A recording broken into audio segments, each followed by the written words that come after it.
Chapter 246. Su Huipeng walked along the Tea-Mountain path and finally walked out of the great ancestor's field of vision. She stood among the tea bushes and looked at the yellow glazed roof pavilion at the top of the Baogua temple, lost in thought. Other than the blood from biting her lip, there was not much grief on her face. She did not hate the great ancestor's arrangement. She only hated the green-robed swordsman for not fighting back then. She cultivated wholeheartedly and had the ability to retain her youthful appearance. She looked like a 30-year-old woman, but she was actually close to 40.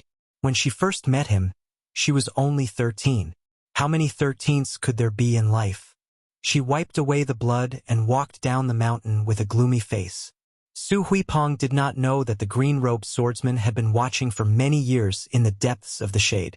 After seeing her enter the Baogua temple, he slowly walked toward the bamboo building. The old man and cat were still there. The snowball-like Shi Tzu screamed. The dozing old Yangzhou minister of offerings raised his eyelids with some difficulty and looked at the unpolished jade carefully carved by the Lu family. This swordsman used to be so high-spirited. If it were not for the fact that he could not overcome the barrier of love, he would have gone very far whether he was an official or a swordsman. The old man comforted the frightened Shi Tzu on his knees and frowned. He asked calmly, "Did you hear that?" Tongshi sword fairy Lu Baijie nodded. He looked at the old man coldly with one finger on the scabbard. It looked like the ancient sword could be unsheathed at any time. With Lu Baijie's attainments in the sword evaluation, he could unsheath his sword very quickly. He did not need to show it deliberately. Of course, this was Lu Baijie expressing his position. If the old man did not take back his words to Su Huipeng, he did not mind doing another disgraceful act as Tongshi Sword Fairy and not as a disciple of the Lu family. So what if you are the old master of the Jiangxin Yu family? I, Lu Baijie, have a sword in my hand and a clear conscience. Why should I care? Yu Jiankong's eyelids trembled. One of his hands was no longer stroking the snow-white Chaosi. Instead, his 5 fingers formed a claw and gripped the pet's head. However, he didn't use any strength. The Chaosi, which instinctively felt uncomfortable, didn't seem to understand, turned its head. Yu Jiankong, one of the few people in the dynasty who had hopes of obtaining the posthumous title of Wenzhong after his death, suddenly laughed self-mockingly. As for the posthumous title of Wenzheng, that was even higher than Wenzhong. The dynasty had been empty for 120 years. Even he didn't have any extravagant hopes. The old man only looked again at the distant green mountains. There were many mountains and rivers in Jiangnan, and he never got tired of looking at them. There was actually a rare hint of compromise in his light tone. He said softly, "Tongshi, you know that back then, my original intention was for you to be the head of the Lu family." Lu Daolin was also willing. Lu Baijie rudely interrupted, "I don't want to." Old consecrator Yu Jian frowned and said, "You are unwilling to marry the pearl of the Yu family, unwilling to become the head of the Lu family, unwilling to be recommended to become an official, unwilling to be a general. As a child of the Lu family, Tongshi, do you know that there are too many things you are unwilling to do that are against the rules? If you didn't slack off like this, how could the Lu family even surpass the Bo family and the Yuan family and suppress you all?" Lu Baijie was silent. Her finger no longer touched the scabbard. The old consecrator sighed and extended his hand, indicating for this junior that he had once thought highly of to sit on the stool. After Lu Baijie sat down, Yu Jiankong, who had specially rushed over from Jiangxin County to Baogua Temple today, smiled. "It's a pity that she's not a descendant of the Yu family. The juniors of my family are more than steady, but lacking in drive. They can only preserve what they have, and it's very difficult for them to revive. How would they dare to call us old fellows old farts? Even if they have resentment, they don't even dare to curse in their stomachs. At such a young age, they all have an unbearable stench of lethargy. Tongshi, do you know why I'm making things difficult for a girl like Su Huipeng?" Sword Immortal Tongshi shook her head. The old consecrator picked up the Persian cat with both hands and sighed. "How is she worthy of you?" Lu Baijie smiled bitterly. "But I just can't let go of her." The old man snorted coldly. "Your father had a son in his later years, and he especially doted on you. Before he died, he even left a letter for me and Su Yinsheng. Ignoring the rules of the sect, he didn't hesitate to hand over some of his family's assets and take the risk of inviting a wolf into the house, begging us to help you become the head of the Lu family. Do you really think Lu Daolin doesn't know this secret? I could have kept it a secret, but Su Yinxing had already revealed it to him. These past few years, Gumu has used the Lu family's influence to secretly grow stronger. The wolf has already entered the house, but you have greatly disappointed your father. It's true that Lu Daolin is a good person, but how can he take advantage of a group of treacherous people like Gumu's Su family? Let's not talk about the distant matters. Empress Zhao watched coldly from the sidelines and remembered all of this in her heart. Do you really think that Empress Zhao would be as close as sisters with that girl from the Su family? This time, the Crown Prince of Bailiang stirred up trouble and angered the Gangnam-do scholars. The 30,000 students of the Imperial College in the capital were incited. How can your brother be safe in the Imperial College? If nothing unexpected happens, Lu Daolin, who can't do anything inside or outside, will take the blame and resign as the right chancellor. Huan Shu, who has been fighting with your brother for many years, will naturally be happy to take advantage of the situation. The Lu family's setback in the capital. In the end, isn't it Yang Zhou's loss? If not, why would I, an old man with one foot in the coffin, come here? To listen to the boring difference between a king and a tyrant? Or to be threatened by you with a sword? Sword Fairy Tang, she said calmly. Uncle, aren't you afraid of playing the lute to a cow by telling me this? It wasn't clear whether he was angry at her misfortune or lamenting her incompetence, but the old consecrator was vaguely angry. He raised his voice and said, Tang Shi, I can prevent Su Hui from doing that thing, but this time, you have to come out and share the burden of the Lu family. Otherwise, with my temper, letting an insignificant Su Hui go and embarrass the Gumu Su family all these years is just a reminder to them. Tang Shi, I'll ask you one last time.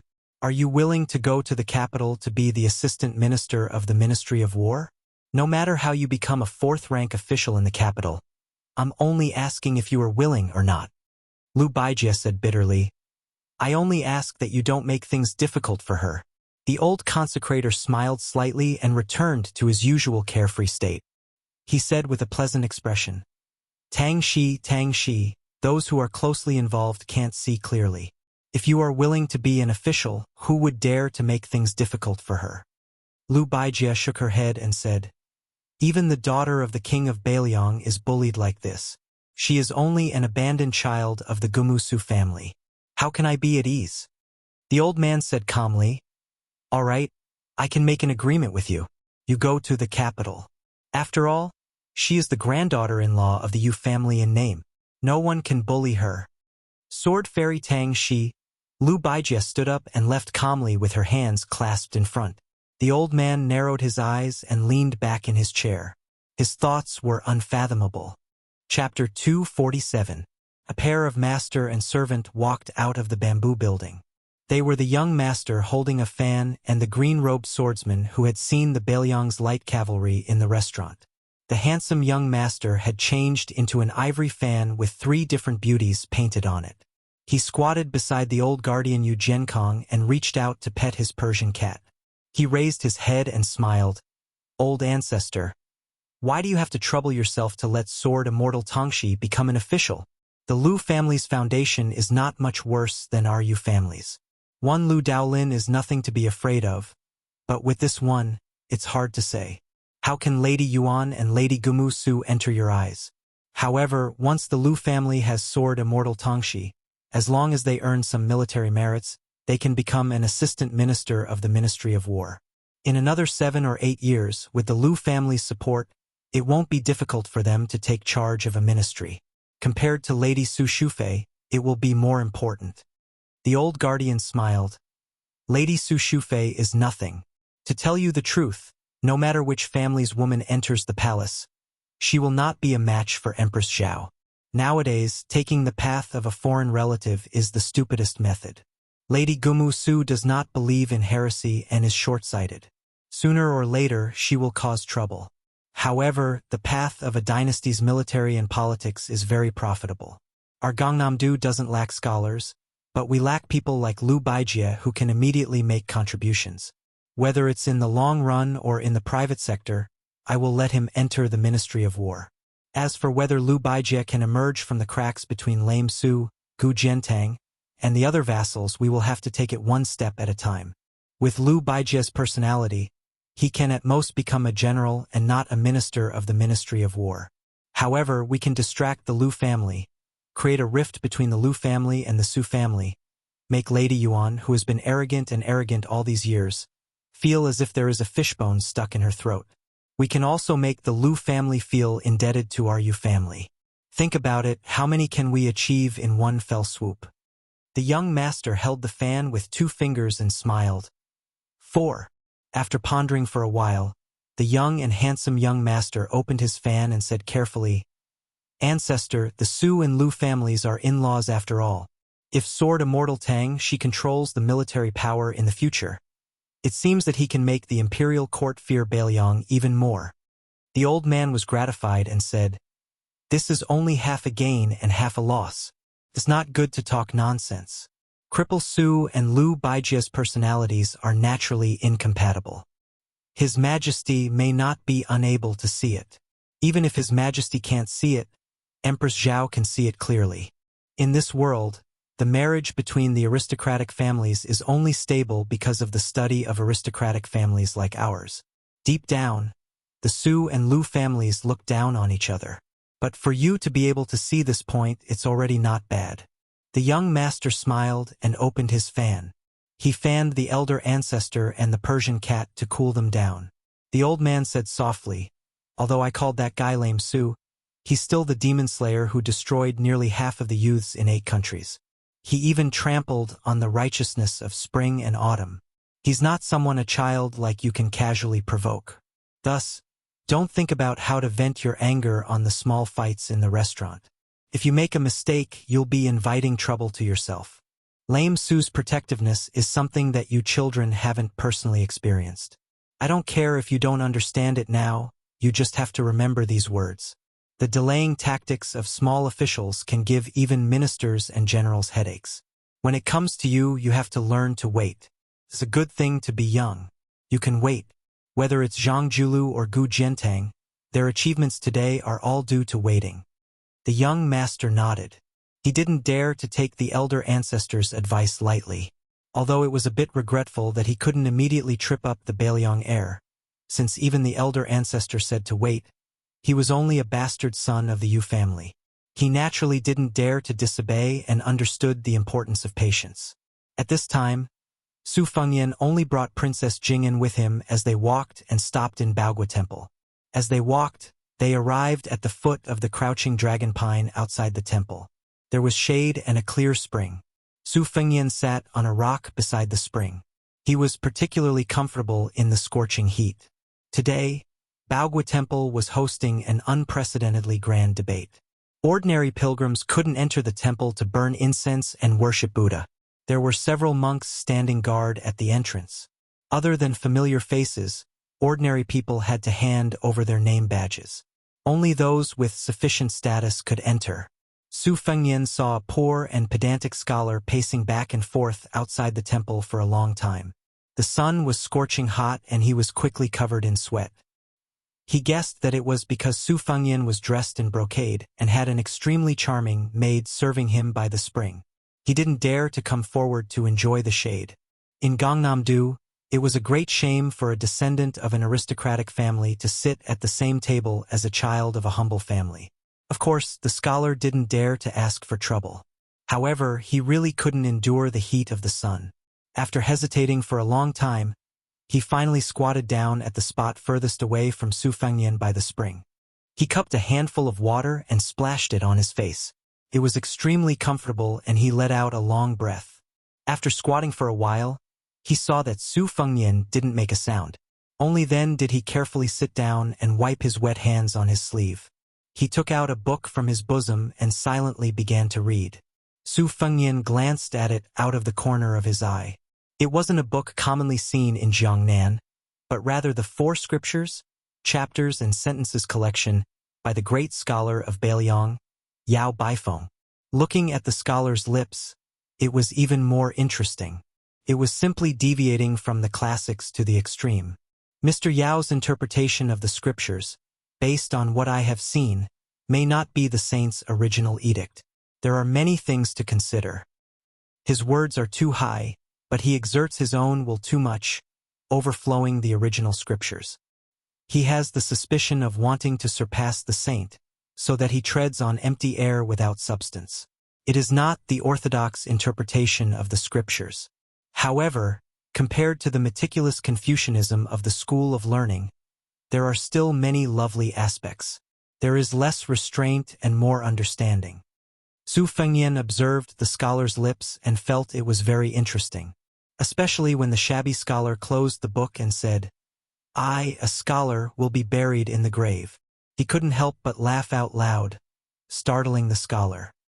His hand trembled and the 4 scriptures, chapters and sentences collection, fell into the water. The scholar hurriedly jumped into the water. Seeing the soaked book curled into a ball, his heart ached so much that his face was gloomy. After climbing ashore, his soul seemed to have left his body. Even if he tore off a page of this soaked book to dry, it would probably be more than half destroyed. For a moment he sighed in despair. Su Fengnian joked, "How much is a book worth?" The scholar didn't raise his head and said, "This book is indeed not worth much, but if I read it, I can make quite a bit of money." Su Fengnian clicked his tongue and said, "There is a saying that a well-read scholar sells the emperor, but you can't even enter Baogua Temple. Who cares about you?" The shabby scholar smiled and lowered his head, minding his own business. "Who said I was going to sell it to the emperor? The sage Yun Xiu governs the country and pacifies the world, but there is no such thing as the emperor." Su Fengnian bent down and picked up a watermelon that had been chilled for some time from the spring water. He reached out and knocked on it. It just happened to split into 2. He smiled and said, "Do you want to eat?" The scholar raised his head with a puzzled expression. Su Fengnian smiled and said, "You don't dare." The scholar didn't say anything and only frowned. Su Fengnian simply threw half of the watermelon over. The scholar was flustered and managed to catch it with great difficulty. Seeing Su Fengnian engrossed himself in eating, he lowered his head and ate a mouthful. The coldness penetrated his heart and lungs. Su Fengnian joked, "To be buried in the grave, what great ambition." The scholar paused for a moment. This time his heart and lungs were really cold. Chapter 248. The Confucian school of exegesis was the same as the Buddhist school of Buddhism. Exegesis was not the same as reading the scriptures, nor was it the same as talking about the scriptures. Both were things that only a great scholar could do. His Royal Highness, this poor and pedantic scholar in front of him, dared to make irresponsible remarks about Yao Bai, the great scholar of Confucianism, who was famous for his exegesis of the scriptures. As for the ambition of the so-called posthumous title of Wenzheng, it was even more shocking. Even the old consecrator of Yang province, Yu Jiankong, only hoped that it would be a great fortune to have a Wenzhong behind him. In the spring and autumn period, heroes vied for the deer. After Li Yong ascended to the throne, there was a clear standard for the posthumous titles of officials. The civil officials used Wenzheng as the leader, but this posthumous title had been vacant for 100 years. Wenzhen followed closely behind, and everyone in the court viewed it as the possession of Grand Secretary Zhang Julu. After that was Zhong Duan, Kang Yi, and so on. Since Wenzhang and Wenzhen did not dare to hope for it, then Wenzhong became the most popular item for the various vassals and top civil officials in the dynasty. In today's world, in order to determine the status of aristocratic families, the number and weight of posthumous titles was undoubtedly an extremely important standard. Normal scholars did not dare to say that they would be posthumous to Wenzheng even if they died. Once exposed, if it was a small matter, it would be considered improper conduct. If it was a serious matter, it might even lead to imprisonment. The scholar's heart was pained when a book of the 4 classics fell into the water. It was clear that he came from a poor family. Having his thoughts exposed by an outsider, the scholar's panic disappeared in a flash. He soon calmed down and lowered his head to continue eating the iced watermelon. After Su Fengnian exposed his thoughts, he did not continue to be unforgiving. Instead, he was aroused by the posthumous title. It was natural for civil officials to have a posthumous title, and military officials were no exception. There were relatively few titles with the word military, but there were still 18 characters. Therefore, there was a saying that a real man should have 18 posthumous titles. The character E took the top spot. The first 9 were Eli, Ning Jing, Ping Xiang, Jing, Min Su. It was rumored that great General Gu Jiantang had already given the posthumous title of Wu Jing. Eli Ning-san was still a huge suspense. Unlike civil officials, military officials often had lower posthumous titles. Generally speaking, it was a great honor to have one of the first 9 posthumous titles. This was related to how aristocratic families despised military officials. Of course, if a military official could have a posthumous title, it would be an even greater honor. This was only favored by those military officials who came from rich and powerful families. For example, Tongshi sword immortal Liu Baijie was able to become an official. After her death, it was not impossible for her posthumous title to take the lead. Su Xiao had never been too concerned about this. He always said that after 3 generations, it would be enough to have a passable posthumous title. This was because no matter how favored the court officials were at the time, no matter how outstanding their achievements were, it was not an exception to change their posthumous titles after death. Su Fengyan's absent-mindedness was awakened by a burst of cheers from the Baogua temple. It could be said that the debate between the kings and the tyrants had already begun. The other person was the eminent monk in Daolin of the Baogua temple. Shi Lin respectfully called him the motionless monk. He did not speak much, but when he spoke, he was sure to amaze the world. His 2 famous battles with Lu Yen and Lu Xinlang, the Yixiang Yu Jiexing, and the 4 Books of Talents were both held at the Baogua Temple. It could be said that the reason why the Baogua Temple could become the holy land of the Jiangnan Dao, other than the beautiful scenery and the borrowing of thousands of peonies from the Wei Ziyao Huang, was mainly attributed to this elegant old monk who had a good reputation and a good reputation. The other person was the eminent monk in Daolin of the Baogua Temple. Shi Lin respectfully called him the motionless monk. He did not speak much, but when he spoke, he was sure to amaze the world. His 2 famous battles with Lu Yen and Lu Xinlang, the Yixiang Yu Jiexing, and the 4 Books of Talents were both held at the Baogua Temple.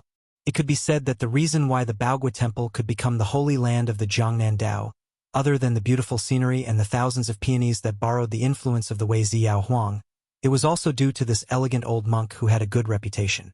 The other person was the eminent monk in Daolin of the Baogua Temple. Shi Lin respectfully called him the motionless monk. Su Fengyan finished eating the watermelon and asked, "Do you want to participate in this debate? I heard that as long as you win a few, it will be more useful than obtaining scholarly honors." The scholar who had only eaten a few mouthfuls of watermelon smiled and shook his head.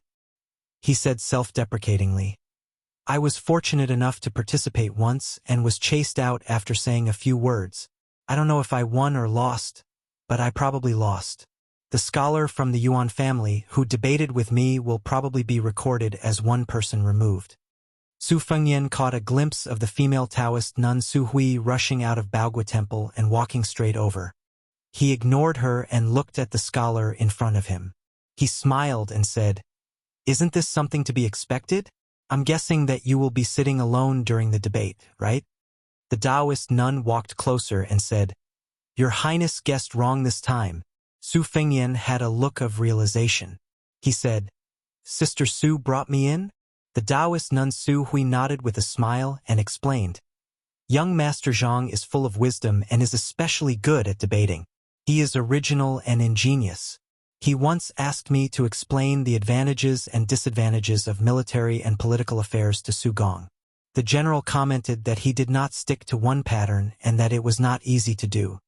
Su Fengyan was slightly surprised and said, "Oh." During lunch, he chatted with his elder sister Su Jihu about Su Hui's family background.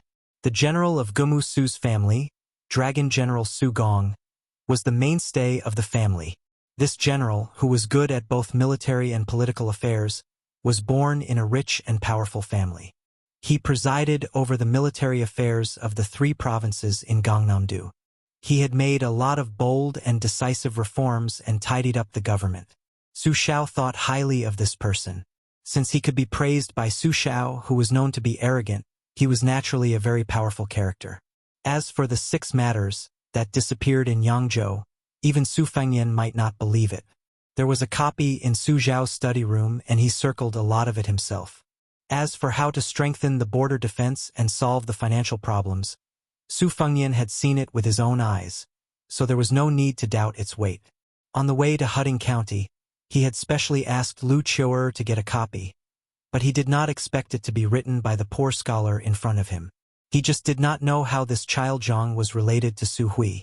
The relationship between a woman from a rich family and a poor scholar was just a beautiful scene in a novel about a scholar and a beauty. Especially in Gangnam-do, where family status was very important, it was even more unrealistic. This was probably the reason why Wang Dongxiang's The First Snow was so popular in Gangnam-do. During the banquet, Su Jihu bluntly talked about the grudges between Su Huipeng and Lu Baijie, as well as the Lu, Yu, and Su families. It was obviously impossible for this female Taoist nun to be tired of this poor scholar. This made Su Fengyan even more curious. Could it be that this scholar was really a great talent in running a country?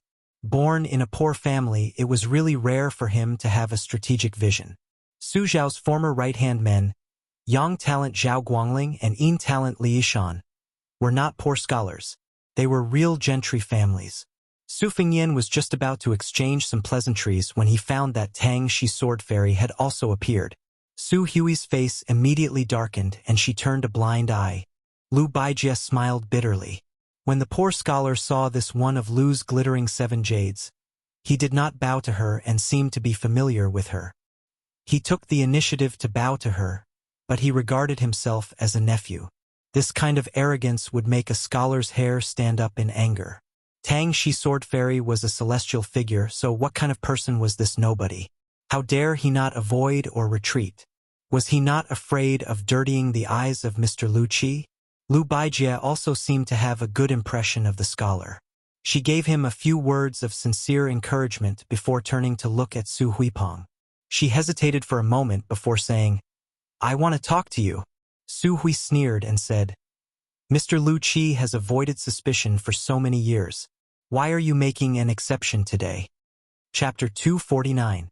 Su Fengyan and the poor scholar both automatically turned their heads. With a tacit understanding, they decided not to look or listen. This pair of man and woman, who had stirred up a great commotion in Gangnam-do, were in a deadlock. In the end, it was the female Taoist Su Huipeng who was defeated. She walked with Lu Baijie along the quiet and empty wall of Baogua Temple. Before leaving, Su Huipeng did not forget to bid farewell to His Royal Highness. Then she told the scholar that there was no harm in entering the temple to debate. She had already told Baogua Temple that no one would stop them, so there were only 3 people left by the spring. The scholar surnamed Zhang frowned slightly. Su Fengyan smiled and said, "My surname is Su and my given name is Dian Xia. Dian as in classic, Xia as in sword case. What do you think of my name?" The poor scholar smiled and said, "Dian in the case cannot cry. A good name." Princess Jing and Pei Nanwei, whose face was covered with a veil, could not help but roll her eyes. Su Fengyan asked, "Since you have permission, why don't you go in and listen to the debate? As for me, I'm just an idiot. Since Sister Su said that your talent is not ordinary and I want to bask in your glory, I'll sit with you." The scholar asked in return, "Sitting with me? Aren't you afraid of being laughed at by the scholars and celebrities?" Su Fengyan smiled strangely and did not answer.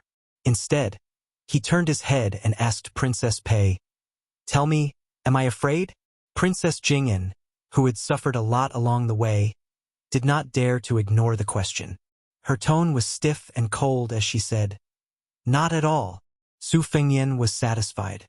He smiled and looked at the poor scholar. The latter sighed and nodded. He put down the finished watermelon and picked up the 4 classics, chapter and sentence collection, which had been exposed to the sun, and carefully put it into his sleeve. The 3 of them walked out of the shade of the ancient pine tree and walked toward Baogua Temple. Su Fengyan was in the middle, Princess Jing'an was on the left, and the poor scholar was on the right. There was a difference between who came first and who came first. As soon as the 3 of them left, Su Fengnian saw a little girl who had been wandering at the foot of the wall trotting to the spring. Previously, because of his presence, the sallow and skinny little beggar-like child did not dare to come forward to enjoy the shade, so she hid in the corner. After the three of them left, she finally gathered her courage and went to the spring under the tree. First, she lifted the two halves of the watermelon and placed them on a rock by the spring. But when she inadvertently met eyes with Su Fengnian, the little girl in ragged clothes turned pale and quickly put the watermelon back to its original place. Seeing that this rich and imposing child was not angry, she timidly squatted under the tree. The scholar was afraid that this aristocratic scholar who was familiar with Tang Shi Sword Fairy and Su Huipeng would be unhappy. So he said softly, "This child is pitiful. She begs for a living and depends on her paralyzed grandfather. If it weren't for her, the old man would not have survived last winter. I taught her some words so that she can use some tricks when begging. Alas, her grandfather must have fallen ill again. Otherwise, she would not have come to Baogua Temple to pick up copper coins. She doesn't dare to pick up too much each time. It's only a few copper coins, enough to buy half a basket of steamed buns, but it's enough food for her and her grandfather for several days." As for the watermelon, Su Fengnian said expressionlessly, "After slicing the watermelon rind, it can be fried as a dish." The poor scholar nodded after a moment of shock. Yes, it must have been the first time Princess Jing'an had heard that watermelon rind could be used to cook a dish. She unconsciously glanced at the little girl. The debate between Baogua Temple's Wang and Ba attracted many Gangnam-do scholars. Those who had the qualifications to participate in the grand occasion had already entered the temple and taken their seats. There were also many ordinary scholars who did not have the qualifications to join in the fun and could only wander around outside the temple. The area under Wulong Pine Tree was a treasured land of feng shui. It was originally occupied by Su Fengnian. His Royal Highness was a dandy who did not need to speak and had a domineering arrogance. It was obvious that he was not a person to get close to. In addition, he came from the temple, so the scholars outside the temple could only stand far away. Most of them pointed at the servant girl, whose face could not be seen clearly but who had an enchanting figure. She was a feast for the eyes. In this world, when the rich and powerful went out, they usually looked at the people and horses. As for the noble and famous people, they looked at the beautiful women by their side. The female Taoist nun who came from a noble family was the first class. People like Su Huipu could only be found but not sought. Next, the beautiful and talented courtesans were also the first class. The young and beautiful maids in one's own residence were second. The more there were, the more it showed one's status. A great scholar in Gangnam-do, such as Yuan Jiangyan of the Yuan family, had once gone out with almost 100 young boys and girls. When the Su Fengnian finally made room, a few well-dressed young masters and daughters immediately went up to enjoy the cool air. The little beggar who had rolled up his trousers and bent down to pick up the money in the spring was undoubtedly an eyesore. A triangular-eyed young master sneered and kicked a watermelon into the spring, splashing water everywhere. The little beggar was so scared that he shivered and did not dare to pick up the copper coins anymore. He wanted to dodge, but he walked too fast in the water and accidentally fell into the spring, causing a burst of laughter. A woman from a noble family with heavy makeup gloated and scolded sharply. "Little bastard, who let you come here to pick up the wishing money? Aren't you afraid of being beaten to death by the monks in the temple?" The spring was surrounded by the rich and powerful young masters who were enjoying the cool air. The little beggar had nowhere to hide and could only stand in the spring. He lowered his head and said with red eyes, "The temple said that as long as I pick up a few copper coins each time, it's not a big deal." The woman shouted, "You still dare to talk back?" She was angry. Since there were no outsiders around, she was too lazy to pretend to be a virtuous lady. She picked up a stone from the ground and threw it fiercely. The little beggar instinctively dodged, but the woman did not hit him. She was already angry because she was not allowed to enter the temple, but now she was even more annoyed. She picked up a stone the size of an egg and laughed gloomily.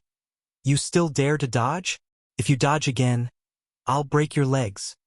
She threw the stone with all her strength, and it hit the little beggar's chest with a thump. The men and women around her clapped and cheered, praising her accuracy. The little girl's thin and weak body could not withstand such torment. She swayed and her face was pained, but she still did not dare to dodge. She stood in the water and said with a sobbing tone, "I won't dare to pick it up again. I won't dare to do it again." The young woman sneered and picked up a few more stones. She even distributed them to her friends. It was better to be happy together than to be happy alone. They prepared to play a game similar to throwing bamboo arrows into a pot. Gangnam-do scholars always had the custom of throwing pots in a song to liven things up. Many famous scholars were good at blind throwing screens and back throwing. The dragon general Sugong could even fill a pot with more than 100 bamboo arrows. In the end, it presented a scene like a forest of arrows and mountains of arrows. This throwing pot could be considered the evolution of shooting in the 6 arts of gentlemen. It was very popular in Gangnam-do. However, today the bamboo arrows were replaced with stones and the pot turned into a little beggar. In the eyes of the young masters and ladies, it was a different approach to achieve the same result. Those who got the stones were eager to try and aim. It seemed that they did not care if the little beggar's body could withstand a few throws. To Gangnam-do scholars, smashing a little beggar to death was nothing. The poor scholar, who already had one foot in the door of Baogwa Temple, apologized and ran back. He angrily said, "Stop!" With this roar, the foppish young masters and ladies were stunned. However, it was only for a moment. They looked at each other and laughed, no longer paying attention. The 2 impatient young masters instead increased their strength and threw stones at the little beggar in the water. One hit his chest and the other hit his arm. The little beggar bit his lip and did not dare to make a sound. He only crouched in the cold spring water that reached his knees and curled up. Where was the human heart not colder than water? However, the little beggar, who was in extreme pain, still squeezed out a pale smile. He said to the poor scholar who stepped forward bravely, "Brother Zhang, it's okay. It won't hurt after a few hits." It won't hurt. How could it not hurt? Facing Liu Baijie and Su Huipeng, the most outstanding young masters in Yang province, the poor scholar could still jump into the water without being servile or overbearing. He no longer cared about whether or not the books in his sleeves would get wet. He stood in front of the little beggar to protect him. His face was mournful. Looking at this group of gentry men and women who relied on their families for their entire lives, there was no greater sorrow than a dead heart. He did not even question them. The arrogant woman who started it all had a face of disdain. She said condescendingly, "Where did you come from, you poor pig?" At this time, a mellow voice came from behind the gentry. "I came from Bailiang." Chapter 250. In Gangnam-do, the scholars formed a forest, and the commoners from the poor families relied on the scholars to grow trees and weeds. Cutting down a few bad trees and weeds was not a big deal. However, the scholars from the big families were proud of their status and did not deliberately target the commoners. They probably felt that it was beneath their status. However, the disciples from the Renmin and the Li sect, who were a notch higher than the poor families, were particularly bad. They spared no effort to show off their status.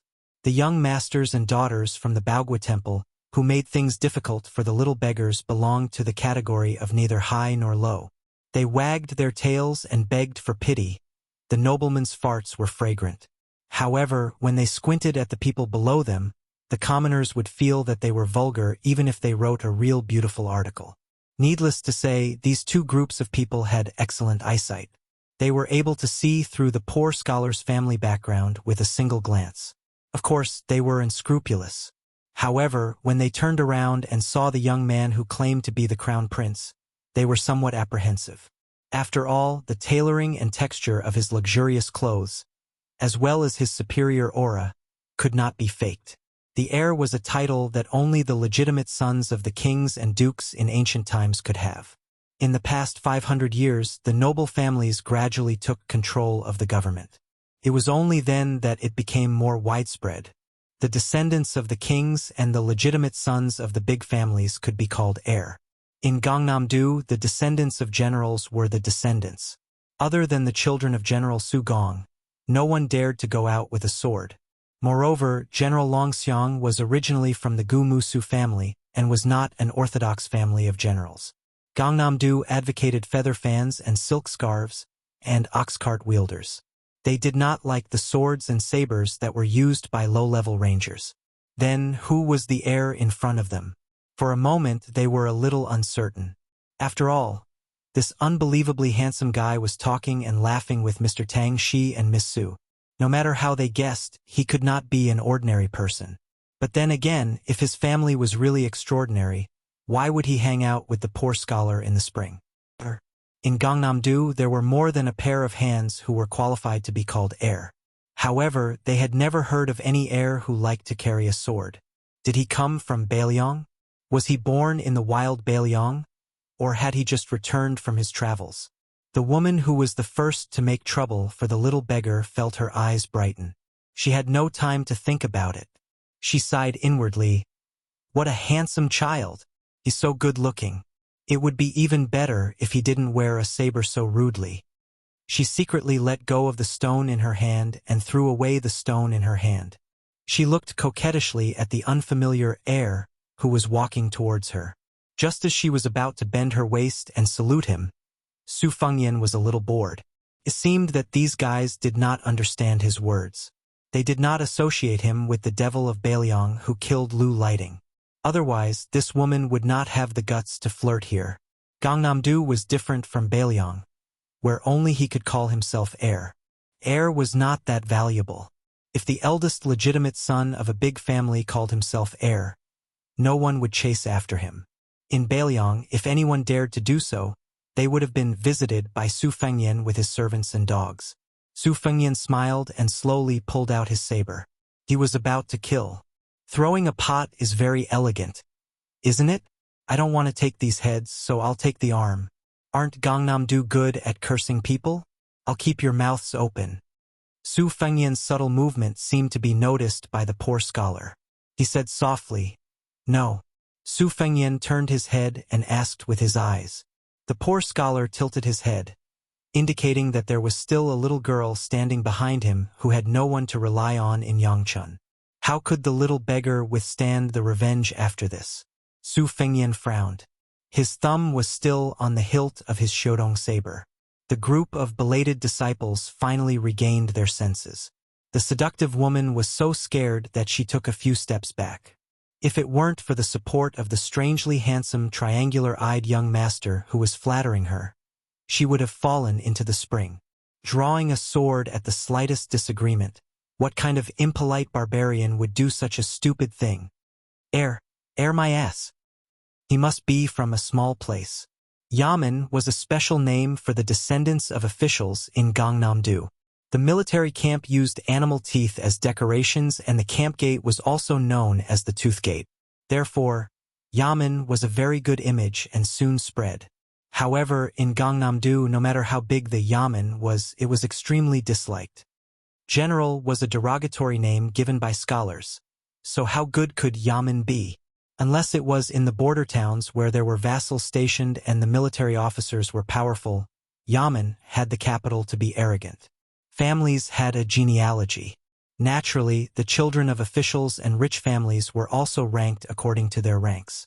Not to mention the capital where there were as many influential people as there were hairs on a cow. In the local areas, the eldest son of a rich family, the son of a provincial governor and a supervisor of a case, were of course the first class of young masters. Next were the children of a county chief, plus the descendants of a general aristocratic family, followed by the sons of gentry and ordinary officials with real power. Finally, it was the children of the enslavement and the official school. The rank of the father was the most important consideration. Although the famous scholars with profound family knowledge did not have a title, they were better than ordinary officials. Born in such a family, the enslavement and the official school could not be easily compared to them. If one added the important areas of the capital under the emperor's feet, it would be even more complicated. Those palace scholars, 6 ministers, several great generals, deep-rooted families with hundreds of years of history. Among them were the powerful officials and retired meritorious deeds, and then there was the extremely reclusive son of a distant relative. These prominent circles were intertwined. Who could distinguish between them? But apart from the capital, there was one thing that everyone knew. In the local areas, in front of the 6 vassals, especially the only one with a different surname in the dynasty, no matter who you were, you had to be well-behaved. If you were a snake, you had to coil up. If you were a tiger, you had to lie down. Among the vassals, Zhao Ying, the Duke of Huainan, was the most aloof. But who dared to underestimate the Duke of Huainan's crown prince? Therefore, the so-called crown prince from Beiliang, even if Yangchun City was full of rumors about His Royal Highness of Beiliang's tyrannical behavior, even if he really stood in front of them, no one would think in this direction. He was really too outstanding. Su Fengyan curled his lips and quietly returned the embroidered winter to its scabbard. He somewhat missed the time when he was domineering in Beiliang. On his left was Qingcong, on his right was the Yellow Emperor, and behind him was the evil servant. Although it was not presentable, it was really satisfying to think about it. At that time, he did not practice the saber, so he did not have a fancy posture. But every time after the dust settled, he rolled up his sleeves and performed a set of deadly 18 kicks or something. The group of foppish girls was probably a little afraid of the 2 sabers at their waists, so they did not puff themselves up at their own cost. One by one, they dispersed and gathered in the distance. They whispered to each other, convinced that this foreign crown prince was an abominable person who did not know what etiquette was. Su Fengyan did not bother to make a fuss. Otherwise, the king of Jing and's crown prince Zhao Sun, who had been tormented like a drowning dog, would complain. There was no reason to put him on the same level as these ant-like descendants of the servants. Su Fengyan jumped into the pool, bypassed the poor scholar, and reached out to help the little beggar up. He felt her chest. His Royal Highness had suffered several hardships, and a long illness had turned into a doctor. He used Wudong's big yellow palace to slowly remove the clotted blood for the little girl. The little beggar did not dare to move and stood timidly. Fortunately, her face was no longer pale. Su Fengyan saw that the little girl was very nervous and did not dare to look at him directly. He did not know how to comfort her. He only said to the poor scholar, "It's all right." The poor scholar felt relieved. He hesitated and did not say thank you. Princess Jing'an saw His Royal Highness roll up his sleeves and pick up a handful of more than 20 copper coins from the pilgrim's wishes. He handed them to the little beggar. She did not take them. She looked at the scholar with a panicked expression. Seeing Brother Zhang nod, she stretched out her hands, which were yellow from years of frostbite. Su Fengyan said, "Let's continue to listen to Wang Ba's argument. Bring her along." Then His Royal Highness picked up the 2 halves of the watermelon. When they reached the shore, he did not say anything and handed them to Princess Jing and, "You take them." Princess Pei's face was ashen. Half of the watermelon in each hand. What a scandal! But in the end, she did not have the courage to disobey this bastard who killed without blinking an eye. In the end, not everyone in the world had the qualifications to challenge King of Jing and Zhao Heng. It was even rarer to find someone who could make a powerful vassal return empty-handed after meticulous planning. The poor scholar helped the little beggar hide the copper coins, and then held her hand as they walked into Baogua Temple. This kind of behavior was against the rules, but if he did not do so, who knew if those fancy pants would vent their anger on the child next to them? He would just treat it as asking for a medium-sized protective talisman for her. He could only hope that those children of Yangchun City would be a little smarter. The poor scholar stepped over the threshold of the great temple and saw Su Jianxia in front of him. His brocade robe was soaked through. He smiled, somewhat incredulous. Su Fengyan seemed to have guessed his thoughts. He did not turn his head as he led the way. "Don't think that I'm a good person. Those people bully this child, and I bully them. We're all the same." When the poor scholar heard this extremely mocking remark, he could not help but laugh. Princess Pei, who had a stomach full of endless grievances, deeply agreed. Chapter 251. The Baogua Temple was full of people. Excluding the 100 or so scholars who could participate in the Tsushui debate, there were about 300 to 400 spectators. The pavilions were all crowded with people. Su Fengyan went straight ahead and chose a relatively empty corner. He knocked on two relatively insignificant scholars with his embroidered winter scabbard, hinting them to move aside and let him sit on the mat. The scholars who could sit here were not simple. The debate of kings and tyrants was at the critical moment when they were suddenly interrupted. The two Gongnamdu scholars were about to reprimand him when they saw this barbarian coming out of nowhere with his scabbard and making a throat-slitting gesture. They were so scared that they had no choice but to sit on the mat with the scholars nearby.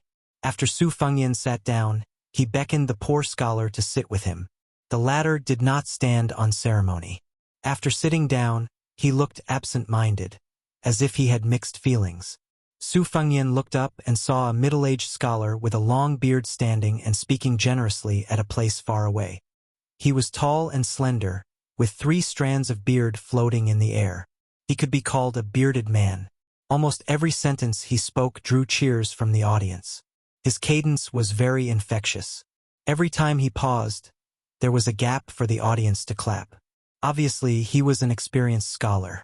Su Fengyan was not interested in the debate of kings and tyrants, nor was he good at it. Naturally, he did not feel anything when he heard it.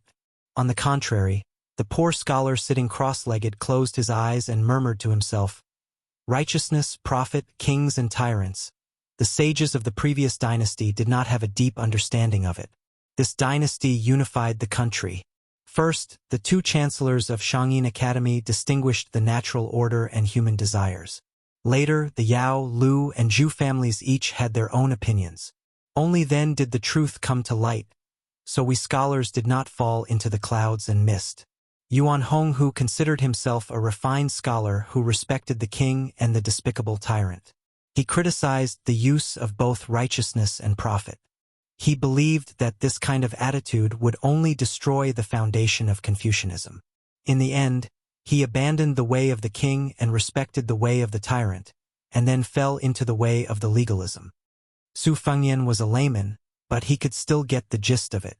He turned around and asked, "Is this person trying to reason with the heavens and think that Wang Ba is different?" The poor scholar opened his eyes and nodded. He sighed and said, "Yuan Honghu has always insisted that the prosperous era of the ancient times was the prosperous era of the king. The current prosperous era of the dynasty is just the decline of the tyrannical era. He believes that the people of the world are too ambitious. This trend cannot be allowed to grow, or else a great disaster will befall." Su Fengyan smiled and said, "Aren't you afraid that Beijing will be angered by your words?" The poor scholar shook his head and said, "I don't know if what I said is right or wrong. It is indeed from the bottom of my heart. Let's not talk about whether the imperial court will mind. How can a scholar keep quiet because of this? Although I believe that where one succeeds, there is virtue, and where things come to their aid, there is justice. But I also admire Yuan Honghu's knowledge and foresight.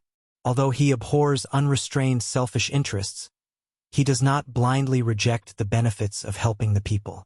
But as he said, even if we retreat again and again and admit that Wang Ba is inseparable, 500 years later, there might not be a single Confucian scholar left. Walking the path of profit, there will only be utilitarians left. Because of this, Yuan Honghu was once nearly drunk to death in the Litao Pavilion, calling out that we should cry 500 years later. I can't stand those empty talkers with loose hair and bare chests, but I deeply sympathize with you on Honghu's drunkenness and crying. Su Fengyan said disapprovingly, "Only you scholars worry about the country and the people. But how many of you have been moral saints all your life? Have you ever really touched a copper coin? Do you know how much a steamed bun costs?" The poor scholar smiled and said, "The great scholar Yuan Honghu may not know, but I do." This time it was Su Fengyan's turn to be speechless. The two of them were so engrossed in their conversation that they did not notice that the water was flowing and the wine was already in front of them. The beautiful maid who followed the wine leisurely came over and picked up the white jade wine cup. In an instant, this corner became the target of public criticism. Under the watchful eyes of the crowd, this old man, who had participated in countless talks but had not been able to raise his cup more than a few times, widened his eyes. The two Confucians who were chased away by His Royal Highness with a saber were full of jealousy. They wished they could bend down and snatch the wine cup. It should be known that today's debate between Wang Ba and Yuan Zhangyan and Yin Daolin, two of the most famous scholars, were among them. It could be said that it was a once-in-a-lifetime opportunity to express one's own philosophy in front of these two big talkers. Other than the two great scholars of the present age, there was also Cheng Jia, a great scholar of Neo-Confucianism who was on par with Yao Baifeng. This old man was a great scholar of Neo-Confucianism who had exchanged letters with Master Yao. When did the contents of their letters not spread throughout the world? Chang Zi said that he was slow and stupid all his life, and only made a hole in literary theory. He used this to mock Master Yao's carefree interpretation of the scriptures. Who in the world would not laugh at this? Although Master Yao's reply was to add that there was no need to delete a single word, there was no need for future generations to interpret the scriptures. It was also very mysterious. However, Gangnam-do was obviously more supportive of Chang Zi's words. They insisted that even if Master Yao's knowledge was higher, Chang Zi's morality was higher. Today, the debate between Wang Ba and Wang Ba had gathered the three contemporary saints of Confucianism and Buddhism. Yangchun City had attracted more than a few hundred scholars who had come because of its reputation. However, Cheng Zi had always been learning from books and did not like to interact with people. Many of the local scholars had not even seen him for decades. Even if they walked right in front of him, they would not recognize him. A beautiful maid came in with wine. Su Fengnian, who was originally bored to death, opened his eyes wide. He was an expert in cursing and swearing. His Royal Highness had traveled for 3 years and learned a lot of unique skills in cursing without using any obscenities. Unfortunately, he was a complete layman when it came to reasoning with people. Therefore, he did not stand up and used his scabbard to nudge the poor scholar beside him. Su Fengnian saw that the poor scholar was not afraid of the stage. He stood up freely and took the wine cup and drank it all in one gulp. After exchanging the wine cup with the beautiful and delicate maid, he said loudly, "If one can manage the world, righteousness will be beneficial. If one can help the people, Tao will be meritorious. Therefore, Baba is the king." There was an uproar in Baogua Temple. Most of them were cold and mocking words like, "This person is trying to attract attention," or, "This person is just talking nonsense." Their anger was surging. In the distance, Jiang's was number 1 Yuan Zhangyan and motionless monk Yin Daolin, who were sitting at the same table, looked at each other and smiled. Obviously, they were not moved and only felt that there was one more meritorious child. But the next sentence, "After 25 years of bumpy journey, I began to understand the scholars of today's world. Those who think they are sincere are all apathetic people who don't know pain," made the two famous scholars who looked down on him stunned. This person really did not stop until his words shocked people to death. A hunchbacked old man who did not participate in the debate had been shaking his head. Only when he heard the sentence did he laugh to himself. What the arrogant scholar said next was even more preposterous. The spearhead was directed at Jiang's was number 1 famous scholar, Yuan Honggu. "If you don't care about benefits at all, what's the use of crying for 500 years? Now that the people are not full, who should they cry to?" The beautiful bearded man, Yuan Zhangyan, laughed instead of being angry. He did not seem to be pretending to be magnanimous. He really laughed. But his table was far from the crowd, and he could not see the subtle changes of Jiang's was number 1. Baogua Temple's host, Yin Daolin, said softly, "A strange theory is a strange theory, but it is also interesting. Let's see if he has the ability to prove it." Yuan Zhangyan nodded his head. The result was unexpected. The poor scholar from a poor family, whom almost no one in Baogua Temple knew, talked about Wang Ba for an hour. He was very meticulous, which was completely different from the practice of ordinary scholars who cherished their words as if they were gold. Generally, when talking about profound mysteries, since it was profound, of course it had to be extremely profound. The goal was to make people confused. That was true ability. If they understood, it would be a blow to the head. If they did not understand, who would care about them? If a profound talk was strict and logical, wouldn't it be very boring? If the words did not convey the meaning and were thousands of miles away from the topic, then it would be interesting. A white horse that is not a horse is not a realm. a white horse that is a deer is a realm. There were more than 100 famous scholars in the banquet and a few hundred listeners. Those who had strong willpower were still listening to this guy who did not know the big picture. Those who had strong willpower began to talk about things that could lift their spirits with the people around them. Those who had weak willpower were already itching to curse and yawn. If it was winter, they would definitely be stirring up lice. This was not impoliteness, but the elegance of a famous scholar. Su Fengnian narrowed his eyes. He folded 2 knives on his knees and raised his head with his hands supporting his cheeks. He was flirting with the delicate and pretty servant girl who was stunned by the poor scholar's endless chatter. He laughed and said, "Sister, tip me a cup of wine." The pitiful and cute servant girl was carrying a pot of wine and 3 cups. Her arms were already numb. Being teased by this lecher, she puffed up her cheeks and glared at him. Su Fengnian was not discouraged. "Sister, are you tired? Sit down and rest for a while? Do you want me to help you carry it?" She glared again when no one was paying attention. This young master looked quite upright. How could he be so unrestrained? Su Fengnian smiled brightly and asked relentlessly, "Where is sister from? Where do you live? How old are you?" Princess Consort Jing, and wished she could dig a hole and bury His Highness the heir apparent so that he wouldn't embarrass himself in public. Fortunately, no one paid attention to this young master who was flirting with the servant girl because Yuan Jiangyan, who had not debated with anyone in public for 10 years, spoke out for the first time. Yuan Honghu's talent and learning were the best on the left side of the river. If one traced back a little, one could see that the scholar's concept of using both the king and the tyrant came from the same root as Mr. Jishang of the Shangyin Academy. In those days, this Mr. Jishang only needed to win 2 out of 3 debates to become the Grand Chancellor of the Academy.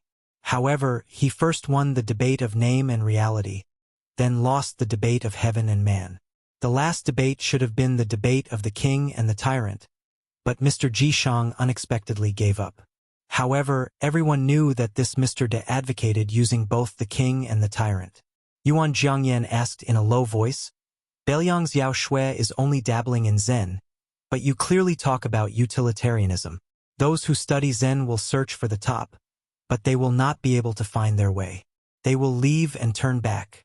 If you talk about utilitarianism, the scholar will learn and see immediate results.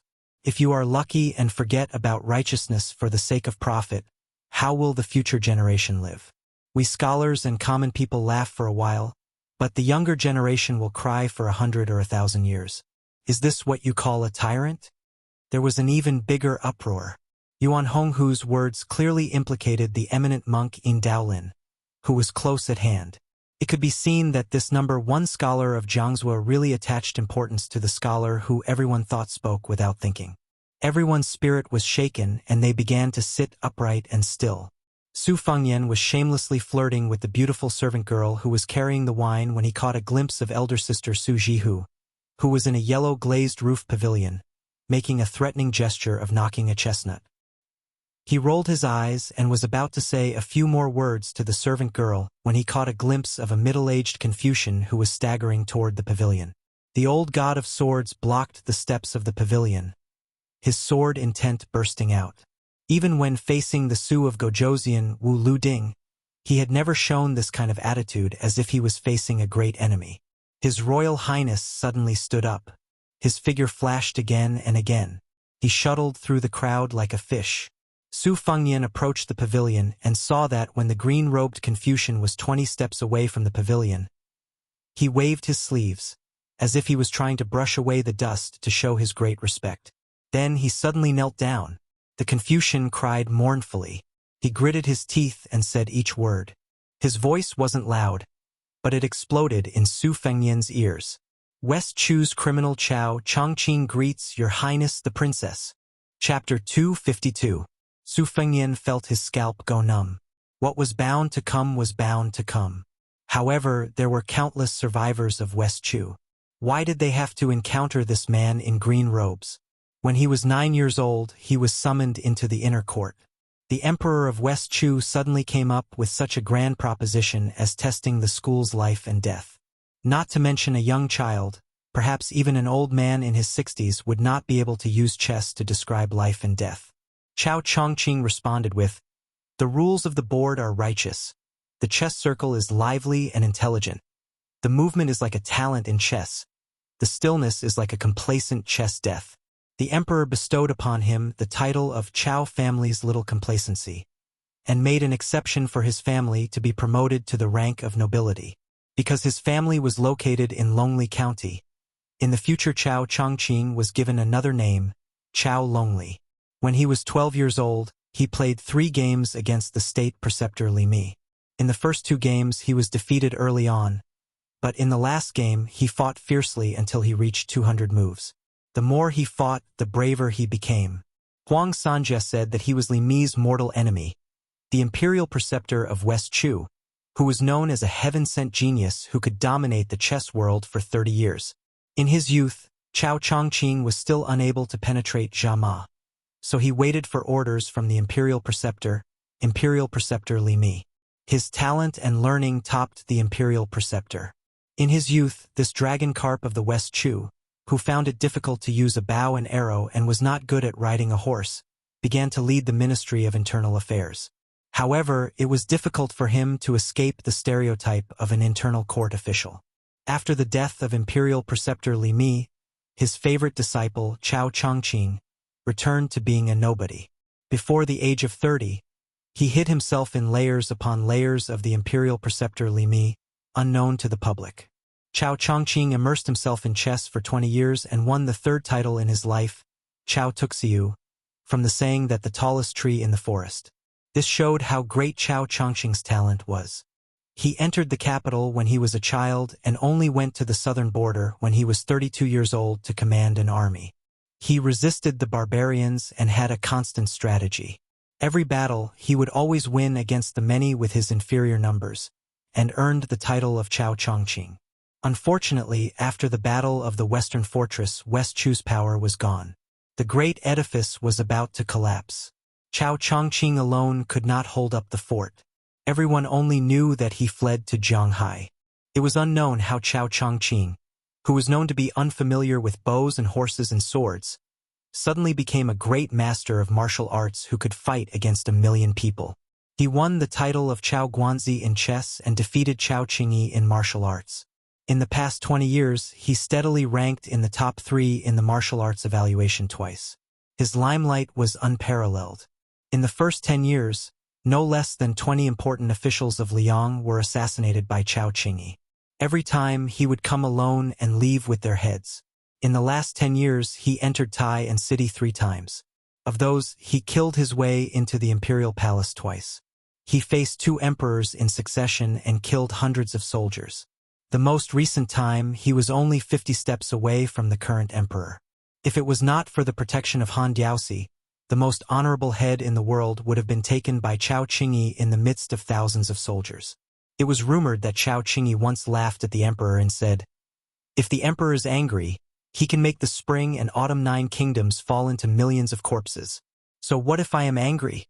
As long as there was still Qingyi in the world, even if you obtained the world, you would not be able to live in peace."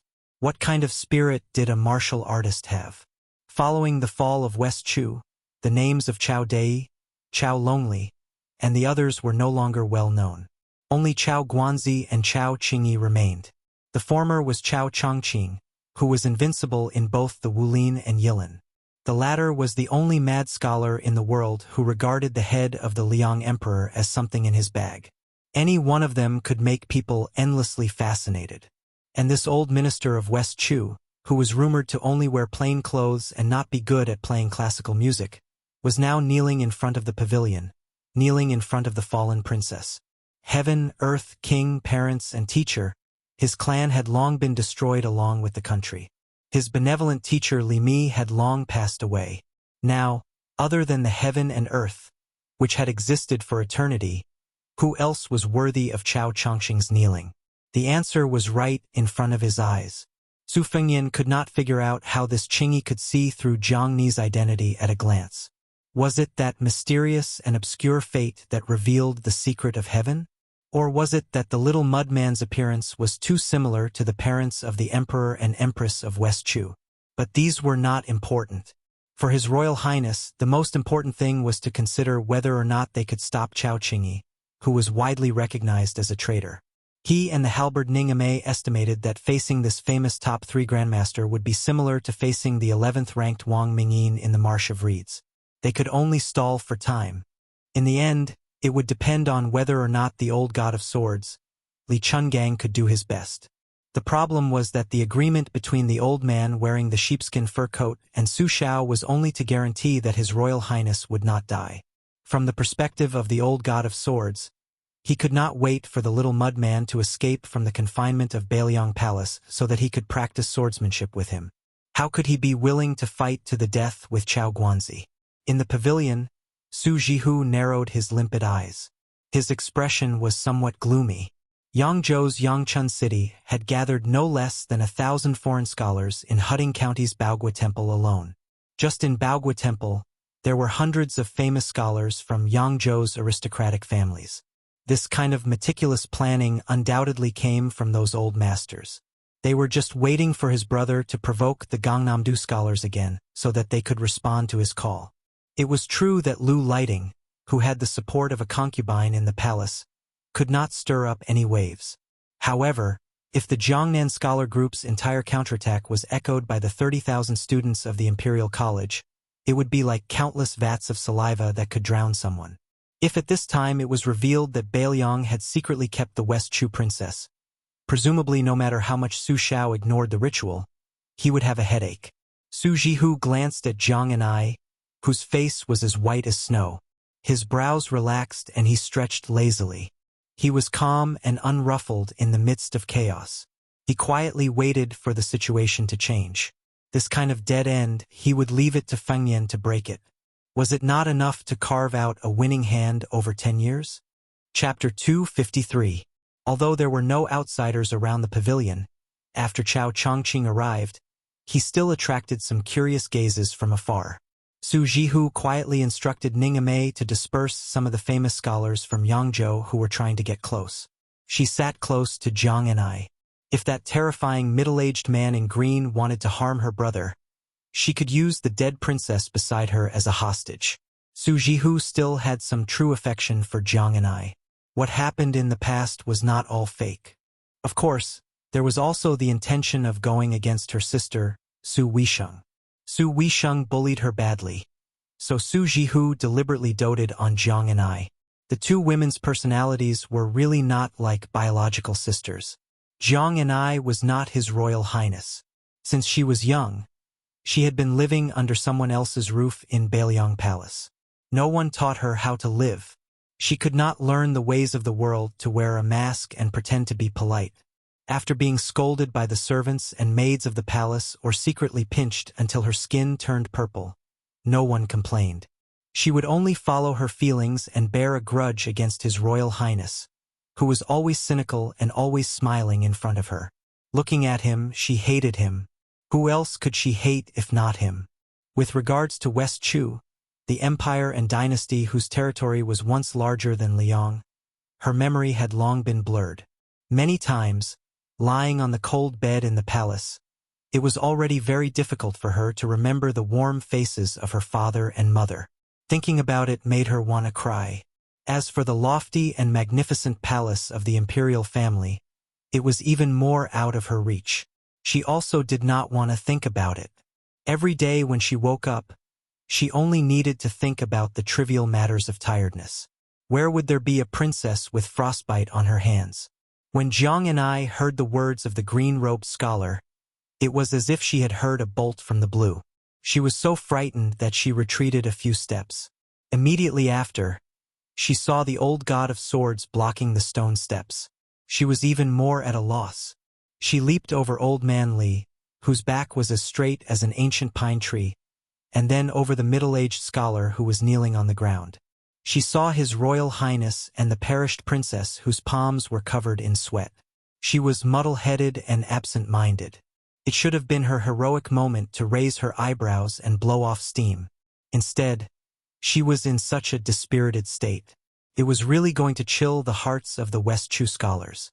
In these 20 years, other than a few groups of West Chu scholars who had collectively migrated to the north like Hongjia, the number of people who stayed in their homeland and refused to become officials and who died because of the heroic words written by the poet numbered more than tens of millions. How could she be worthy of these pillars of West Chu who had generously sacrificed themselves time and time again? Fortunately, she only needed to face Chao Chongqing at the moment. Not only was this outstanding scholar not angry at the little princess's loss of self-control, when he lowered his head again and again, he sensed the heartfelt fear in Jiang and I, whose real name was Jiang Si. He did not feel disappointed, only indignation and self-blame that could not be clearly explained. Chao Chongqing, whose scholarly elegance was more outstanding than any other celebrity in Gangnam-do, did not get up. He remained kneeling on the ground with his hands on the ground. Others could only see that his temples were already white, but this did not diminish the unparalleled elegance of the distinguished scholar Chao Chongqing. Thinking of his bumpy life, it added even more to this West Chu's leading official's demeanor as a first-class scholar. There was a son of the Chao family who was the proudest. At the age of 32, he led an army out of the capital. In the end, he played chess with the emperor. The great eunuch, who had the power to overturn the palace, personally took off his boots for the chess piece. The imperial uncle of West Chu personally poured wine for the two of them. Chao Chongqing slowly raised his head. With tears in his eyes, he looked at the princess who was just a lively little girl in his memory. He had once held her little hand. In the Wanchong Palace, he threw chess pieces into the chess pieces, arranged the troops, and gave pointers to the emperor. Chao Dai did not seek riches and honor. He only sought the smile of the beauty beside the emperor. When he was young and high-spirited, he walked with a zither and met her by chance in a corner of the garden. The sun was setting and she came slowly, humming a local accent. In the chessboard pavilion, she slowly rolled up her sleeves. She gently dropped the egret chess pieces one by one, landing heavily on his heart. Later, she became the empress. He and the emperor finally won on the chessboard. Seeing that the emperor was about to lose, she used the red cat in her arms to mess up the complicated chess game.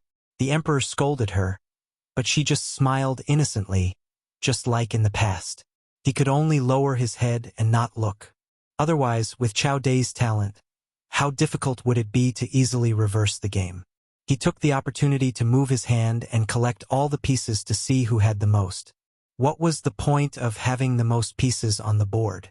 That day, Chao Chongqing stood up and left the capital alone. He never thought that once he left, they would never meet again. Chao Chongqing remembered her. Naturally, he remembered her daughter, the little girl who was as innocent and naive as her. He raised his head to look. She really looked like her. When he lowered his head again, Chao Chongqing's cold voice sounded again. "Who dares to stop me?" Su Fengyan smiled bitterly. This big bodhisattva was really King unreasonable. His martial strength was as high as the 9-story tower. Even the one in the capital couldn't do anything about it, so it wasn't shameful for him to be sullen. He thought about it. He wasn't afraid of Wang Mingyin, who was the 11th master, but Wang Xianji, who was at the 4th level of the 1st rank, was an immortal. The next two were also recognized as great supernatural beings who were close to the level of Earth immortals. The new god of sword Dongtai and Chao Guanzi had a clear difference between their realms and the remaining 7 on the list. In other words, once they used their strength, Chao Guanzi couldn't be regarded as 1.5 or 2 Wang Mingyin. After all, this was not Beiliang's territory, where they could easily mobilize hundreds of armored cavalry and thousands of armored cavalry to encircle and suppress them. Moreover, even if there were thousands of armored soldiers surrounding them, Chao Guanzi, who was the only great grandmaster in the world, was determined to escape or to kill a few people before retreating. He wouldn't be exhausted like the sword sage of Shishu who had drawn a circle and died. This was the horror of a celestial state master. The old god of swords sneered, "Chao Chongqing, you can try." Chao Chongqing's palms on the ground suddenly clenched into fists. Dust rose. Boom! 2 tornadoes appeared. Rings of strong qi, centered on Chao Chongqing's indigo robe, rolled out. The fur on Li Chuangong's sheepskin coat suddenly curled up. Standing behind Chao Chongqing, Su Fengyan was forced to take 3 steps back by the invisible qi. He clenched his teeth and pressed his hands on his saber. His feet made 2 pits on the ground before he could stop himself. Chao Chongqing only stood up slightly and did not make any other movements. Su Fengyan, who had just entered the best state of martial arts, could not withstand the pressure and was forced to take a dozen more steps back. Li Chungang instantly reached the peak of sword intent. Chao Chongqing looked at Zhang Anai and said softly, "Princess, do you want these to live or die?" As soon as he said this, Su Jihu flew into a rage and then his face turned pale. If Li Chungang was still the god of swords, who was the first person in Sword Dao, he might be able to stop Chao Guanzi today. But now in Jianghu, Qi Xuanjin had already ascended to immortality. Except for Wang Shenji, who dared to say that they could defeat the middle-aged scholar in front of him. Who in the world could reach the top of Martial Emperor City? Only Chao Qingyi. Chapter 254. Below the pavilion. The old man in the pavilion had a green snake in his sleeve. Above and below the pavilion stood 2 generations of outstanding talents. In the pugilistic world, there would always be new waves. Even if one was a genius with extraordinary talent, they would at most be in the limelight for 10 to 20 years. 30 years was the limit. It was a little strange in the recent 100 years. There was Huang Longshi in Yilan, and Wang Shenji in Donghai Martial Emperor City in the pugilistic world. It was a true once-in-a-century occurrence. Compared to the so-called once-in-a-century occurrence in the world, they couldn't be compared. Apart from these 2 fellows who were both celestial and demonic, the general trend was that the latecomers would surpass. One of the 4 grandmasters of the previous generation, Spear Immortal Wang Xiu, lost to his disciple Chun Jibao. Wudong Mountain had a person who instantly obtained the heavenly Dao riding green ox. After the old god of swords, Li Chungang went into seclusion. There was only a short period of gloominess in swordsmanship. Very soon, Peach Blossom Branch Dong Tai emerged as the leader. There were also Dragon Tiger Mountain's Qi Xianxia, Sword Tomb's Wu Lu Ding, and Tongshi Sword Immortal Lu Baijie. The older generation of pugilistic world people might have been subdued by the heroism of Li Chuangong's sword, but when they were old and dead, how many young people would remember the old god of swords' elegant demeanor of a sword immortal flying on a sword across the river? If they didn't hear that Li Chuangong's swordsmanship was eternal, they would feel that it was too conceited and absurd. At this moment, Chao Chongqing was facing off against the former leader of swordsmanship, the 2-sleeved green snake. With Chao Chongqing's noble spirit, he shouldn't have underestimated the older generation's god of swords. However, everyone understood the meaning behind his words. Even if Li Chungang trampled on the land's sword immortal realm, Chao Chongqing wouldn't be afraid of him today. Even His Royal Highness, who had experienced the power of the 2-sleeved green snake, was worried. He was afraid that old man Li, who was old and missing an arm, would not be able to compete with Chao Guanzi, who was at the peak of his cultivation. Chao Guanzi's life had been full of ups and downs. The Confucian school had always been good at cultivating righteousness. After the fall of his country, he fought against the wrath of the emperor as an ordinary man. His hands did not touch weapons, his body did not wear armor, and he entered and exited the palace 3 times in a row. His mind and breadth of mind were undoubtedly much more tenacious and broad than ordinary martial artists. Chao Guanzi's invincibility was without a doubt. After Wang Shenji became invincible in the world, he built a city in the Eastern Sea and built the army tower. There were 6 floors below the top floor, and 6 martial slaves were stationed there to deal with challengers from all over the world. Generally, the peerless masters would rest for a few days after defeating one person. They would wait until their spirit was at its peak before fighting again. Even the insufferably arrogant Dong Tai, who defeated his opponent with a snap of his fingers, still retreated from the army tower after winning. After fighting for half a day, 3 days later, the 6 defeated people reached the top floor. Only Chao Chongqing fought for 2 days consecutively and reached the top. It was said that when he faced Wang Shenji, he was still calm and composed. He was praised for his vast qi, and only lost to Qi Xianzhu. How could Su Fengyan not be afraid that the old god of swords would go into a dead end? This old man cherished his reputation the most. If he really angered him, he would deliberately fight to the death with Chao Chongqing. Would he be exhausted to death? The poor scholar, who was brought by His Royal Highness to Baogua Temple, had a fierce battle with the beautiful bearded Duke Yuan Zhongyan, and unexpectedly, he did not fall into a disadvantageous position at all. The righteous benefit Wang Ba was full of miscellaneous theories. It was as if he was trying to turn the world upside down. There was nothing he could not understand. The 300 to 400 spectators completely stopped looking down on him. They no longer dared to regard this young man as a scholar from humble family who was trying to sensationalize people. Especially when he talked about filial piety, loyalty, and talent, he talked about these two functions separately and then combined them together. In the end, different paths led to the same destination. He woke up a lot of scholars who considered themselves to be mellow scholars. The poor scholar's sentence, "Ability is vast, time is sufficient, you can be a sage. Ability without time, empty talk, you can only be a pedantic scholar," was an extreme slap on Yuan Zhongyan's face. But Yuan Honggu was not angry at all. He dismissed it with a laugh. The scholar spared no effort in praising the view that the monarch was capable and meritorious, so he was magnanimous and did not make a fuss about it.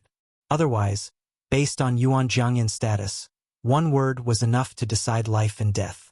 Although in all fairness, this debate was still won by Yuan Zhongyan, he personally judged that this debate was neither a win nor a loss. The host of Baogua Temple, Yin Daolin, nodded his head in agreement.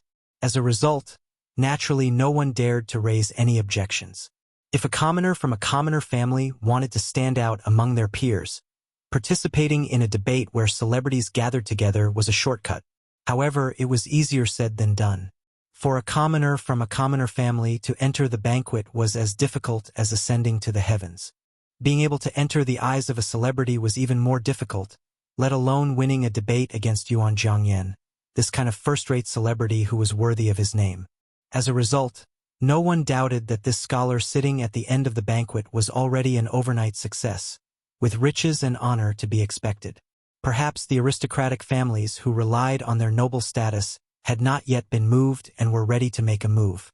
Some of the second- and third-rate gentry families and high-class commoners were already considering whether or not they could make the first move to gain the upper hand. After the banquet was over, they could snatch this cheap son-in-law and take him into their family. After he was accepted into their family, he could participate in a few more debates and fight for his reputation. When the conditions were right, success would follow naturally. First, he would enter the rank of a nobleman, and then he would seek an official career. This was not inferior to a marriage alliance with a mediocre scholar with shallow learning. If his luck was good, this kid would be able to enter the eyes of Yuan Honggu, this kind of powerful family's direct descendant. Chapter 255.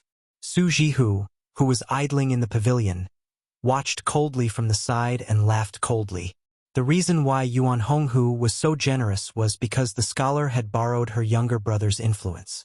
The scholar spoke with an authentic Gangnam-do accent and was clearly from a poor family in Yangzhou. Since the heir of Bailiang could lead him into the temple and sit at the banquet, the famous scholars of Yangzhou would not mind his lowly background and would personally make him famous. It was hard to say which of the two favors was more important. Su Jihu thought that for Yuan Zhongyan to be the leader of the Jiangsu scholars group, her eyesight was not bad. Her ability to disgust people was quite good.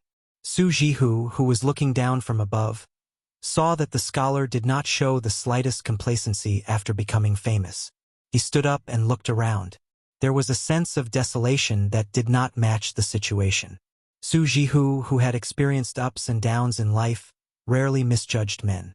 His eyesight could be said to have reached the point of perfection. This was a bit strange. Scholars from poor families were like carps leaping over the dragon gate. There were those who cried tears of joy and those who went crazy. In his memory, this scholar named Chun Liangshi was acquainted with Su Huipu and was good at drawing dragons and tigers. Today he met her younger brother by chance. Su Huipu's temperament was cold and arrogant, but in the end, she was a caged bird in a noble family. She was undisciplined in small matters, but without exception, she had no choice in big matters. Just like herself, when did she ever want to marry far away in Jiangnan? The beautiful maidservant, who had been teased by His Highness the Crown Prince over and over again, stared blankly at the scholar beside her. She was fascinated. Just now, the way he scolded the 8 extremes was peerless. Even when he was competing with Yuan Honghu, a famous scholar who was second to none, he still did not have stage fright. Moreover, she had participated in countless conversations, so she was quite knowledgeable. The servant girls who could participate in the banquet were not simple. First, they had to come from a noble family. Second, they had to be beautiful, refined, and talented. For example, she was a servant girl who had been fortunate enough to enter the Yuan family since childhood. She was naturally intelligent and was taught poetry, literature, zither, and chess. Today, the servant girls who served wine were all wonderful people taught by the Yuan family. When she saw Chun Liangxi stand up, she hurriedly handed him a wine cup. The latter smiled warmly, took the cup, and drained it in one gulp to quench his thirst. In her heart, she couldn't help but compare the handsome man in front of her with that debauchee. Humph! That scoundrel and frivolous young master was so handsome for nothing. What a waste of his skin! The poor scholar, Chun Liangxi, did not see that Su Dianxia. He felt somewhat regretful and wanted to express his heartfelt thanks. Since he couldn't find her, he didn't worry too much. He turned around and saw the little girl with a sallow face and felt pity for her. He asked the maidservant for some fruits and desserts and pulled the little beggar to sit down again. After the beautiful maidservant brought the lunch box, the little beggar didn't dare to eat, so he picked up the exquisite desserts and gave them to the child. The little beggar lowered her head and ate nervously, not knowing whether she remembered the taste or not. From time to time, he smiled and helped the little girl wipe the crumbs from the corner of her mouth. When the beautiful maidservant saw this scene, she was destined to be unable to imagine such a warm and affectionate scene in the past. Her heart softened. This young master was truly a good person. Outside the pavilion, Su Fengyan could only promise that he wouldn't retreat. It was already difficult for him to take another step forward. Chao Chongqing, who never brought weapons to fight, was arrogant. Even if he was facing the former Jianghu legend, Li Chungang, he still went straight ahead, ignoring the old god of swords' rising majestic sword will. Before the old man with the sheepskin coat raised his arm, dozens of crisscrossing gullies appeared on the ground between them. Sword Chi rolling dragon wall. Li Chungang once fought with the West Shu sword sage in the palace. When Li Chuangang's sword Chi reached, the entire dragon wall, which had existed for hundreds of years, was shattered. Before that, Li Chungang said that West Shu had no swordsmen. He entered Shu alone and killed 16 swordsmen who blocked his way. At that time, it was undoubtedly the peak of Li Chuangang's swordsmanship. He was almost invincible. Numerous ravines cracked apart, and it was a ghastly sight. Only when it reached Chao Zhangxing's body did it seem to be imperceptibly obstructed, and it was forcefully stopped. Chao Chongqing said calmly, "Senior, you are not only 8th. People only know that Sword God Li's 2 sleeves are unrivaled, but they don't know the power of the Sword Qi to open the gate of heaven." The more the middle-aged Confucian walked, the thicker the gullies became. The two were only 10 steps apart. The old man with the sheepskin coat had a leisurely expression, allowing Chao Guanzi to walk forward again and again. He only squinted his eyes and smiled. "Stop talking nonsense." Chao Chongqing smiled gently. In the pavilion, Jiang and I, who finally had the courage to stare at Chao Chongqing, asked doubtfully, "Uncle Qizhao?" Chao Zhangqing abruptly stopped and nodded heavily, all sorts of feelings welling up in his heart. Jiang Ni's eyes suddenly turned red. He wanted to get up, but he subconsciously looked at His Royal Highness.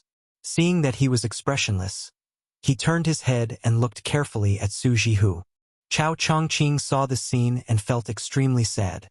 Without the old god of swords Sword Qi, the ground in front of the pavilion caved in. Jiang and I saw Su Jihu smile and puckered his lips. He then got up and said timidly, "Uncle Qizhao, can you not do it?" Layers of dust and dirt flew outwards like ripples. Chao Guanzi, who was in the middle, said softly, "Chao Zhangqing will listen to princess's orders." Even Su Jihu could not help but be dumbfounded.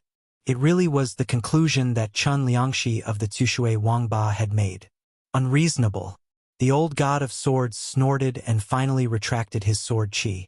Chao Chongqing walked up the steps, but did not enter the pavilion. He knelt down again. This time, he knelt for the prosperous West Chu of the past. Su Fengyan looked at the standing clay figurine and the kneeling Chao Guanzi with a complicated expression. Were they leaving? Chapter 256. Why was it that even though they were both the top experts in Jianghu, the difference between them was so great? The old man Li Chungang liked to pick his ears and buckle his feet when he had nothing to do. Chao Chongqing, on the other hand, fit the image of a peerless expert in Jianghu. His body was tall and slender, and his divine aura was restrained. Even when he knelt down, it was soul-stirring.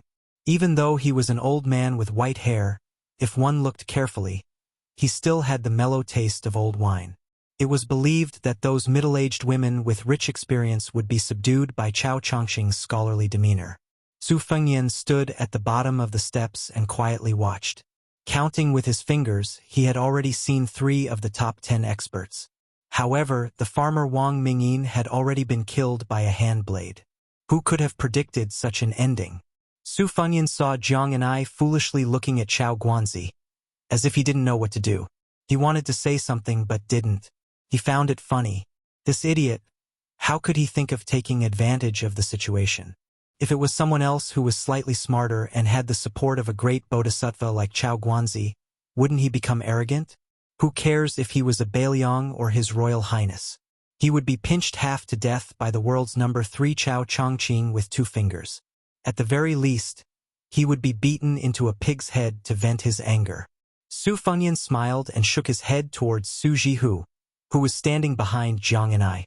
He quietly signaled her not to make any moves. In front of Chao Chongqing, it was best not to add feet to a snake. Even if the old god of swords was willing to use all his strength to stop him, it would be easy for Chao Chongqing to injure anyone. In the world, the only person who could make this green-clothed official bow his head was the stupid girl that he had bullied for many years. His Royal Highness was unconvinced and sullen. In the 100 years of Jianghu, there were millions of martial artists. How many Chao Chongqing were there? For some reason, Jiang and I saw the corner of Su Fengyan's mouth curl up and instinctively glared at him. Her glare was just a small habitual action without any lethality. However, today was different from the past. With Chao Guanzi present, even though his back was facing His Royal Highness, Su Fengyan immediately felt a strong murderous intent. Chao Chongqing slowly turned his head and said, "Your Highness, Chao Chongqing? As long as you nod, Chao Chongqing. As long as I can do it, I will not refuse. As long as I can." Even the 2 emperors of the Liang dynasty could not sleep well because of this old minister. Was there anything that Chao Chongqing could not do? Generally speaking, Jiang and I was only a small vase that Su Rintu had brought back to the Bailiang Palace. It did not have any real meaning. In the 8 kingdoms of the spring and autumn period, there were hundreds of imperial sons and grandsons, empresses and concubines. If they fell into the hands of the king of Yen and king of Guangling, the beautiful women would at most be reduced to concubines and maids. The mediocre women would mostly be used as prostitutes for officials. As for the princes, there was no lack of them being killed by 10 of them at once. They would become the theme of the celebration banquet. Keeping these former nobles alive, if it was said that they harbored a disloyal heart and conspired against the emperor, they would be laughed at. Since that was the case, it was fine to give away a princess of West Chu. Moreover, they could befriend one of the top 3 in the world, Chao Guanzi. Why not? The old god of swords, who had been revealed by Chao Chongqing that he had other skills besides the 2-sleeved green snake, paid no attention to this matter. The old man followed the agreement. As long as he could ensure that His Royal Highness did not die, then he wanted the little mud man to learn swordsmanship from him. As for other nonsensical matters, he did not worry about them. Moreover, Li Chungang, who had lived for more than 80 years, knew very well that as long as the little mudman stayed by His Royal Highness' side, there was an 80 to 90% chance that he would learn swordsmanship. It was better to sever this ill-fated relationship earlier. Where in the world could he not go? The old god of swords glanced at His Royal Highness with schadenfreude. He wanted to see how this kid would respond. After the reads, he was probably afraid that the elusive assassin would take his head. He gritted his teeth and carried the two-sleeved green snake every now and then. This kind of perseverance and ruthlessness was not at all like His Royal Highness, who was destined to be the king of Beiliang. Su Fengyan smiled mischievously and said, "No, she's mine." Jiang and I said angrily, "Who's yours?" Chao Zhangqing was as calm as a dried-up well. Perhaps he was rejoicing that this time he had traveled far and wide only to find what he was looking for without any effort. His mood was not affected by the crown prince's arrogant words. He smiled and said, "It's fine. After a while, your highness will change your mind." Su Fengyan still had a sloppy attitude. He smiled and said, "I can't guarantee anything else, but this matter is really non-negotiable." Chao Chongqing glanced at His Royal Highness and said with a playful smile, "Your Royal Highness, don't hold the blades with both hands. Wipe your sweat. Otherwise, the sword-drawing technique you learned from Dongyue's imperial family will be greatly reduced." The thick-skinned Su Fengyan laughed. As expected, he released his hands from the spring thunder-embroidered winter blades and wiped them on his sleeves. Su Jihu, who sat down in the pavilion again, smiled and the haze in her heart dissipated a little. She did not know Chao Chongqing, but Chao Guanzi had vaguely heard about him from some wanderers and officials. Naturally, she did not know that the green-robed Confucian who could make Li Chuangong's sword chi roll off the dragon wall was that famous master. However, Su Jihu had sharp eyes and dared to ignore the old god of swords and the power of Beiliang. How could she relax? She was worried about her brother's safety. She looked at Jiang and I. Femme fatale, it was true. The pity she had for this fallen princess was swept away the moment Chao Zhangqing appeared. Cold temperament? Su Jihu, who was most willing to tarnish her reputation, would never deny it. Chao Guanzi did not speak, Su Fengyan did not speak, and Jiang and I did not speak. For a moment, the atmosphere in the pavilion was heavy. It was Su Jihu who came out to smooth things over. She smiled and asked, "Jiang and I, do you want to drink tea together?" Chapter 257. Jiang and I nodded. Chao Zhangqing frowned, but he didn't say anything. He seemed to have made up his mind to follow the etiquette of an official in front of Jiang and I, not daring to step out of line. The group returned to the tea room. Su Hui was inside. After some polite greetings, she skillfully brewed tea. Her technique was experienced and pleasing to the eye. A woman from a noble family could see elegance in the details. She obviously noticed the unfamiliar scholar kneeling beside her. A man from a noble family, especially after 40 years of age, not to mention appearance, most of them had a spiritual qi support. Whether it was righteous qi or yin qi, it was very different from the common people.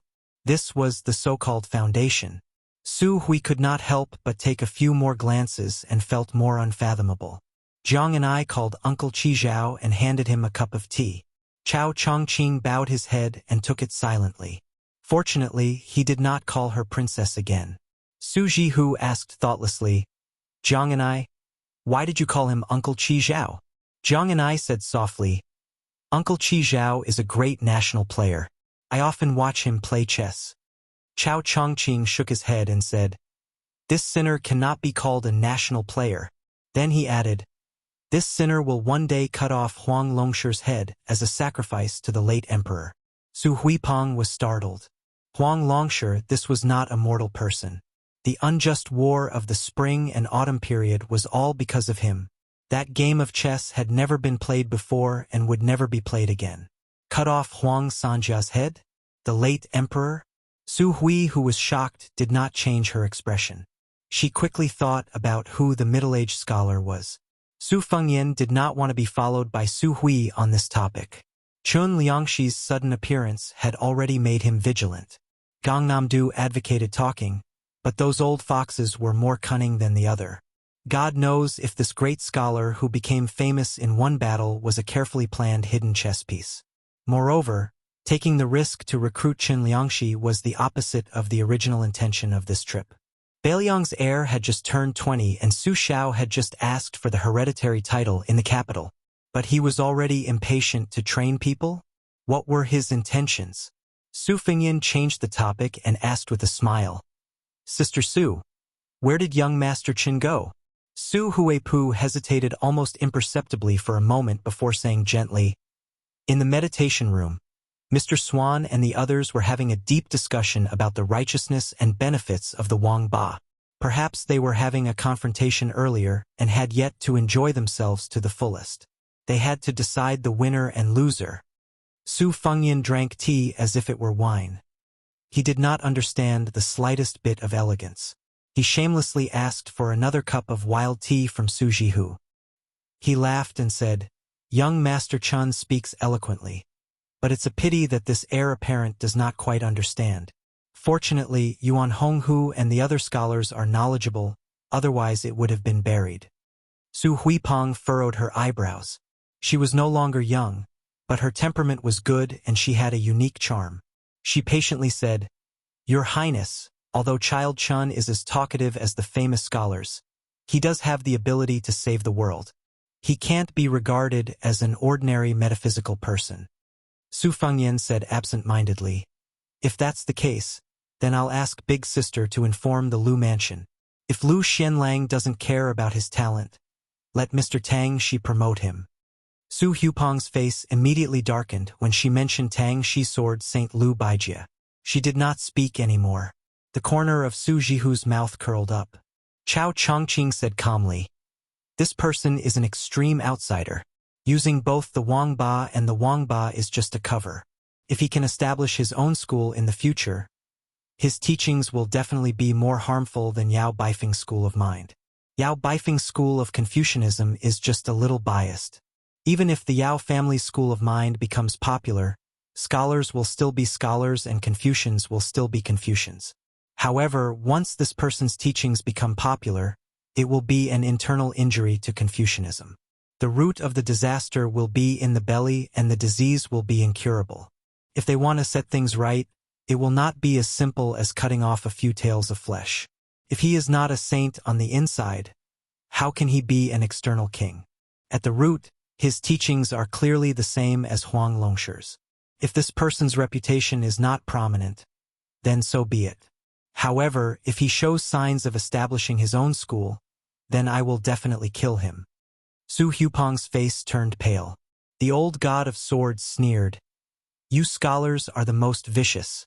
Especially scholars, when it comes to killing scholars, you are more willing than anyone else. This bad habit of scholars belittling each other is even more incurable than the jealousy of women. This old man is sick of it. Chao Zhangqing, this old man will say it here today. In the future, if you want that young man, just let me know and this old man will fight with you. Chao Zhangqing indifferently declined to comment. Su Huipeng firmly remembered the name Chao Chongqing. Like Su Jihu, she did not know that Chao Chongqing was the Chao Guanzi who assassinated the emperor. Otherwise, they would not dare to live in the same room. If the capital found out, it would be a disaster. This thorn had been in the hearts of the two emperors for 20 years. Before the previous emperor died, he truly said that if he did not kill Chao Guanzi, he would not be able to rest in peace. For this reason, there was a group of imperial bodyguards who were hidden in Jianghu. Each one of them was extremely skilled in martial arts. They were also assisted by a considerable number of elite soldiers who spied for information all year round in order to kill Chao Guanzi. It was rumored that after the emperor ascended the throne, he did not summon these men of sacrifice. They were all under the direct charge of the cat Han Diaosi. It must be known that this was the great eunuch with the strongest yin qi in the world. He was a freak who could kill celestial phenomena. Han Diaosi had white eyebrows and a white face. To put it nicely, he had white hair and a youthful face. To put it bluntly, he had turned into a demon. How many sensational and bloody scenes in the palace were not all caused by this cat? People all said that he had the ability to retain his youthful appearance because he liked to use human hearts and human liver as food. He sliced them into pieces to go with wine. Not to mention whether it was true or false. Just hearing it gave off a bone-piercing chill. When the tea was hot, it would cool down. The group left Baogui Temple and returned home. Chao Chongqing stood at the door and watched Jiang and I get on the carriage with his own eyes. Su Fengyan boarded the carriage and asked, Mr. Chao, Are you going to reveal her identity to the whole world? If I don't let her go, will you follow me and let everyone know that I have a Chao Guanzi by my side? Chao Chongqing smiled and said, His Royal Highness is a smart person. The king of Beiliang is like father, like son. Su Fengyan was silent. Chao Chongqing didn't look at His Royal Highness. He only looked at the carriage where Jiang and I was and said with a smile, Your Highness is still weighing the pros and cons. This decisiveness has lost to Su Xiao. Even your emperor can't kill me. How can you kill me? Chao Chongqing sensed Su Fengyan's aura. He shook his head and said, At least you can't now. Unfortunately, I found the princess now. With these words, could it be determined that Chao Guanzi didn't dare to underestimate His Royal Highness' good fortune? Could Su Fengyan be worthy of this attention? Chao Chongqing stretched out his palm and made a repetitive action. He said, Your Highness, as long as you are willing to go with the flow, Chao Chongqing can kill Chun Jibao for you. Su Xiao is not easy to kill, you are not easy to kill, but it is the same for me. Su Fengyan smiled bitterly. A man in blue killing a man in white? Chapter 258. Su Fengyan entered the carriage. There was still only Su Jihu and Princess Jing, and inside, Su Fengyan sat cross-legged, leaning against the wall of the carriage, his brows tightly furrowed. Su Jihu was somewhat distressed. He reached out and smoothed his younger brother's brows. Su Fengyan smiled somewhat bitterly. Was the delicate situation in Beiliang already so clear that even Chao Chongqing could see through it with a glance? How many emperors, especially the founding emperors of previous dynasties, didn't borrow a knife to kill people and then withdraw the knife and stab the companions by their side who were originally in charge of the knife? Dogs were raised to bite people to guard against thieves. If the thieves were gone, how could the dogs be kept to waste rations? But Beiliang was not a dynasty after all. It was divided into territories and occupied a remote corner of the country. No matter what, Su Xiao was called the second emperor. Nominally, he still had to be respectful and reverent to the one in the capital. Allowing him to slaughter people and carry a knife to the palace was a vast and mighty act of heaven. It was to let the restless Beimang know that the imperial court would not be so foolish as to destroy their own thousand-year foundation. While Su Xiao was ambitious and ruthless, he was not the kind of cold-hearted person who would cook the hound after the cunning rabbit had been caught. He would also not treat the old generals of Beiliang with indifference. On the contrary, Su Fengyan knew better than anyone that Su Xiao had spent most of his time and energy appeasing and taking care of his former subordinates and descendants. The imperial court seemed to be enjoying this and did not tire of it. The pressure they exerted on him was just right. They did not force him, a prince with a different surname, to rebel, but they also did not let Su Xiao be truly comfortable. Yan Jieshi, who had betrayed Beiliang, was a typical example. Intentionally or unintentionally, the white-clothed Confucian had monopolized Qin Jibao's power and had his own team. Even if it was not as exaggerated as having as many generals as clouds and scholars as rain, it was not too far off. Moreover, the saying that one Qin Jibao could fight half of West Chu was said by the late emperor himself in front of Su Xiao and all the civil and military officials in the Baohe Palace before his death. Qin Jibao was widely acknowledged to be the best at national wars. His ability to mobilize more than 100,000 troops was superb. It was said that he remembered the names of every captain, as well as their strengths and weaknesses in leading the troops. Opportunities were fleeting, but Qin Jibao was always able to make the finishing touch in the deployment of troops. The Battle of the Western Fortress lasted 3 days and nights. Qin Jibao did not sleep or rest. Behind him, the commanding soldiers who held the flag were rotated in 6 batches of 18 people. The military historian who was in charge of recording the entire process wrote no less than 10 lines of paper. From beginning to end, Qin Jibao, dressed in white, did not move an inch.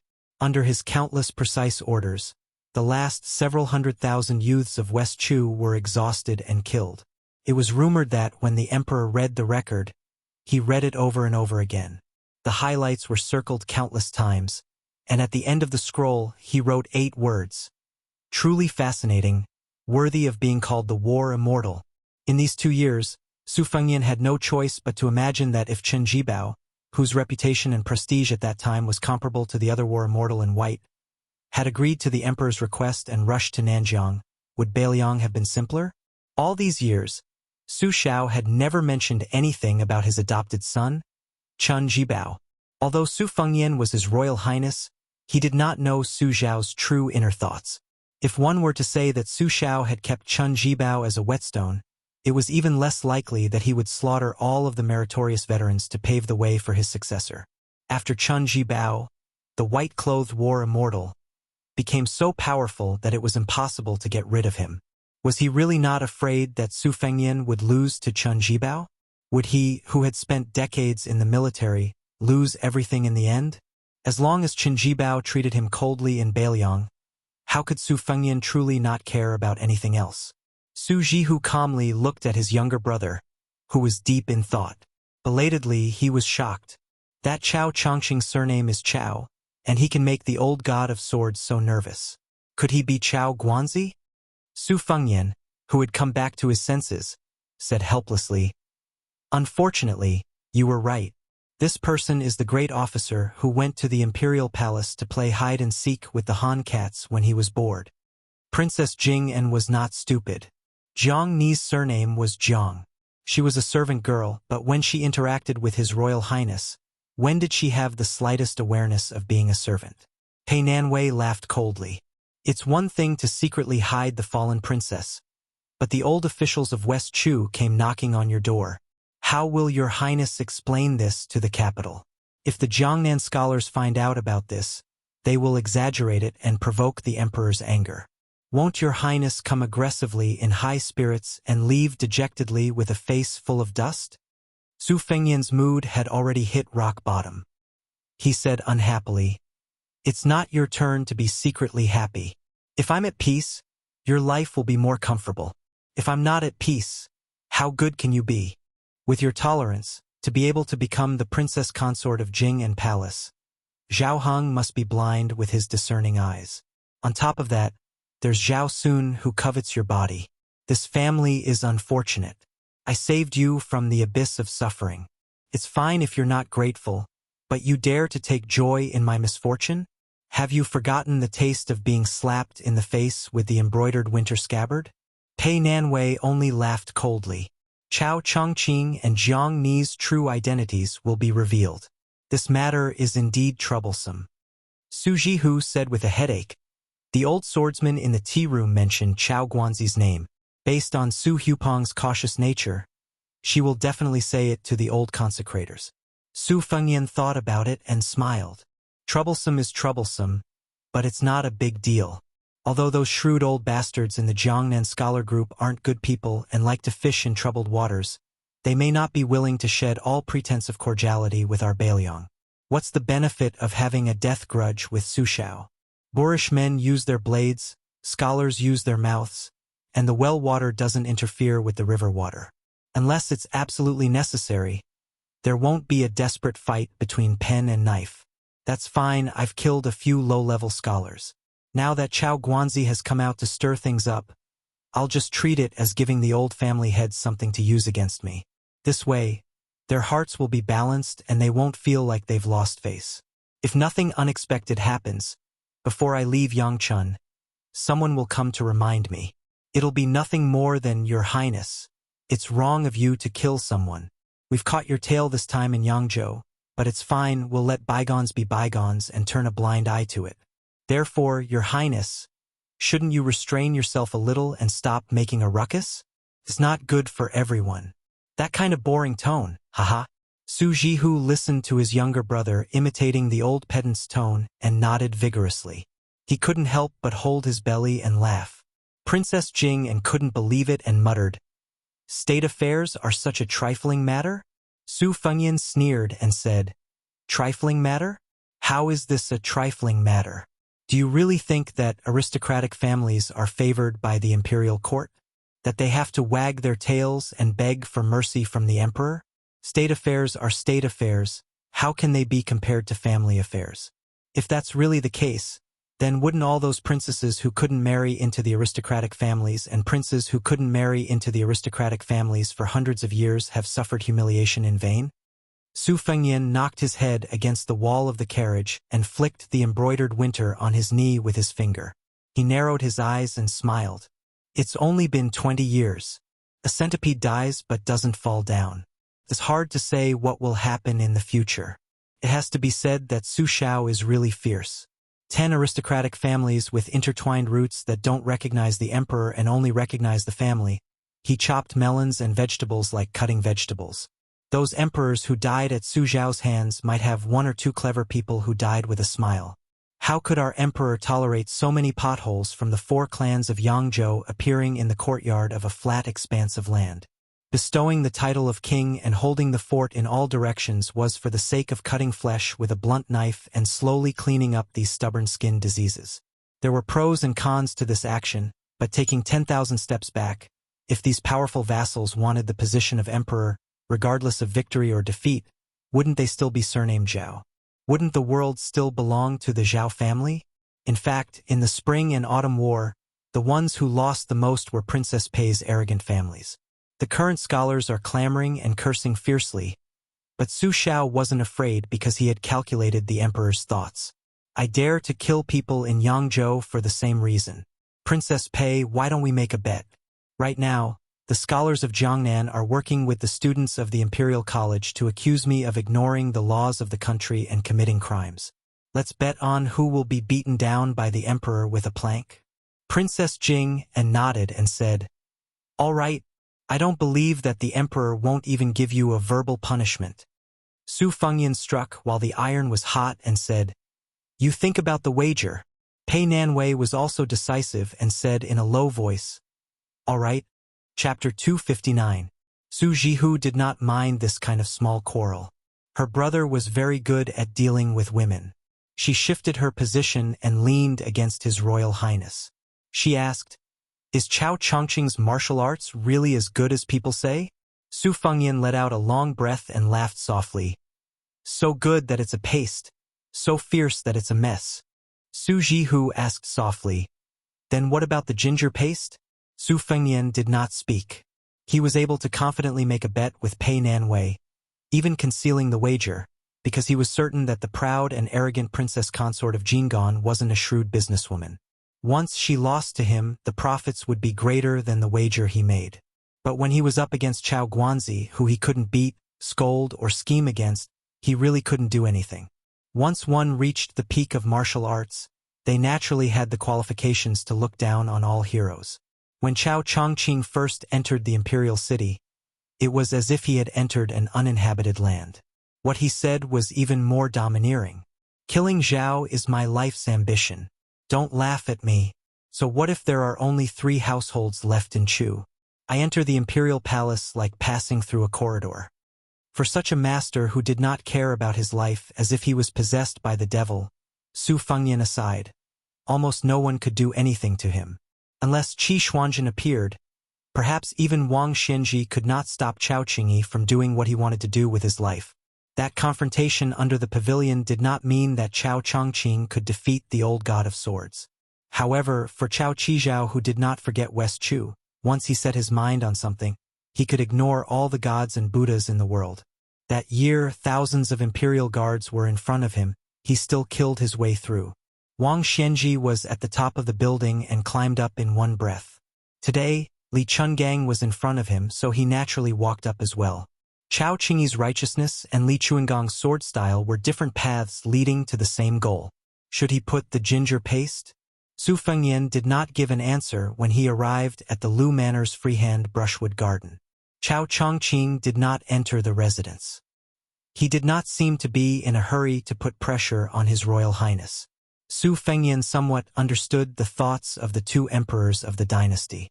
Beside the bed, in Great Peace City, there was an indescribable feeling of suffocation when such a Confucian scholar had appeared in front of him. Chao Chongqing came to the capital 3 times and the palace 3 times to let Emperor Zhao of the Liang dynasty know that the whole world was his, but he might not be able to enjoy it in peace. For the entire afternoon, His Royal Highness, with his usual expression, stayed in the freehand brushwood garden and chatted with his elder sister Su Jihu. Su Fengyan talked to her about the white fox face that had ascended to the 3rd floor, about the female Dharma king of the secret sect he had met by chance outside Xiangfan City, about the wooden sword Wen Hua they had met by accident in the city, and about the girl Li Zi who had grown up in the temple. He talked about the romantic girl Wang Dongxiang and the big turtle on the spring god lake. As for the difficulties of practicing the knife, he skipped over in a few words. At noon, after His Royal Highness left Baogua Temple, the poor scholar and the little beggar also stepped over the threshold and continued the debate in the meditation room. The time, place, and people were all on Yuan Honghu's side. This time he had truly lost. Chen Liangxi, who had studied hard, was not discouraged. Yuan Jiangyan's clear talk was worthy of his title as the first on the left side of the river. He was not fishing for fame. There were three good things about Jiangnan scholars. They were good at keeping prostitutes, good at maintaining a reputation, and good at creating momentum. Those who had reached the peak were probably Yuan Jiangyan and the few people who could stand shoulder to shoulder with Mr. Ambitionist. The abbot, Yin Daolin, lived up to his nickname as the Motionless Monk. He did not speak, but when Chen Liangxi rose to leave, Yuan Jiangyan did not move. He only nodded his head in acknowledgement. The old and respected Jiangnan monk personally rose to see him off to the door. Of course, the little beggar could not enter the meditation room. She stood at the door, still holding the empty watermelon in her hands. It was comical and laughable. Walking out of Baogua Temple, Chen Liangxi turned his head to look at the temple door with a faint expression of disappointment. He said to himself, "Our paths are different. It was not my plan." The little beggar asked softly with a face full of curiosity, "Where's that kind brother?"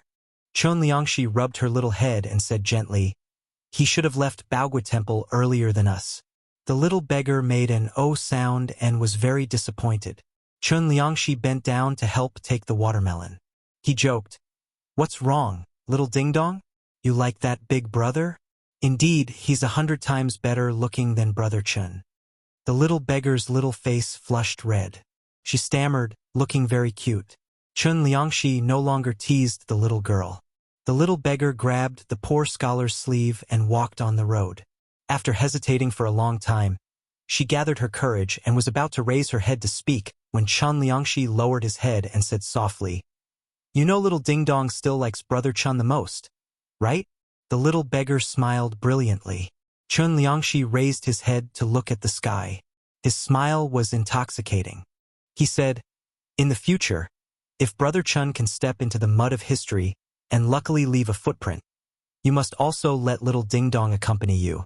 Since ancient times, there had been countless heroes in troubled times, but how many could leave their names in history? Even a few dozen words would be an extravagant hope." The so-called footprint of this poor scholar who died a posthumous scholar was clearly an ambitious person who wanted to leave his name in history and not some unofficial history compiled by a private person. How could the little beggar understand this? In her view, it was probably not as practical as eating fried watermelon slices for dinner. She only thought that Brother Chen had said something good. She was happy and skipped around. This was a rare moment of carefree. Chen Liangxi also knew that the little girl did not understand, so he said it. He threw away the teachings of the saint about investigating things, knowing sincerity, and cultivating one's body. He did not care about the inner saint's foundation or the outer king's career. He did not even think about whether or not his winding water talk had become a rare commodity worth hoarding. He only smiled and said, "Let's go. We'll go outside the temple and draw a dragon for you and grandfather on the stone slab. As usual, Brother Chen will draw the dragon and little ding-dong will add the finishing touch." The little beggar made a heavy sound of agreement. Su Huipeng stood at the entrance of Baogua Temple. She looked at the two poor figures, one big and one small, gradually disappearing into the distance. She was lost in thought. As the daughter of a noble family, she was able to become acquainted with the poor scholar Chen Liangxi because of a chance encounter by the spring outside the temple. The little beggar went into the water to pick up money and was reprimanded by the monks in the temple. Chen Liangxi, who had entered the temple to borrow the scenery to paint peonies, happened to pass by and helped the little beggar out of the situation. Su Huipeng was in a good mood at the time and told Baogua Temple not to stop the little girl from picking up the wishing money in the pond. Later, she accidentally discovered that Chun Liangxi had secretly drawn a dragon. At first she was shocked by his audacity, but after a closer look she was shocked by his exquisite painting skills. It was a painting of a serpent fighting a dragon. Above it, the sky dragon could be seen in the colorful and condensed clouds, dripping with ink. The sky dragon had a long beard and a huge mouth, soaring through the clouds and mist, old and fearsome. Below it, the serpent came out of the water, clawing with its claws. The giant serpent coiled around the mountain, spitting its tongue toward the sky. At that time, the painting had already reached the end. Su Huipeng was really frightened by the bizarre and strange scene. Chun Liangxi had been seen through, but he did not panic in the slightest. After chatting, they chatted happily, and she greatly admired Chun Liangxi. Only this person's edges and corners were too distinct. Su Huipeng knew that only her father, a first-class famous person in Jiangnan, could tame him, so she had the intention of taking things slowly. Her original intention was for Chun Liangxi to be tempered by life for a few more years, and then she would make an exception and recommend him to the Su family. He would start as an advisor, and perhaps he could transform into a dragon. In the future, Chun Liangxi would naturally be grateful to the Su family for bestowing him with sexual intercourse. Only then could he be considered to be truly used by the family. Now, Chun Liangxi, who had monopolized the limelight of winding water, could be considered to be soaring. Very soon, his name would spread throughout Gangnam-do. If the Su family wanted to recruit him again, they would have to do it brazenly, and the capital they would have to spend would be several times more than before. How could Su Huipeng not hate His Royal Highness? The bigger secret was that if Lu Baijie had not appeared, she would have almost fallen to the point of having to warm the bed for this unscrupulous prince. Su Huipeng concentrated on cultivating and naturally saw this as a great humiliation. Just now, she saw Boji Yuan Jiangyan in the temple. This famous person's eyes were obscure and gloomy, which made Su Huipeng's hair stand on end. A famous person who could say, "Raising a soldier is not like raising a dog. It is like raising an eagle. When hungry, use it, and when full." He was not just a moral Confucian who only knew how to talk mysteriously. Su Huipeng sighed and was disheartened. She walked out of Baogua Temple alone and narrowed her eyes. She slowly walked to the foot of the wall and said with a sad face, "Chao Chongqing? What does it have to do with me? I'll just pretend I didn't hear it." This female Taoist priest lowered her head to look at a clump of weeds and sneered, "Women are as cheap as grass." Chapter 260. In the afternoon, His Royal Highness made jokes and Su Jihu kept laughing. Her charming smile from the bottom of her heart was enough to make the fake Taoists in Gangnam-do fall head over heels for her. Unfortunately, they couldn't see it. Su Jihu was very fond of Wooden Sword Wenhua's catchphrase. "Little Nian, I'm very depressed right now. I'm so hungry that I don't want to eat." It's also a skill. "Little Nian, look. That little girl is not as beautiful as you. She's not as white as you. Why don't you give me a smile to satisfy my cravings?" When Su Fengyan talked about this brother who used to be together with him, his words were angry, but his eyes were gentle. When His Royal Highness talked about Miss Li Zi and Wang Dongxiang, he could clearly feel that there was a clear difference in Su Jihu's preferences. Unexpectedly, Su Jihu shed a lot of tears because of the first snow, but she didn't seem to think highly of the beautiful Wang Chudong.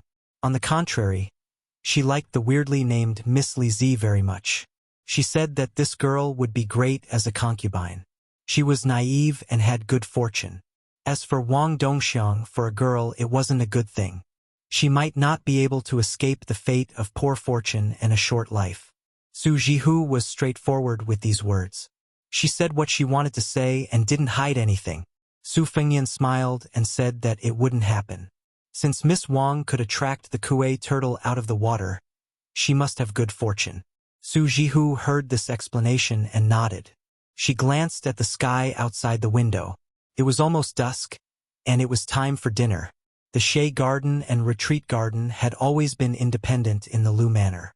The two gardens did not have to participate in the family banquets. After Su Jihu married to Jiangnan, she did as the Romans did and gradually got used to the food here.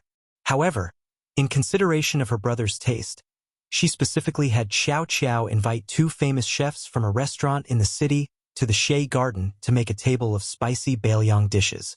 If one was not an expert, one would not dare to try the unique stone cooking and cooking methods of Bailiang. If it was done properly, then it would be refined. The 200 taels of silver from Widow Su, the Gangnam-do Rouge Tiger, was a hot potato. One of them heard that they were going to cook for the Bailiang heir who had killed someone on the street. Before leaving, he rushed home and cried bitterly in front of his wife and children. Looking at his wife, who only knew how to nag all day long, he found her particularly pleasing to the eye.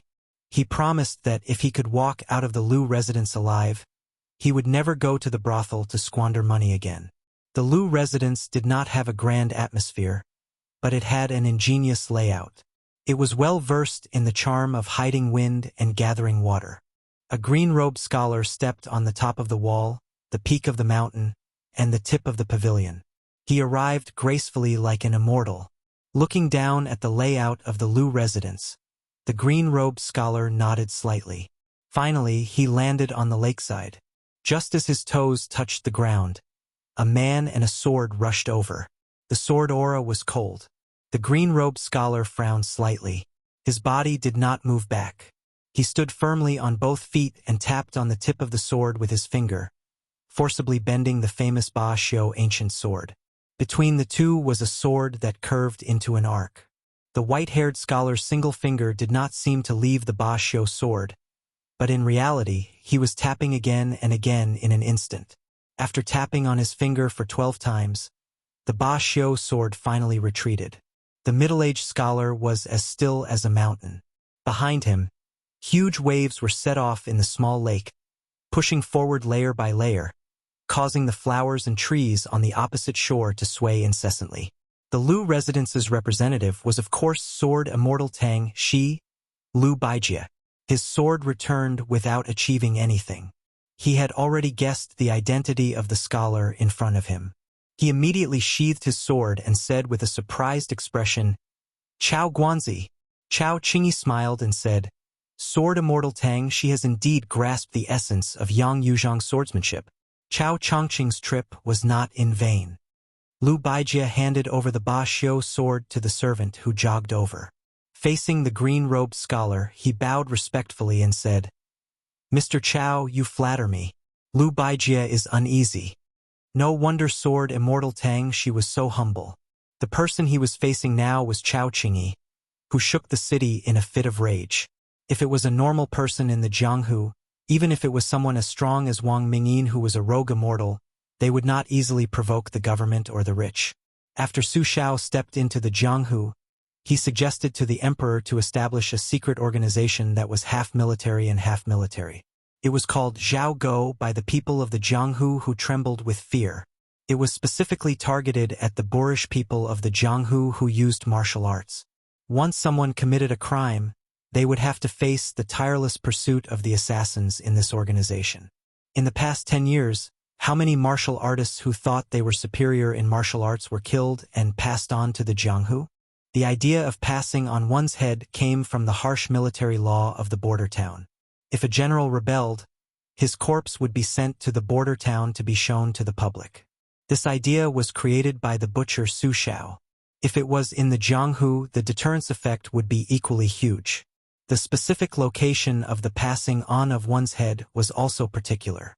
There were a total of 16 sects and sects that were unfortunately named in the north and south of the Yangtze River. Among them, even Taoist orthodoxies like Mount Longhu could not escape the humiliation. Later on, when the Taoist master residence was operating in the capital city, it offered countless elixirs and miraculous medicines to the officials and dignitaries. Only then did they manage to avoid the location of the passing on of one's head. Other than Mount Longhu, Donghai Martial Emperor City was also on the list. However, after Zhao Go's special envoy was killed 6 times in a row in the Eastern Sea, the passing on of one's head was still carried out. There was no delay, but they did not enter the city. They only made a symbolic announcement outside the city before returning. It should be that both the imperial court and Martial Emperor City took a step back. However, these rules that were piled up in blood did not hurt Chao Qingyi at all. In the early years, half of Zhao Guo's team was in hot water chasing after the big Guanzi. However, whenever they were lucky enough to meet him, they would be killed by Chao Guanzi again and again. In the end, the executioner organization did not allow their subordinates to participate in the killing operations directly.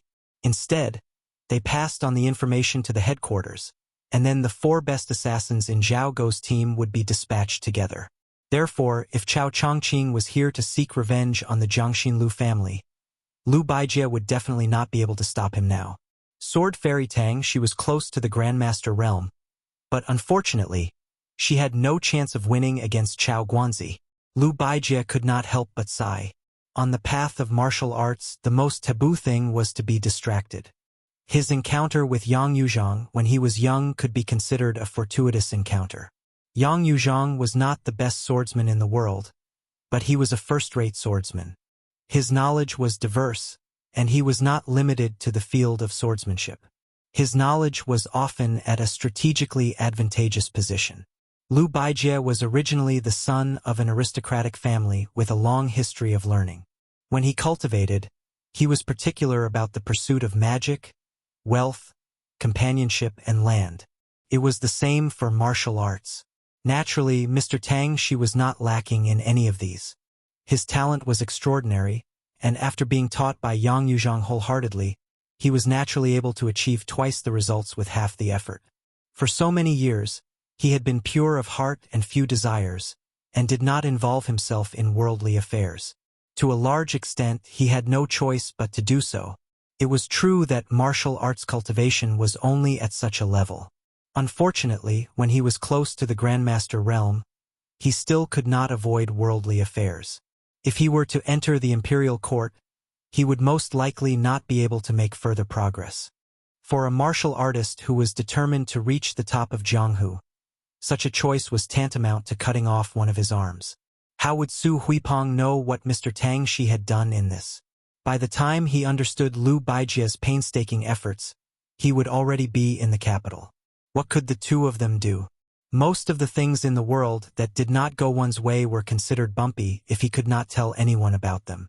Lu Baijie steadied his mind and waved his hand to signal a group of Lu Mansion warriors in the distance to retreat.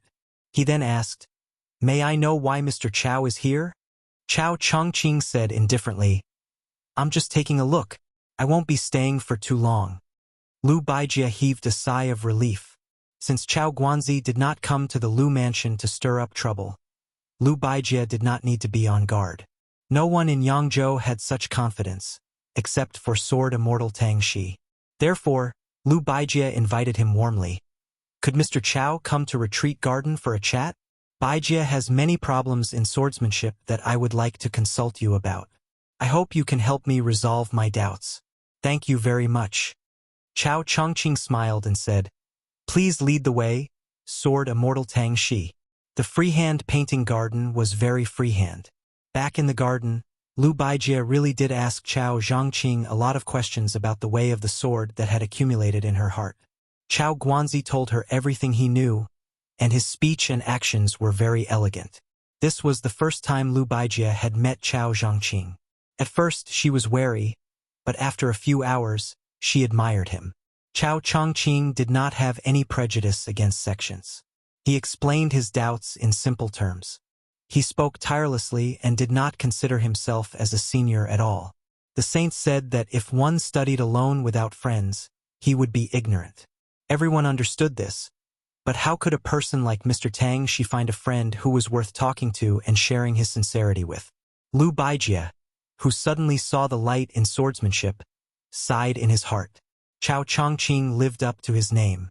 At dusk, Lu Baijie sat upright and asked again, "What does Mr. Chao want?" This time, Mr. Tang Shi was very sincere. Chao Chongqing shook his head and only asked, "I believe that Mr. Tang Shi understands His Royal Highness, Su Fengyan, better than I do. If he cares about something very much and someone wants to take it away, will he give it to them?" Lu Baijie remembered the scene at the gate of the Lu Mansion. After some thought, he said in a low voice, "If it was something as important as his family, this person would definitely not give it to them. Other than that, he is not a petty person. This person is very scheming and shrewd. It is not good to talk nonsense. Chao Chongqing smiled and said, "Then it will be fine." To him, Jiangxi was the princess of West Chu. To His Royal Highness, she was nothing. Chapter 261. Lu Baijie and Chao Chongqing arrived at the leisure garden together. Mr. Tongxi's boldness made Su Fengyan have a whole new level of respect for him. Even he had to regard Mr. Tongxi as a wolf, tiger, or leopard. The Lu family's roots were in Jiangnan. Although it was thousands of miles away from the capital, it was not as far away as Beiliang, where the emperor was far away. Nowadays, the grand families were on the wane. They had changed from strategic planning to internal strife. The emperor's control over the noble families was becoming more and more satisfactory. Once the Lu family was found to have an affair with Chao Chongqing, it might implicate the family head, Lu Daolin. Not to mention losing his noble position as the chancellor of the Imperial College, it was hard to say whether he would be able to walk out of the capital alive. Thus, with the presence of Lu Baijie and Chao Chongqing, the banquet at the leisure garden became even livelier. At this table, there were 2 people on the martial arts ranking list. Adding the Tongxi sword immortal, this could frighten the people of Jianghu. On the table, 2/3 of the dishes were Beiliang dishes and 1/3 of the classic Jiangnan dishes. The bowls and plates were all made by the big official kilns in Jiangnan. During the spring and autumn period, there were no inscriptions on bowls and porcelain. Now, the world was peaceful and inscriptions were in vogue.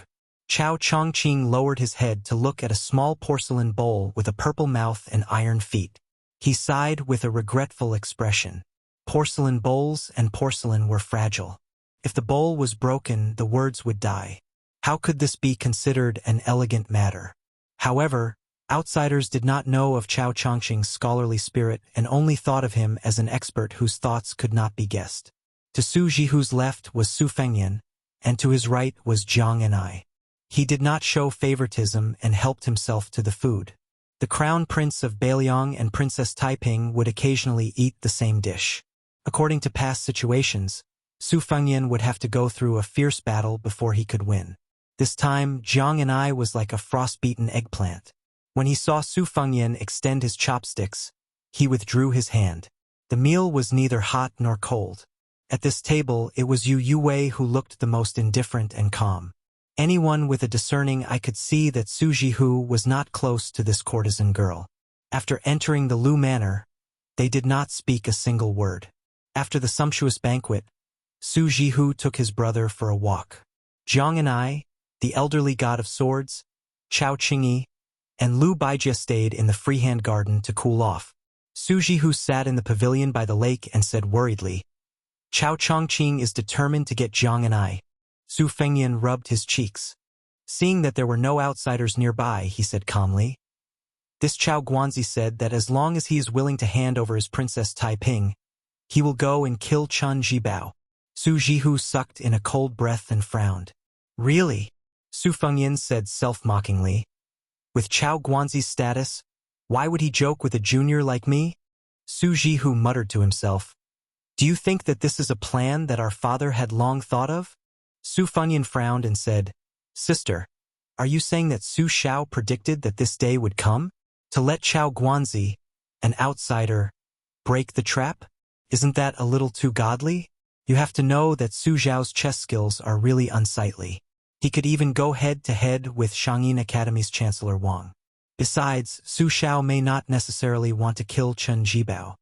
Su Jihu thought for a while and said carefully, "If you don't want to kill Chen Jibao, you can slowly compete with him. If you want to kill him and let you be the executioner, you might be able to establish your power. However, it will be too much of a loss for Northern Liang. Chen Jibao is not someone who is easy to deal with. He is willing to be our father's adopted son, but he might not be willing to be your stepping stone. Once there is internal strife in Northern Liang, the imperial court will have nothing to fear. Zhang Julu and Gu Jiantang are mortal enemies, and the two of them have been secretly communicating with each other for a long time. If Chen Jibao escapes alone, it will not only cause the Northern Liang to be divided and the army's morale to drop. Chen Jibao might even become the second Gu Jiantang." Su Fengyan nodded with a smile. Indeed, Gu Jiantang might not be able to defeat Su Xiao in this lifetime, but that doesn't mean that the independent Chen Jibao won't be able to defeat a mediocre heir like me. It seems Chao Guanzi's intervention is most in line with Beiliang's long-term interests.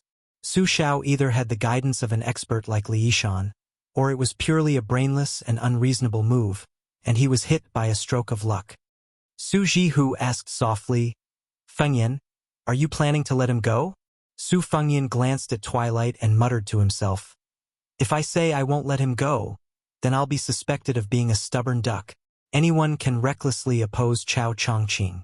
At worst, they'll lose their life, but I don't think I can do it. After all, Su Xiao is already so old, and I can't just make things difficult for him. Moreover, my personal relationship with Chao Chongqing has definitely crossed the bottom line of that person in the capital. Even Su Xiao can't say he can't take it all. This time, Chao Chongqing has really hit me where it hurts. He's certain that I'm not the ignorant and fearless heir of His Royal Highness. Add to that the huge bait he threw out to kill Chen Bai. I'm guessing he's secretly rejoicing right now." Su Jihu asked softly, "Do you like that lass a lot?" Su Fengyan made a silly face and said with a laugh, "How can I not like her? I've been looking at her for so many years, and she's only getting prettier as she grows. I never get tired of looking at her, so of course I like her." Su Jihu sighed. "Do you only like her?" Su Fengyan was startled. This wasn't a question at all, but it seemed he had never given it much thought. Su Jihu rubbed her brother's brows and asked with a smile, "Sister is curious about who you're afraid of?" Su Fengyan laughed. "Of course. I'm afraid you'll be unhappy and second sister will be angry." Su Jihu shook her head and said seriously, "That's not what I'm talking about. It's the kind of person you're really afraid of and can't sleep at night." Su Fengyan hesitated for a moment before saying slowly, "I'm afraid of that person in the capital.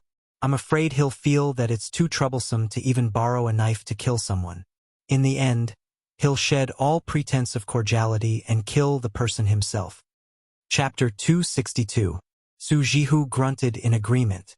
If the person in the capital was a wise ruler in the normal sense, then so be it, but things were not so simple. His diligence had almost reached an abnormal level.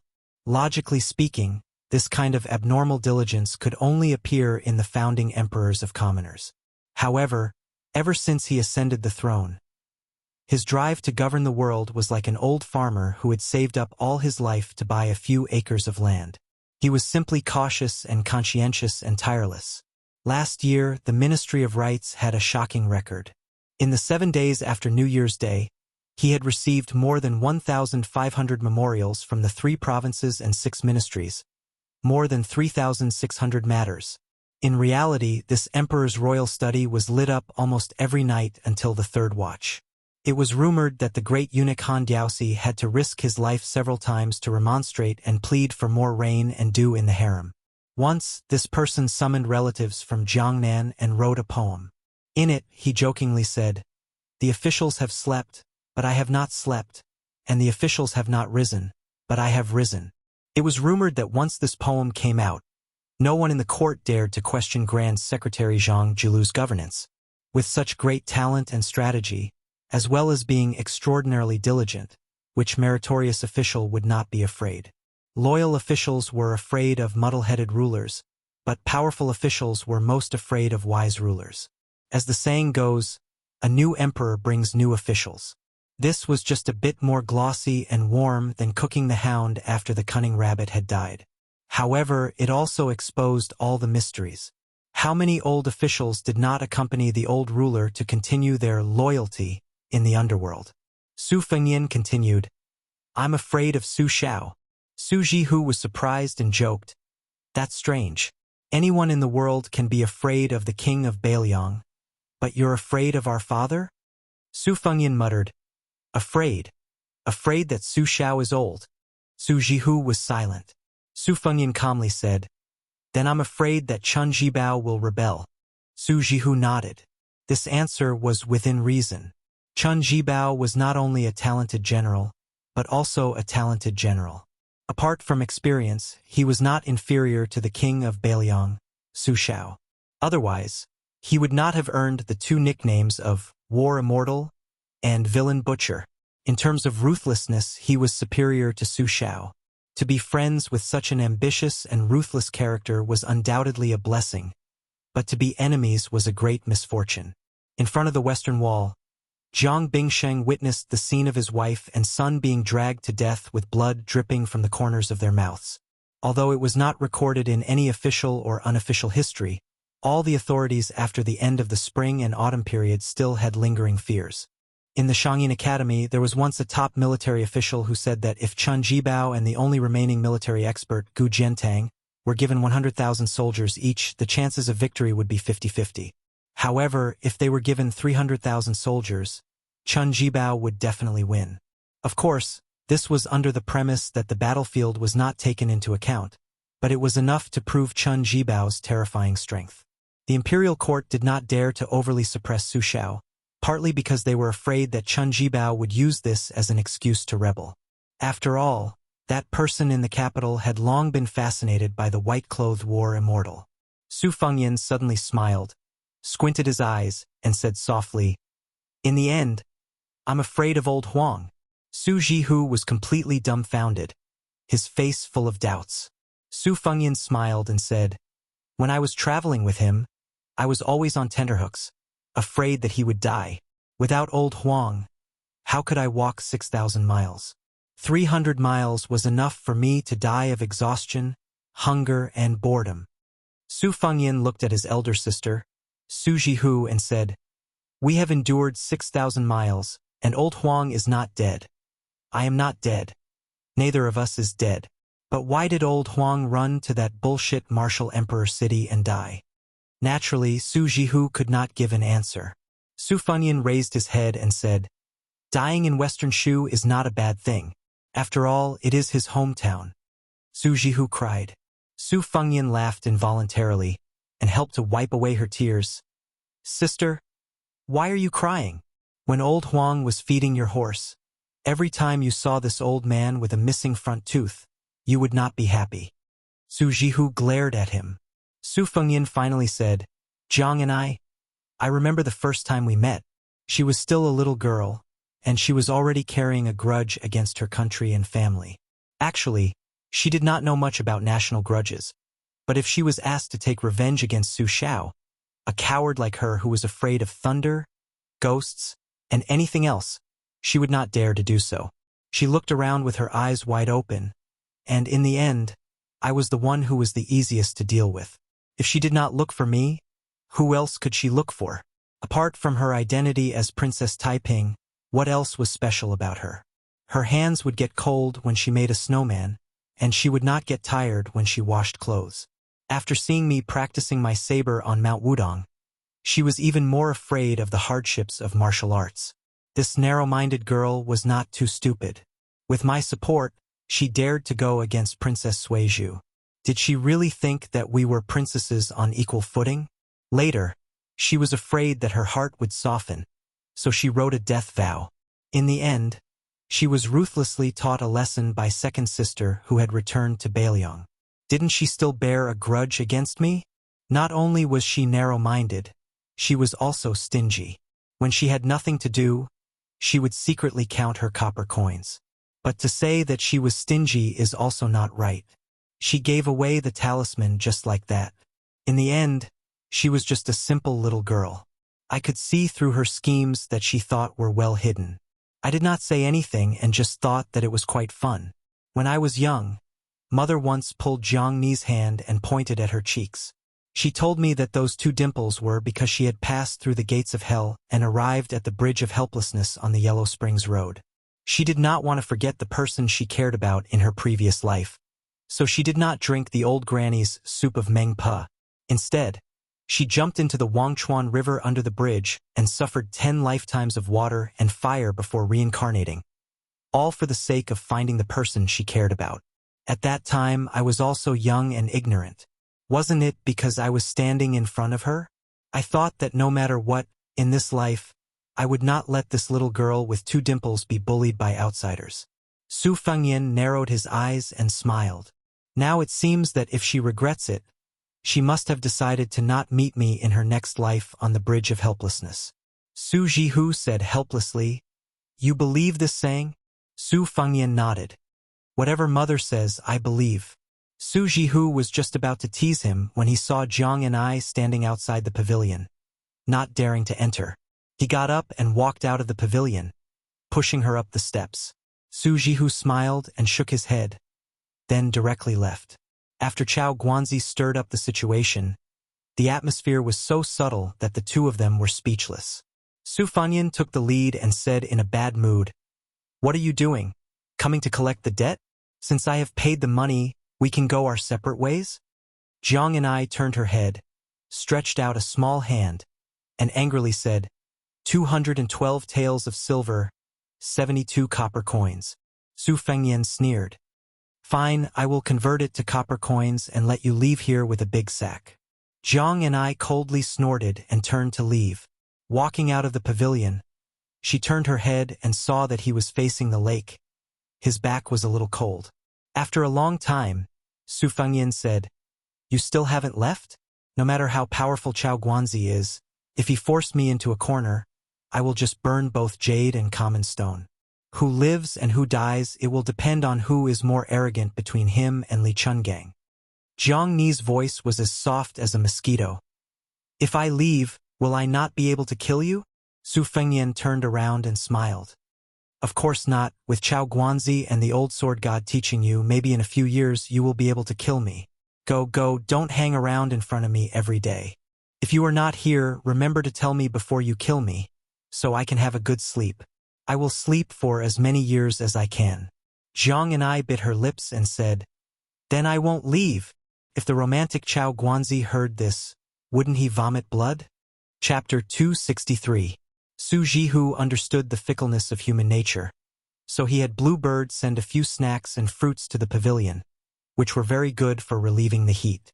Su Fengyan sat down cross-legged, facing Jiang and I who had returned to the pavilion.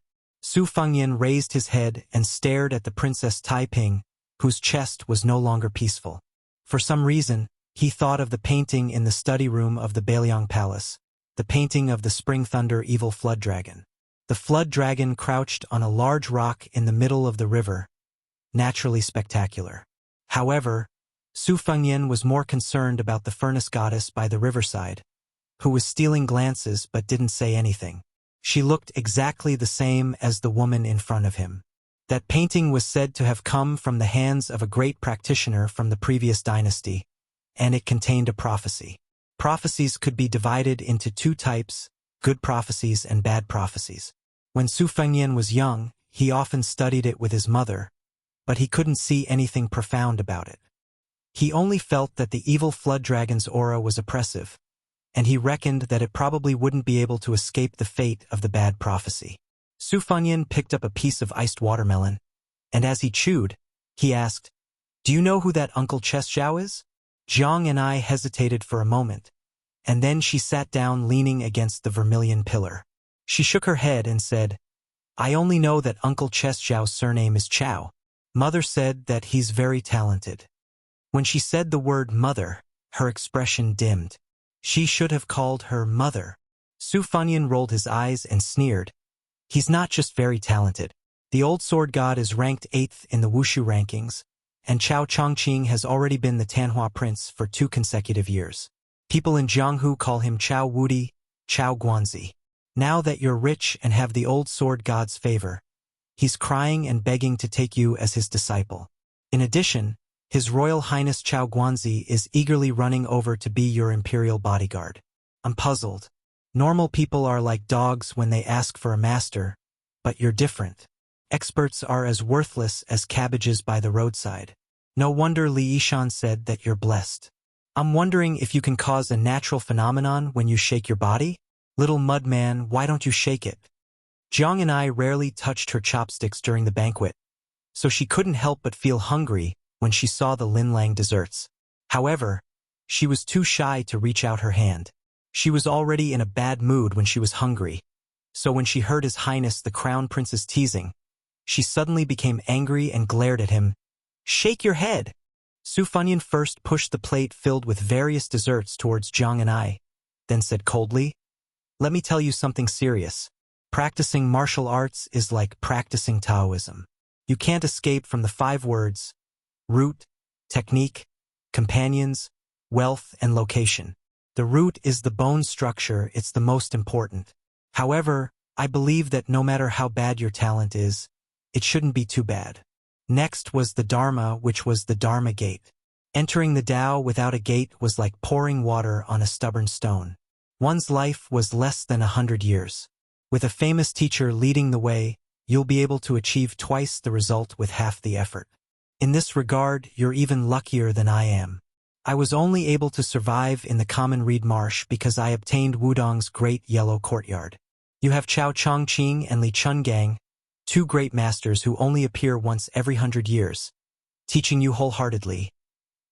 In the Lu mansion, I can't easily ask the old sword god for advice. If I enter the Bailiang army, I may not be able to concentrate on practicing martial arts. You are different. You have Chao Chongqing to protect you. Even if he wants to use your Taiping princess name to revive the country, you can still live without worries. If you lose, you will just run away from Jianghu. If you win, you may become the 2nd female emperor in 100 years. At that time, even if you can't practice martial arts, killing me will be as easy as snapping your fingers. Only an idiot wouldn't do this kind of business without any capital. Jiang and I put a piece of soft fat into her mouth. Her cheeks bulged and her dimples appeared. She said indistinctly, "You are exaggerating. You just want me to leave. I am not stupid. Uncle Qi Zhao is amazing. But how difficult is it to revive the country? The king of Bailiang has 300,000 Bailiang cavalry, and he still doesn't dare to be emperor. So what if Uncle Qi Zhao is the 3rd most powerful expert in the world? Can he defeat 300,000 people? If I leave, I won't be able to kill you for the rest of my life. Do you think I will let you succeed?" Su Fengyan said with a smile. "Oh, you are not really stupid." Jiang and I swallowed the snack and picked up a bowl of crystal sugar lotus seed lily. After eating it, she felt refreshed. Su Fengyan crossed his arms and put his knees on the spring thunder embroidered winter saber. He said with a smile, "Then you can kill me if you stay by my side? Count with your fingers how many beauties we've met along the way. I have Big Sister Yu and Auntie Shu by my side now. They're so aggressive here. Look at yourself." Su Fengyan loosened his 10 fingers and made a cupping gesture in front of his chest. Jiang and I was angry. She used her sleeve to wipe her mouth. She raised her eyebrows and said angrily, "Burden! You can taste the sour taste of lotus seed lily in your mouth?" Su Fengyan rolled his eyes and continued, "Okay, let's not talk about this. Let's talk about her appearance and figure. Princess Jing'an Pei Nanwei is not beautiful? She is a great beauty on the rouge scale. She doesn't even accept money for her studies. She can even play chess with me to relieve my boredom. You have nothing to do with this." Jiang and I turned a deaf ear. She was smart enough not to bicker with His Royal Highness. She just wolfed down the food. Su Fengyan turned his head to look at the lake. There were dozens of koi fish swimming near the pavilion. Although it couldn't compare to Bailiang Palace, it was better than nothing. He snatched some screw cakes from the tiger's mouth and threw them into the lake. The little clay figurine could be indifferent to the masters on the rankings, but he couldn't. Those he had met before, whether it was old Huang with the box on his back or the white-haired old man, Li Chungang or Wang Zhongluo, were not enemies he had to face directly. He didn't have a deep impression of them. It wasn't until he met the 11th prince, Wang Mingyin, outside of Xiangfan City, and Chao Guanzi, who was now only on the line between friend and foe, that he realized the terror of these top figures. At that time, Wang Mingyin had forcefully resisted the 2-sleeved green snake and rushed forward with murderous intent. Chao Chongqing, who looked cultured and refined, was also full of murderous intent. If he had a choice, Su Fengyan would rather sit at the same table as King of Jing'an and Zhao Heng. Chapter 264. Both in the lake pavilion and in the freehand garden, the two sides had stolen half a day of leisure. In the freehand garden came the long-forgotten Princess Taiping. The conversation between Chao Chongqing and Liu Baijie appeared to be boundless and unrestrained. For some reason, they brought up Zhang Julu's earth-shaking governance. The Liang dynasty followed the old system of 3 provinces and 6 ministries. Among the 3 provinces, The Shangshu province had the greatest responsibility and was divided into 6 ministries. The Shangshu ministers of the 6 ministries were fully deserving of the title of First Minister of the Imperial Court. The Shangshu ministers of the 6 ministries were fully deserving of the title of First Minister of the Imperial Court. The Shangshu ministers of the 6 ministries were fully deserving of the title of First Minister of the Imperial Court. The Shangshu ministers of the 6 ministries were fully deserving of the title of First Minister and Second Minister of the Imperial Court. The Shangshu ministers of the 6 ministries were fully deserving of the title of First Minister of the Imperial Court. The Shangshu ministers of the 6 ministries were fully deserving of the title of First Minister and Second Minister of the Imperial Court. The Shangshu ministers of the 6 ministries were fully deserving of the title of First Minister of the Imperial Court. The Shangshu ministers of the 6 ministries were fully deserving of the title of First Minister of the Imperial Court. The Shangshu ministers of the 6 ministries were fully deserving of the title of First Minister and Second Minister of the Imperial Court. The Shangshu ministers of the 6 ministries were fully deserving of the title of First Minister of the Imperial Court. The Shangshu ministers of the 6 ministries were fully deserving of the title of First Minister of the Imperial Court.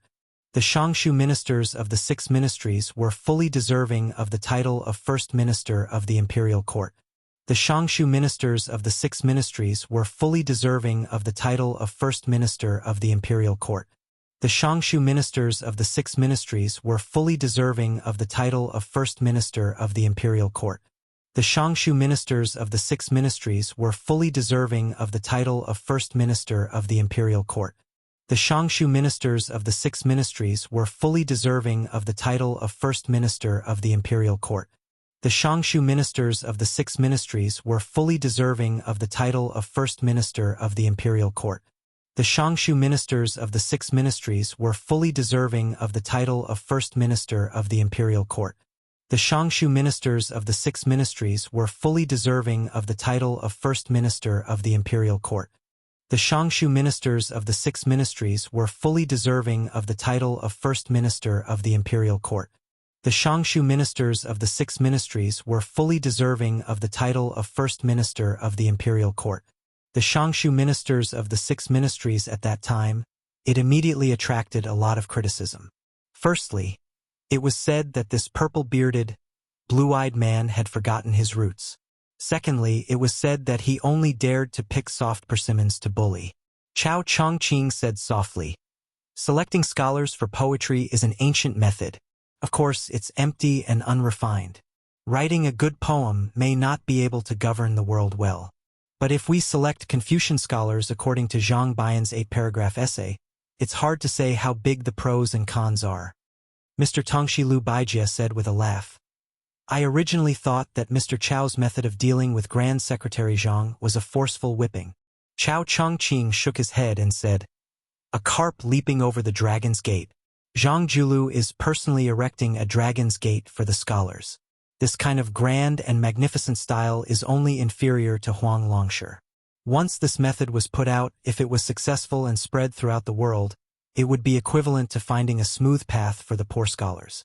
The foundation of the rich and powerful families would be shaken again." Zhang Julu was indeed talented in economics. He was well aware of the principle that it was better to let loose than to block the will of the people. The spring and autumn period was precisely because he had completely blocked the path of the people's advancement, which led to the chaos. It's just that those aristocratic families aren't all blind. At this point, Chao Chongqing stopped talking. Lu Baijie couldn't help but smile wryly. Didn't the open-minded elder brother Lu Daolin also detest the 8th stage? Let alone people like Yuan Jiangyan. It was only because Zhang Julu was currently favored like the sun in the midday sky, the emperor supporting him without holding back, that he had to swallow his anger. No matter how great the favor was, there would always be a day when it would weaken. When the time came, the rich and powerful families would erupt in anger. What would happen to Zhang Julu? Heaven knew. With Zhang Julu's insight, it wasn't necessarily that he didn't see this hidden danger. The deeper the rebound, the greater the danger. It was just that he didn't know why this first pillar of the dynasty always insisted on doing this. Chao Chongqing was outside of the situation. Moreover, unlike Lu Baijie, who had been focused on martial arts for many years, he could see the general trend of the world more clearly. The reason why he admired that blue-eyed man was because this person had a deep fear of Bailiang Sushao, and even had a prejudice against the big shots of the Ministry of War headed by Gu Jiantang. However, it wasn't limited to the struggle for power in the imperial court. In the true sense, he was resolute in his plans for the long-term stability of the dynasty. If it was an outstanding figure with the slightest desire for power, he would spend a lot of energy to deal with a prince with a different surname, Su Shao, or even the 6 vassal princes to stabilize his position in the emperor's heart. However, Zhang Julu was different. For the sake of the overall situation, he was willing to work together with Gu Jiantang to plan things together, and could confide in the elders of the 8 kingdoms. Chao Chongqing was good at observing the situation and was good at judging the situation. He could roughly see that Zhang Julu might have done a great favor to the Liang dynasty when he was alive, so much so that even the title of chief scholar and posthumous title of Wenzheng were insufficient to describe his great achievements. However, after his death, he would most likely bring disaster to his family.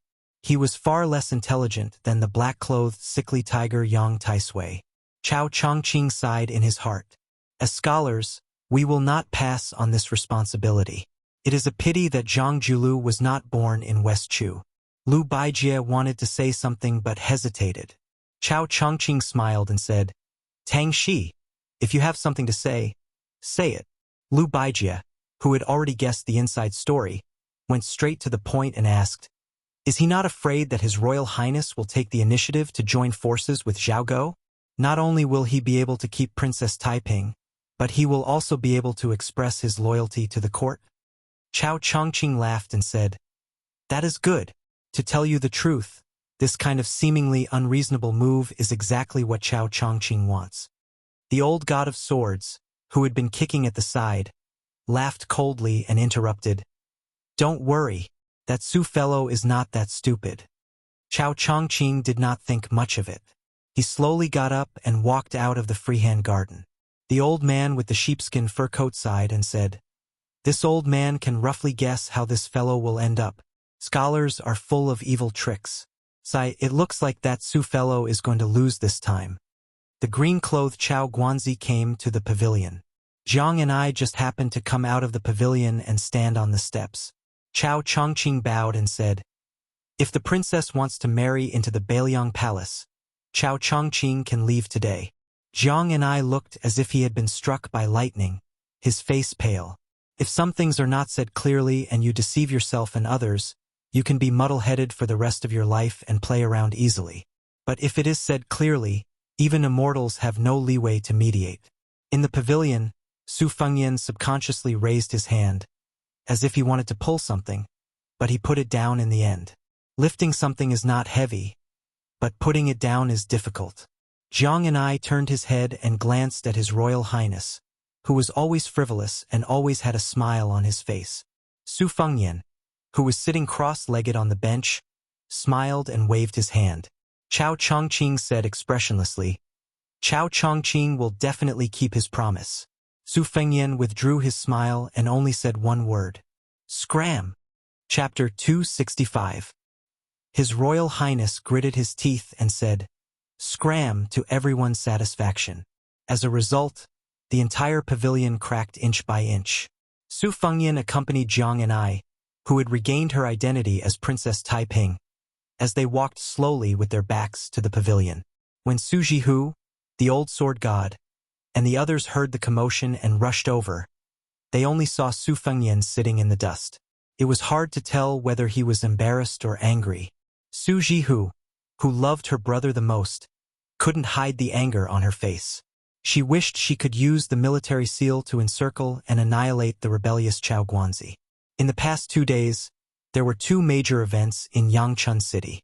One was the gathering of famous people in Baogua Temple. The other was Gu Jiantang's former subordinates leading troops into the city. They were undoubtedly targeting the crown prince of Bailiang. With the connections Su Jihu had accumulated in Gangnam-do over the years, it wasn't that he couldn't take advantage of the situation. At the very least, he could make Chao Chongqing unable to continue acting mysterious. However, Su Fengyan, who had been warned by the pavilion's destruction, didn't crazily fight Chao Chongqing to the death. He got up and walked toward his elder sister Su Jihu. He held her hand and squeezed out a smile.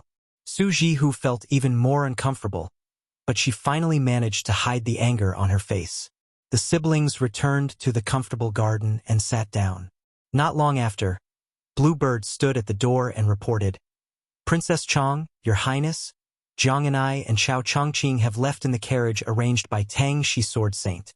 Su Fengyan asked, "Li Chungang left with them?" Bluebird shook her head and said, "No, the old sword god asked me to pass a message to Your Highness. He will only leave when he returns to Bailiang." Su Fengyan laughed and said, "What a great reassurance." Su Jihu hesitated for a moment and took out a letter from her sleeve. She smiled and said, "When it rains, it pours. Your second sister just sent a letter saying that you shouldn't go to Shangyin Academy. Even if you go, she won't see you.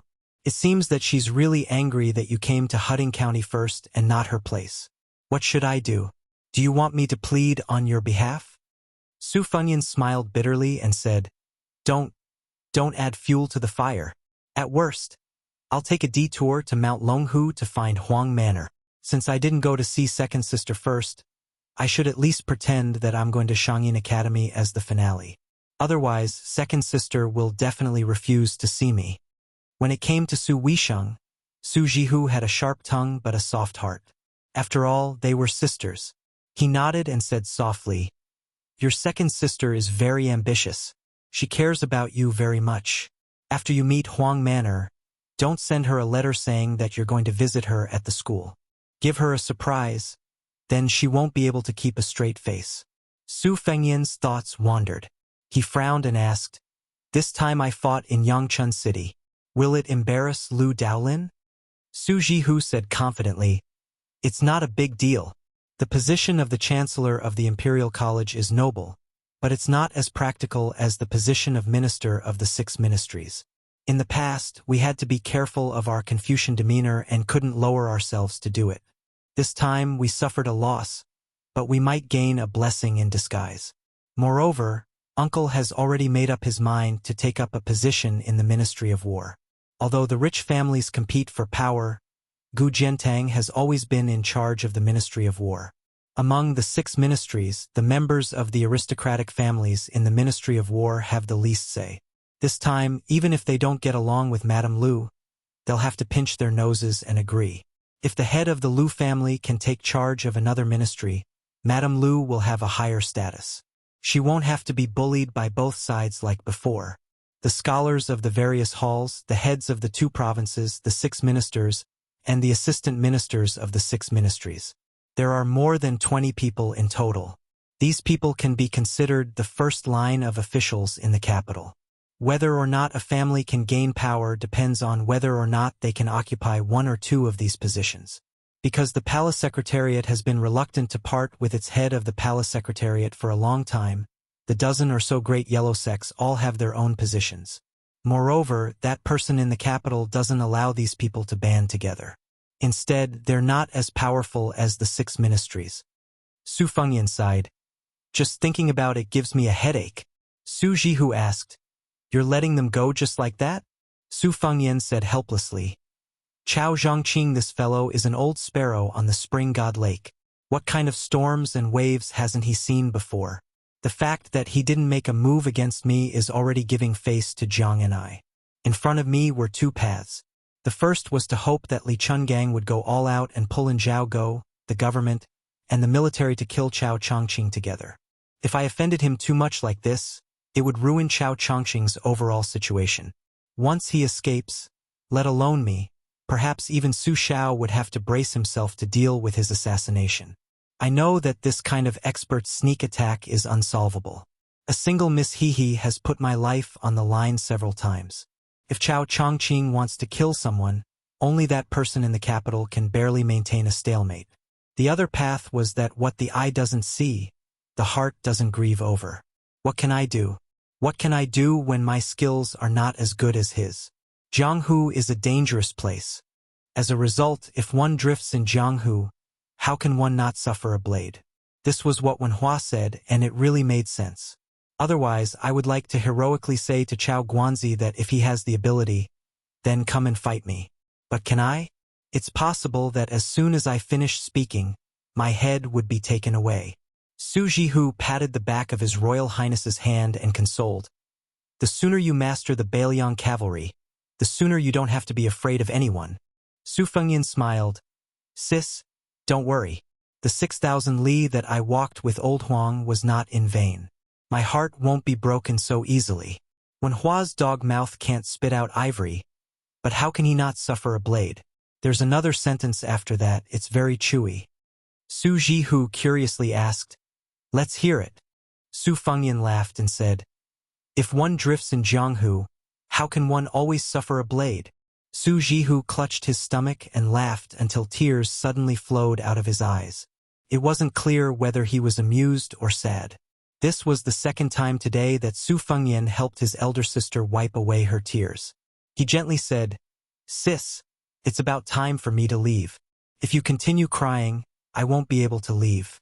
Su Jihu suppressed the reluctance in his heart and pretended to be magnanimous. Go, go, go. I originally wanted to introduce you to some beauties with clean backgrounds. The women in Gangnam-do are all fresh and beautiful. It's better that you leave, lest my heir Chao's soul is distracted. Su Fengyan laughed involuntarily and said, That girl heir Chao is muddle-headed or blind. Why would she fall for me? Su Jihu's eyes unknowingly filled with tears again. He laughed with a sobbing tone. Do you think that everyone is as heartless as that girl Jiang and I? You leave just like that. Even if you raise a dog, you've already developed feelings for it. Su Fengyan sighed. Sis, you've gone overboard. Su Jihu heavily exhaled and said indignantly, It's not easy for her either. She's so small and yet she has to carry the entire West Chu on her shoulders. At the end of the day, Chao Zhangqing is the one who isn't a good person. Entering the imperial palace 3 times in these years sounds quite heroic. But in the end, he still has to use Jiang and I, this young girl, as a scapegoat. He really can't protect his reputation. Su Fengyan stood up and said, I'm going out for a walk. Su Jihu worriedly asked, Are you all right? Su Fengyan made a pig's face before Su Jihu let him go. Bluebird did not follow. Su Fengyan walked to the entrance of the courtyard alone. He withdrew his feet and walked into a side room in the courtyard. It was elegant and clean. In the corner of the room there was a large bookcase. Su Fengyan saw a dozen copper coins scattered messily on the table. After sitting down, he picked them up one by one and held them in the palm of his hand. That year, she had walked into Bailiang Palace alone. Today, she also walked out of the courtyard without a single item. Su Fengyan stacked the copper coins on the table and rested his chin on the table in a daze. He noticed that his chin was a little wet and suddenly came to his senses. He laughed bitterly and then his eyes became firm. He wiped his hand and put away the copper coins. He hurriedly walked out of the room to get the sword case and the horse from the stable. He rode out alone. On the official road, he caught up with Chao Chongqing's carriage. Chao Chongqing slowly stopped the carriage. He did not deliberately make things difficult for His Royal Highness who had spoken disrespectfully. Just riding alone was enough of his sincerity. Chao Chongqing could even kill His Majesty the Emperor. Why would he fuss over the word scram? If he had not discovered the truth, Chao Guanzi could have slowly ended things. He would not have ended up in this worst-case scenario where both sides were defeated and injured. Chao Guanzi could ignore the eyes of the world, but he was not willing to let Princess Taiping bear a grudge. Su Fengyan waited for Jiang and I to lift the curtain and stick his head out. He handed over the sword case containing the great Liang dragon sparrow and said lightly, This is for you. Her eyes were unfocused. She did not extend her hand and was about to put down the curtain. She did not even look at the red sandalwood sword case. Su Fengyan bent down and placed it behind Chao Chongqing, in front of her. There was also a string of copper coins on the sword case. His Royal Highness smiled and said, I really do not have the habit of carrying silver with me. I will owe you the rest of the copper coins. When you are so poor that you can't even open the pot, come to Bailiang to find me and I will take care of you. Revenge is revenge, they are two different things. The little clay man stared at the copper coins on the sword case in a daze, his eyes brightening. The white-haired Chao Chongqing had his back to the two people, but he still sighed softly. Su Fengyan looked deeply at Princess Taiping, who was still unable to wipe away her tears. He jokingly said, "We are about to separate. With Uncle Chess' edict by your side, I am afraid that no one will bully you in the future. Do you want to smile?" Jiang and I subconsciously glared, but he could not be fierce and could not smile. Su Fengyan on the horse straightened up. He no longer hesitated and turned the horse around. He urged the horse to move slowly. The horse had only taken a few steps when His Royal Highness pulled the reins and stopped the horse. He said in a deep voice, "Chao Chongqing." Chao Guanzi did not need Su Fengyan to speak.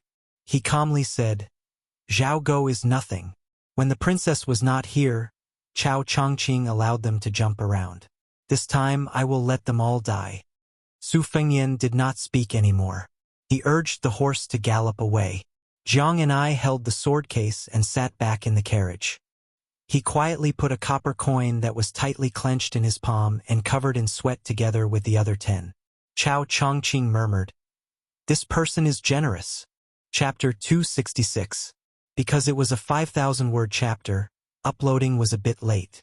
Coincidentally, King of Beiliang Su Shao was just about to leave the capital when Great General Gu Jiantang returned from Liao to attend the morning court. Today's morning court was not held in the Hall of Preserving Peace, but rather in the Hall of Cultivating Spirit, which was normally used for holding court. Outside the southern gate, Grand Secretary Zhang Julu led the Zhang faction, the military general of the Ministry of War, the Green faction led by Wen Taiyi and Hong Ling Shu, and the old Grand Preceptor of West Chu, Sun Shiji, who had been silently criticized by the local dignitaries of the Liang dynasty as a servant of two surnames, led the old and new nobles of the 8 countries. Grand Secretary Zhang had always arrived at the court at the right time, neither too early nor too late. Together with the Green factions Wan and Hong, the two pillars behind Shangzhu Guolu Feiqi, they were both old, so under normal circumstances they would arrive rather late. On the contrary, it was the snow-white-browed Sun Shiji who always arrived outside the Tai and Imperial Gate early, to show that he was an old steed in the stable, but he was used to being taciturn. This old man, who was once known as West Chu's twin Jade Annulus along with the Spring and Autumn Marshal Saint Yi Baikue, now occupied a high position in the dynasty, in charge of a province with the power to rebuke and the responsibility to admonish. After entering the dynasty, he never retreated, never spoke in general terms. Sun Shiji had a head full of white hair, his skin wrinkled like an old pine tree. His health was not too good. From time to time he would catch a cold in winter and suffer from heatstroke in summer. His Majesty even made an exception for this old official, granting him a seat. However, right now it looked like Old Man Sun's spirit was still flourishing. Around him gathered a group of old and new remnants of the 8 countries, all of them about 60 years old. The second generation of new remnants didn't mind openly standing together with the other 3 factions, exchanging polite greetings, talking about some harmless and amusing matters. Sun Shiji raised his head, seeing 2 colleagues walking over from the distance. The old Grand Preceptor's expression was cold. When the civil and military officials all sensed the appearance of these 2, they immediately shut their mouths. One of the 2 wore first-rank embroidered crane civil official robes, purple beard and blue eyes. His figure was tall, his appearance clear and unique, his steps unhurried. The other person was dressed in a first-rank martial official uniform embroidered with a qilin, a pair of long and narrow red phoenix eyes. When he looked at people and things, his eyes would always be narrowed. Not only did he not give others a feeling of elegance and charm, he instead added a bit of gloominess. His steps were firm. This person got off the carriage with Grand Secretary Zhang Julu and walked over together. Perhaps it was because his steps were faster. At first, the 2 walked side by side, but they gradually passed Grand Secretary Zhang by a body's length. However, he still didn't seem to realize that this was inappropriate, directly walking towards Taiyan Gate. Of all the civil and military officials in the imperial court, only Great General Gu didn't bother with trifles like this. Gu Jiantang's way of doing things was a bit domineering, but his speech was still respectful. He didn't speak with Gu Party's direct line of descent, instead first greeting Sun Shiji. Old Sun nodded with a smile. The old man didn't have any bad feelings towards this famous general from the spring and autumn period. After all, the ones who destroyed West Chu were Su Rentu and Chen Bai, this pair of adopted father and son. The Imperial Secretariat's Great Yellow Gate was the son of Heaven's inner court officials. This Great Yellow Gate was not a eunuch's Great Yellow Gate. The two couldn't be mentioned in the same breath. Only the Imperial Secretariat's Great Yellow Gate was closest to the Emperor, not losing out in the slightest to the eunuchs in the palace. Moreover, the Great Yellow Gate's reputation in the scholarly world were all excellent, so they were the most confident in front of the eunuchs, wishing they could seize the opportunity to purge the Emperor's side to show their true colors as loyal officials. As a result, they were greatly feared by the eunuchs. As a result, the Imperial Secretariat's Great Yellow Gate status was noble and illustrious. More than 10 of them were popular in the imperial court, but they didn't stand on their own against the 4 factions, and instead dispersed. There was a large disparity in the age of this group. There was no lack of older people like Sun Shiji, and there was a large number of people like Gu Jiantang. The youngest ones were not even 30 years old. One of the newest members of the Big Yellow sect was a foreigner. His reputation was not bad, and his self-made Jean Lanting familiar proclamation was widely praised in the capital. However, under normal circumstances, according to his qualifications and knowledge, he was far from being qualified to enter the Hall of Governmental Affairs as a Yellow Gatekeeper. Even the Little Yellow sect was in danger, let alone the Big Yellow sect. However, for some reason, this kid had been personally recommended by the king of Bailiang. Not long ago, before Su Dajua had arrived in the capital, Jean Lanting's edict to enter the Hall of Governmental Affairs had been quickly sent to the northwest. This was the first official morning court session for the Emperor of Jinhuang. This kid was born in an ordinary noble family and did not have a strong foundation in the capital. The arrogant officials in the capital also did not like this lucky guy. They could not afford to offend the king of Bailiang. Are you a student of the king of Bailiang? Fine, we won't find trouble with you, but if you want to have a good chat with you, there's no way. So what if you're the new Great Yellow Gate? How many big shots in the capital have been eyeing this position? In the end, a nobody from outside the capital snatched a big piece of fat meat from their bowl. How could they not be angry? Jean Lanting, who had never interacted with the officials in the capital, seemed a little uneasy. He stood alone in the corner, being stared at by the cold eyes all around him, and his body was covered in sweat. The complacency he had when he first entered the capital was swept clean. There was even a casual rider from the nearby Menxia province who sneered. People say that the Northwest barbarians are monkeys wearing hats. I didn't believe it in the past, but now it seems like it's true. Soon after, several other young and strong officials who were colleagues of the Menxia province, such as the Menxia province's Menxia province official, laughed and repeated the word sure enough. This made the isolated and helpless Jean Lanting really want to dig a hole and crawl into it.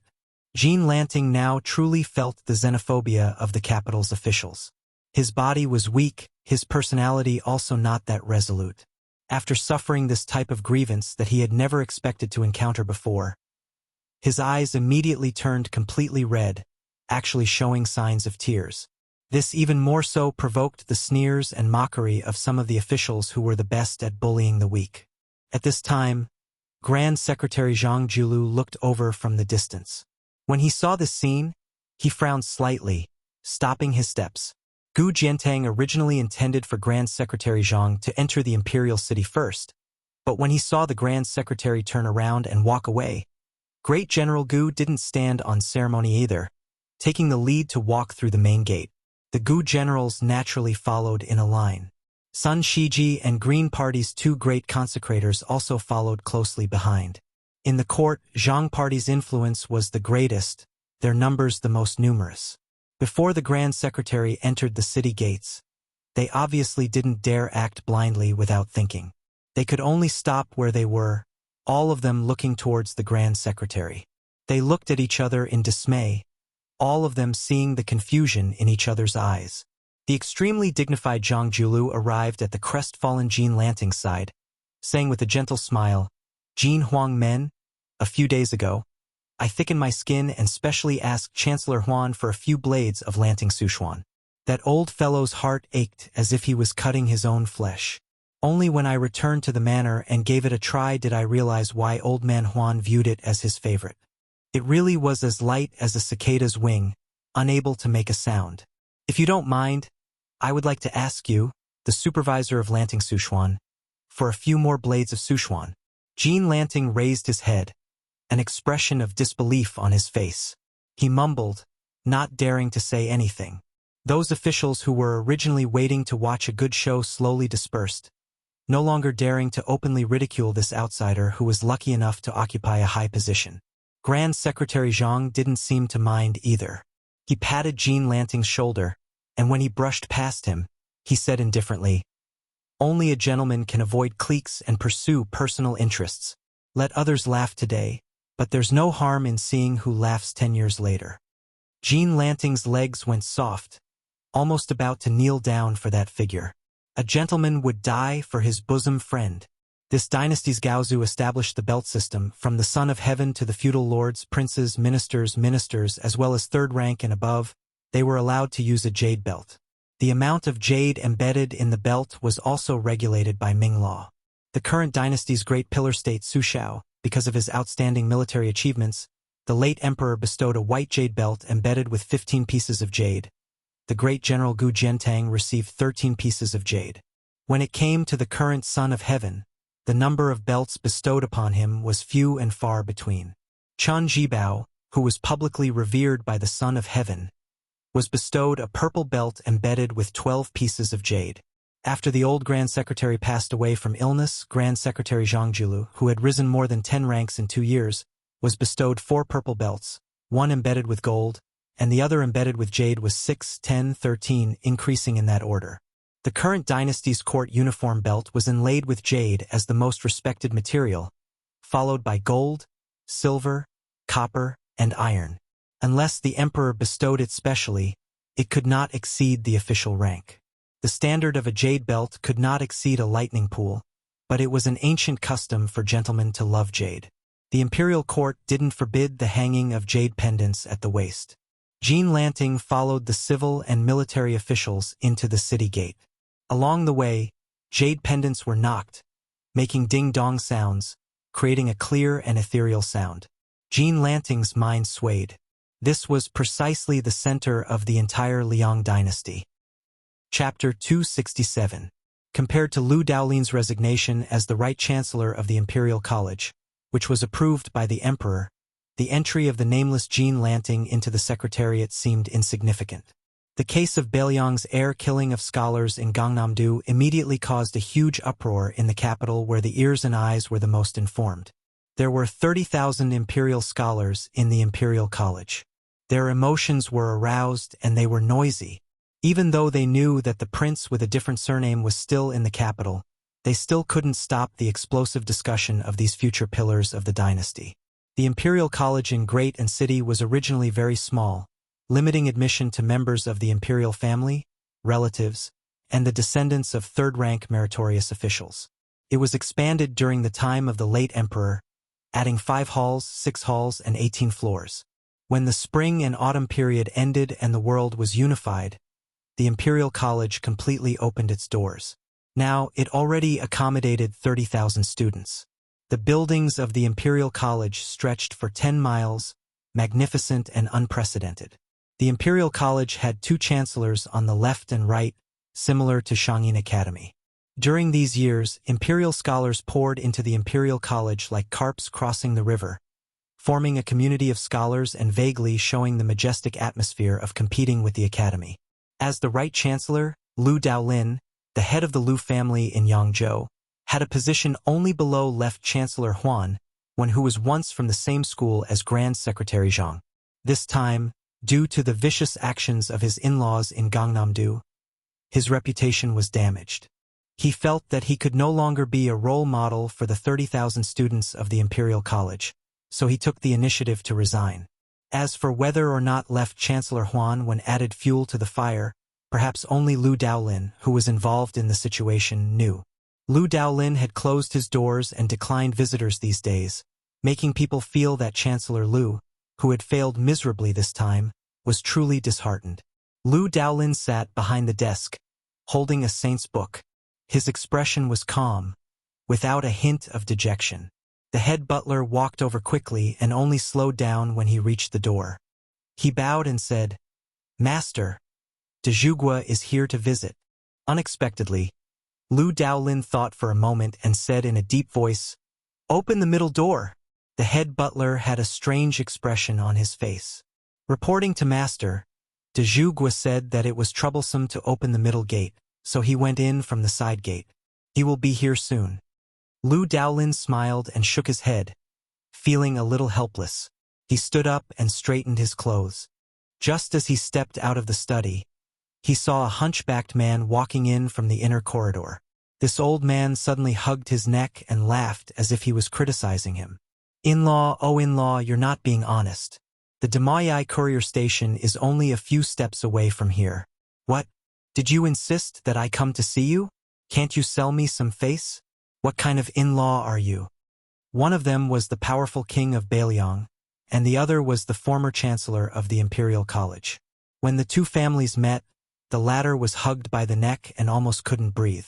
Fortunately, the chief butler had served the Lu family all his life, so he didn't look away.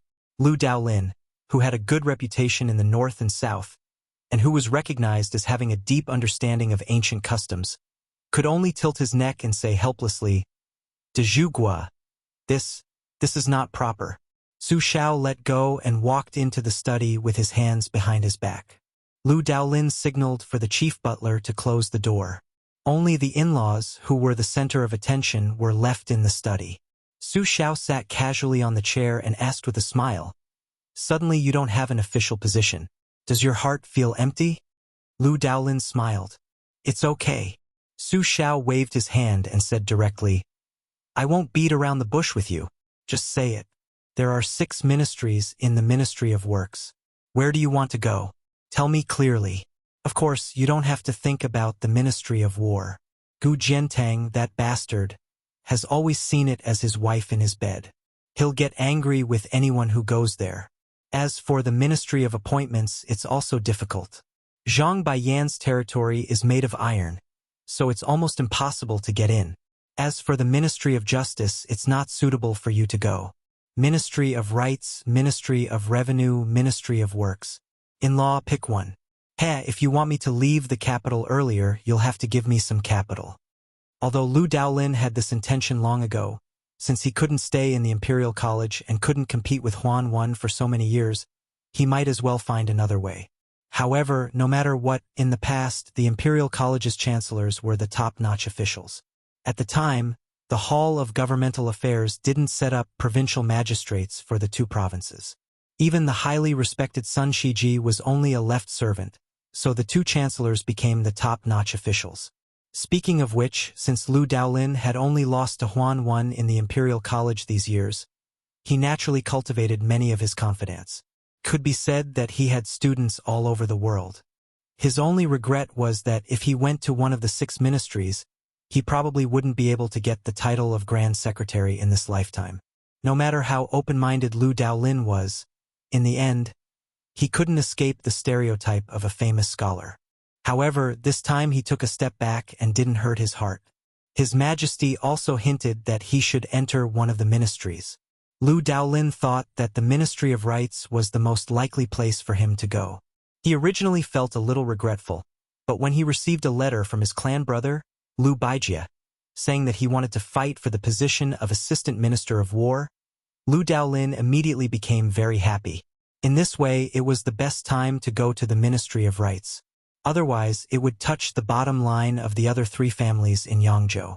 Lu Daolin did not want to complicate things at this time. Anyway, as long as his brother Lu Baijia was willing to be an official, everything would be settled. For the Lu family and the scholars group of Yangzhou, this was a great blessing. There was no one around, so he no longer called Su Shao a pillar of the country. After calling him in-law, Lu Daolin smiled and said implicitly, "Minister Lu is old and unwell.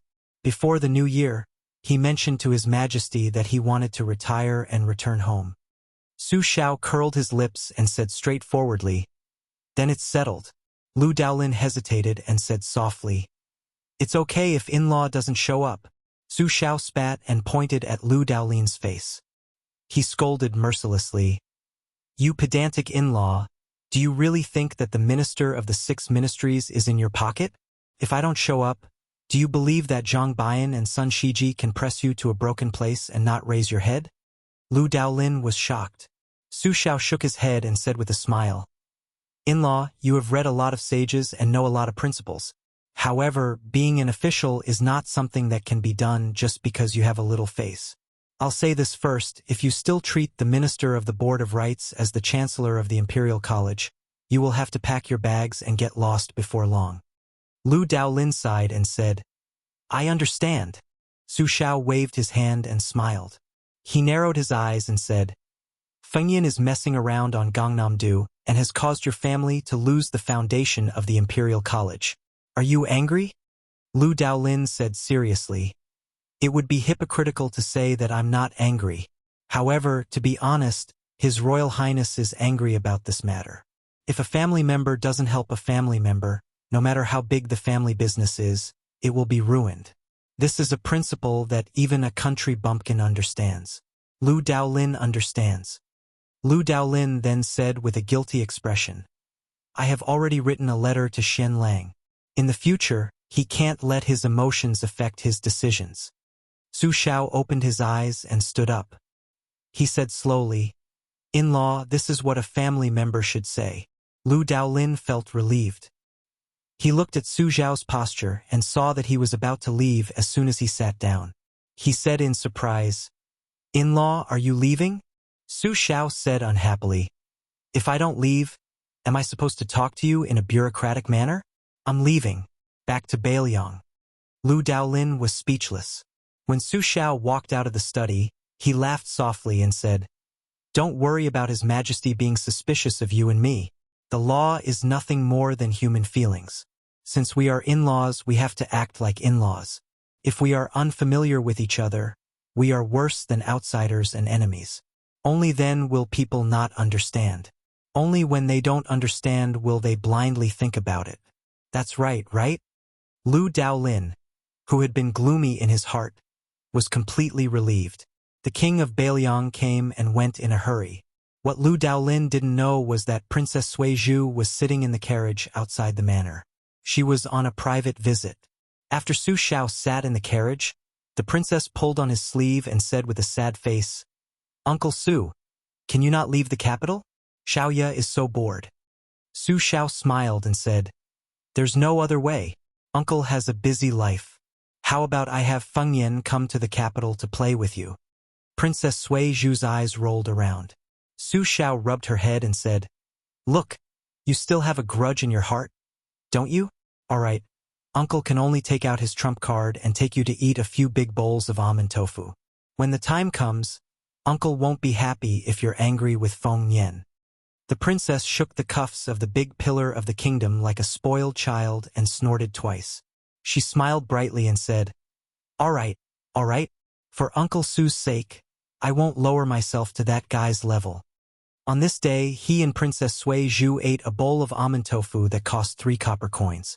According to the history books, this was the last time the king of Beiliang, Su Xiao, entered or left the capital.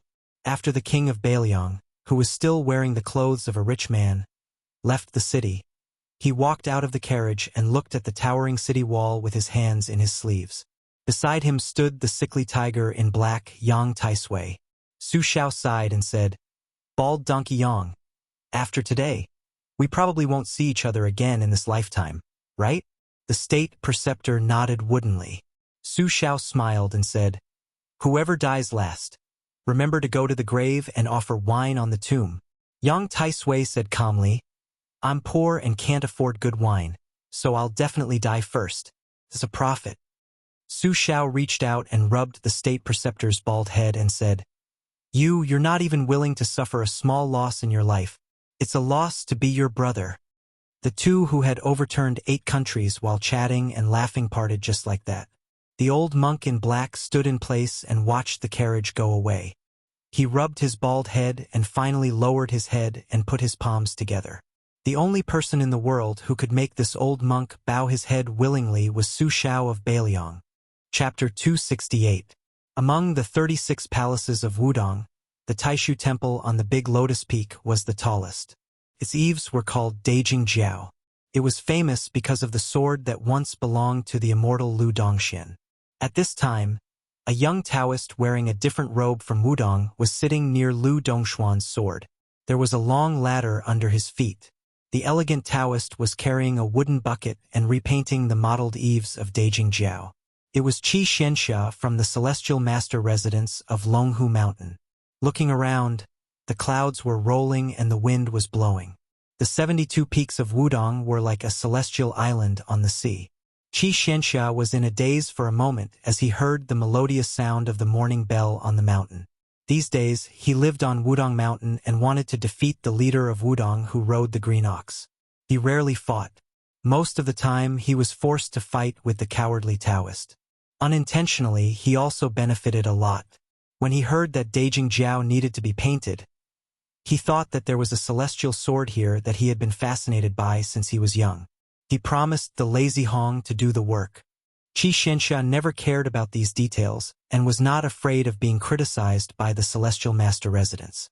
Thinking of this, Qi Xianxia was a little absent-minded. Wudong Mountain was really different from the Celestial Master Residence. They did not compete with others. Occasionally there were disputes, but Qi Xianxia did not care about them. He just tilted his head and glanced at Lu Dongshuan's sword. The name of the sword could not be verified. There was no record of it in the ancient books of Taoism. There were only some rumors in the streets. Privately, they gave the celestial sword some names like Dragon Slayer or Green Sky. It sounded very imposing. Qi Xianxia certainly did not believe it. However, it was true that this celestial sword did not have a scabbard. Lu Dongxian once said, "Only heaven and earth can make the sword robe of this sword." The sword robe was the scabbard. But now the ancient sword had a peachwood scabbard. Qi Xianxia remembered this and did not know whether to laugh or cry. Some time ago he asked the leader with the surname Hong. That guy hesitantly told the truth. Only then did Qi Xianxia know that Hong made the scabbard for the celestial sword when he was young. As for the reason, the young leader refused to say it even if he was beaten to death. If it was in the Celestial Master Mansion, Immortal Lu's relics would have long been hidden in the main hall and enshrined with layers of talismans. Not to mention adding a scabbard without permission, it would be difficult to even see it. Taking 10,000 steps back, if he really wanted to find a sword room for the immortal sword, he would at least need a python's skin and tendon to match his identity. Wudong Mountain had too few rules. Qi Xianxia lowered her head to look. The one with the surname Hong was practicing a fist technique. Behind this young chief, there were close to 100 Wudong Taoists who practiced fist techniques. They were both young and old. At first, the ones who practiced with the bull-riding martial arts were just little Taoists who thought it was fun. Over time, the older generation of Taoists smelled the ancient charm of the martial arts. Twice a day, during the morning bell and evening drum, they would voluntarily come to the Taishu Temple to practice with them. The bull-riding martial arts started with a plain momentum and was purely natural. In general, the martial arts were big circles within small circles, big circles within small circles, like a silkworm spinning silk continuously. Qi Xianxia had never seen this set of boxing style. Later, when it was mentioned, she knew that it was created by Hong, who watched the bells and drums on the mountain all year round. Although Qi Xianxia had been practicing swordsmanship since young, she naturally knew what was good and what was good. This boxing style accumulated thousands of caddies, pulling a big frame like covering the sky and earth. When it entered a small frame, it was like a mustard seed containing Mount Sumeru. Not to mention the actual combat effect, the most important thing was the concept. To be honest, Qi Xianxia was somewhat jealous of this guy's talent. On the square, the young leader slowly retracted his fist. The rest of the Taoist movements were the same. They were already 20 to 30% similar. An old Taoist came forward to ask for advice from the leader. As he spoke, he praised that if one practiced this boxing style for a long time, They would be able to walk on ice in the abyss without moving, like a mountain hitting the water in the middle of the river. The young leader listened without blushing or being proud. He laughed and said that it was nothing. The old Taoist was worried and said that if this set of boxing style could be learned by everyone on the mountain, it was hard to guarantee that it would not be secretly learned by outsiders. The leader shook his head and smiled, saying that it was not a problem. This set of boxing style was good at nourishing one's body and mind. If more people learned it, wudong would have more merit.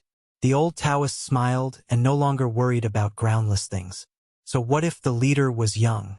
With this kind of breadth of mind, when had he ever lost to the mansion of the celestial master? When Hong Shixiang saw Qi Xianxia carrying the wooden bucket down the ladder, he ran over to help him take the wooden bucket. They went down the mountain together and walked side by side towards the little lotus peak. When some of the disciples on the square saw this, they felt proud. Look, what's wrong with the little celestial master? Isn't he still subdued by our leader? Qi Xianxia did not care about these little thoughts. On the way down the mountain, Hong Shixiang led the green ox. It was still leisurely hanging on one of its horns. The other horn was hanging on the wooden bucket. It was swaying and looked very comical. He smiled and said, "When I was practicing the boxing style, I felt a trace of resonance between you and the ancient sword. When you leave Wudong one day, let me know and I'll give you the sword. If you feel embarrassed, I'll just lend it to you." Qi Xianxia was not happy but angry. He reprimanded, "Ancestor Lu's relic is the weapon of your wudong for 500 years. How can you treat it as child's play and give it away just like that?" Hong Shixiang did not care and said, "Didn't I say that I'll lend it to you?" Qi Xianxia snorted coldly, "Don't mention this again," Hong Shixiang said with emotion. "His Royal Highness is still the most daring. When we went down the mountain, if it wasn't for me hugging his leg and begging him, you wouldn't have seen this sword." Qi Xianxia was indifferent to this. He only said sincerely, "Outside the box, the world is full. Inside the box, the sword aura is long. Ancestor Lu's style in the past can be seen." Hong Shixiang muttered. Ancestor Lu had warned the emperor to take care of his own fate and not to disturb the emperor's path of governance through internal and external alchemy. Since ancient times, the necromancers caused disasters and caused national disasters.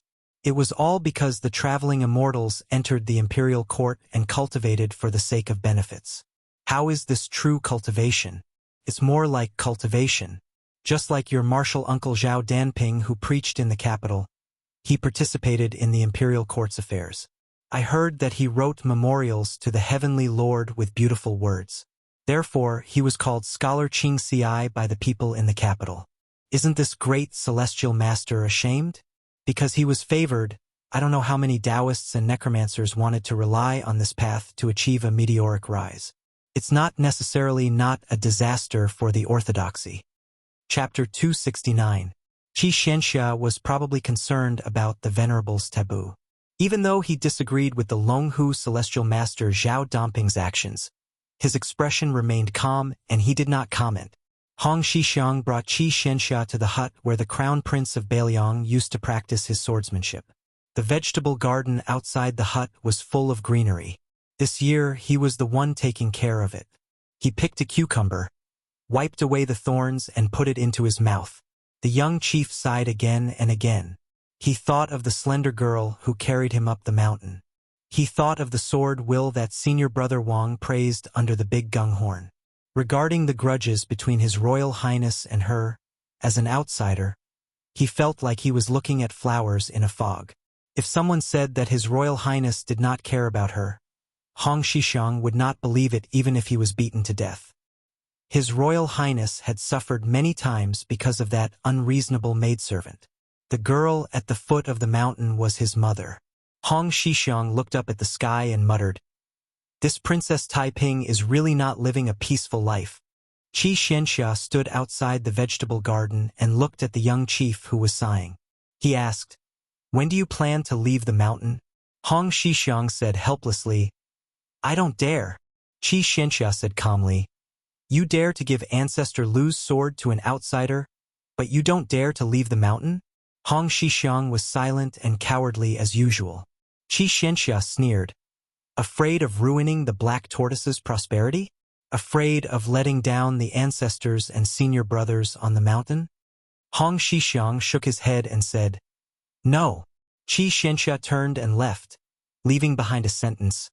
Are you going to the debate on the peak of Mount Longhu? Hong Shixiang lowered his head and pinched his fingers, saying, Allow me to calculate. Qi Xianxia sneered. Calculate what? No matter how you calculate, you won't leave the mountain. Why deceive yourself? The young chief, who was so good-tempered that it made people gasp in amazement, said softly, Bulsh *T. Qi Xianxia laughed and left. Bailiang's frontier fortress. The huge town was heavily guarded and the cavalry was valiant. On this day, a sandstorm suddenly rose. Could be said that a river of crushed stones was as big as a bucket. Looking out from the city wall, all one could see was dust, giving off the desolation that was unique to a frontier fortress. But in this kind of chaos, there was still a man in white who went out of the city. Beside him was a graceful woman with a black veil covering her face. The man in white was leading the horse, and his posture was very, very low. It was really hard to tell which of the 6 major towns on the border was worthy of this honor. The woman's temperament was otherworldly. She held a pipa in her arms and faced the storm. Looking into the distance, one could see a tornado soaring into the sky. She sat on the horse and said softly in a clear voice, You openly allowed the enemy of Beimang to leave the city. Aren't you afraid that the king of Bailiang will have a grudge against your adopted son? The man in white continued to lead the horse forward slowly, remaining calm and collected. Wherever they went, the wind and sand would not be able to enter. The woman, who wore a black muslin dress but a pair of snow-white embroidered shoes, also fell silent. The man in white finally said, Chen Jibao only knows that the first player of Beimang's horse drum, Fan Bai, has entered the city, but he doesn't know that Princess Qinghuan of Beimang has left the city. The woman in black dress and white embroidered shoes said with a smile, How can Slave Bai dare to be called the first player? Sun Zigong's right hand is strong and fierce, like an iron horse rushing out. Zhu Qingshan's left hand presses the string to Tongxian. Big and small pearls fall on a jade plate. Only then can he be considered a master of the pipa. The man smiled faintly and said, It's true that these two are good at playing, but the pattern is monotonous. They can't be compared to Miss Fan's own composition and music. The woman with a veil covering her face turned to look at the man in white. This master of the art of war, who made her risk her life to enter Bailiang's territory, did not act according to common sense. Her trip to Bailiang, which had a clear goal, was forcefully dragged into an ambiguous situation by him. She gritted her teeth and said in a low voice, General, Slave Bai can guarantee you a place in Beimang in the future. It will only be higher than the Liang dynasty. Chen Jibao shook his head slightly and said, That's boring. The woman with a special identity frowned and said, General, are you sure Beimang will lose? Will you be able to make contributions that are not inferior to the Spring and Autumn War? The Bailiang cavalry can be said to be invincible, but because of the restrictions of the imperial court, they have not been able to display their full strength for the past 20 years. However, if you enter Beimang and take control of the military, I can guarantee that you will have no scruples. Is there anything more interesting in the world than being enemies with the Bailiang cavalry? Once Bailiang is pacified, you can go straight south. With Gu Jiantang, the king of Yen, and the king of Guangling, and the Spring and Autumn War, won't you be able to reverse the situation with your strength alone? You must know that the ambition of the emperor of Beimang is far greater than that of the emperor of the Zhao family. The white-robed Chen Jibao seemed unmoved. He smiled and said, When did Miss Fan learn how to make empty promises? The woman was angry at first, then overjoyed. However, she did not strike while the iron was hot. She lowered her head and reached out to play the strings of the pipa. Suddenly, the silver bottle broke like silk. Her voice was sonorous as she softly sang, Young men fly away on horseback when they are 15. Can't go back. Yellow sand rolls and stones roll, riding alone. All my life I have been spirited. Today I have been spirited. Today I have been spirited. Iron clothes like snow, war drums beat. When will the white-robed tyrant return? When will he return? Chun Jibao heard this and dismissed it with a laugh. The woman put away the pipa and the sound of metal and stone stopped. She smiled and said, "Perhaps I am destined to be a general in this life. But to be able to meet you on the battlefield, I was born at the right time." Chun Jibao nodded and let go of the reins. The woman did not pretend to be sentimental. She lowered her eyebrows and said softly, "Since you are not willing to make a decision for the time being, I will wait for you to take control of the 300,000 Bailiang cavalry." Chun Jibao laughed and said, "Miss Fan, you are thinking too much." The woman did not refute. She bent down and reached out as if she wanted to touch Chun Bai's cheek. Chun Jibao did not dodge, but she retracted her hand without touching him. She straightened her back and did not dare to look him in the eye. She turned her head and said bitterly, "General, please forgive me for being rude." Bei Meng had 3 pipa hands, Sun Zigong had his right hand, and Zhu Qingshan had his left hand. In the end, they were not inferior to Fan Bainu's hands. Chun Jibao smiled and patted the horse's butt. He did not send her off. The horse galloped away. Chun Bai, whose heart was as calm as still water, turned his head and squinted at the flag with the word Su on the city wall. He was lost in thought. Liang Dragon, Bailiang Python, Beimeng Flood Dragon, Bai Yi could be killed together. Who was the one who said such an evil prophecy? Huang Longshi. Little did he know that Huang Sanjia, who was full of nonsense and revealed the heavenly secret, was dozens of miles away, forcing a poor ranger to chase after the tornado and practice his swordsmanship. Chun Jibao walked back to the border city expressionlessly. Chapter 270. Everyone knew that there was a saying in Zhenzhou, "Jiangxi's dragon and tiger, Jiangdong's shenyuan." Zhenzhou was split into 2 by the Xi River. Jiangxi had dragon and tiger, while Jiangdong had shenyuan. The former was the ancestral court of Taoism. The Zhao family of Taoism, which had the same surname as the emperor, had been hereditary for more than 60 generations.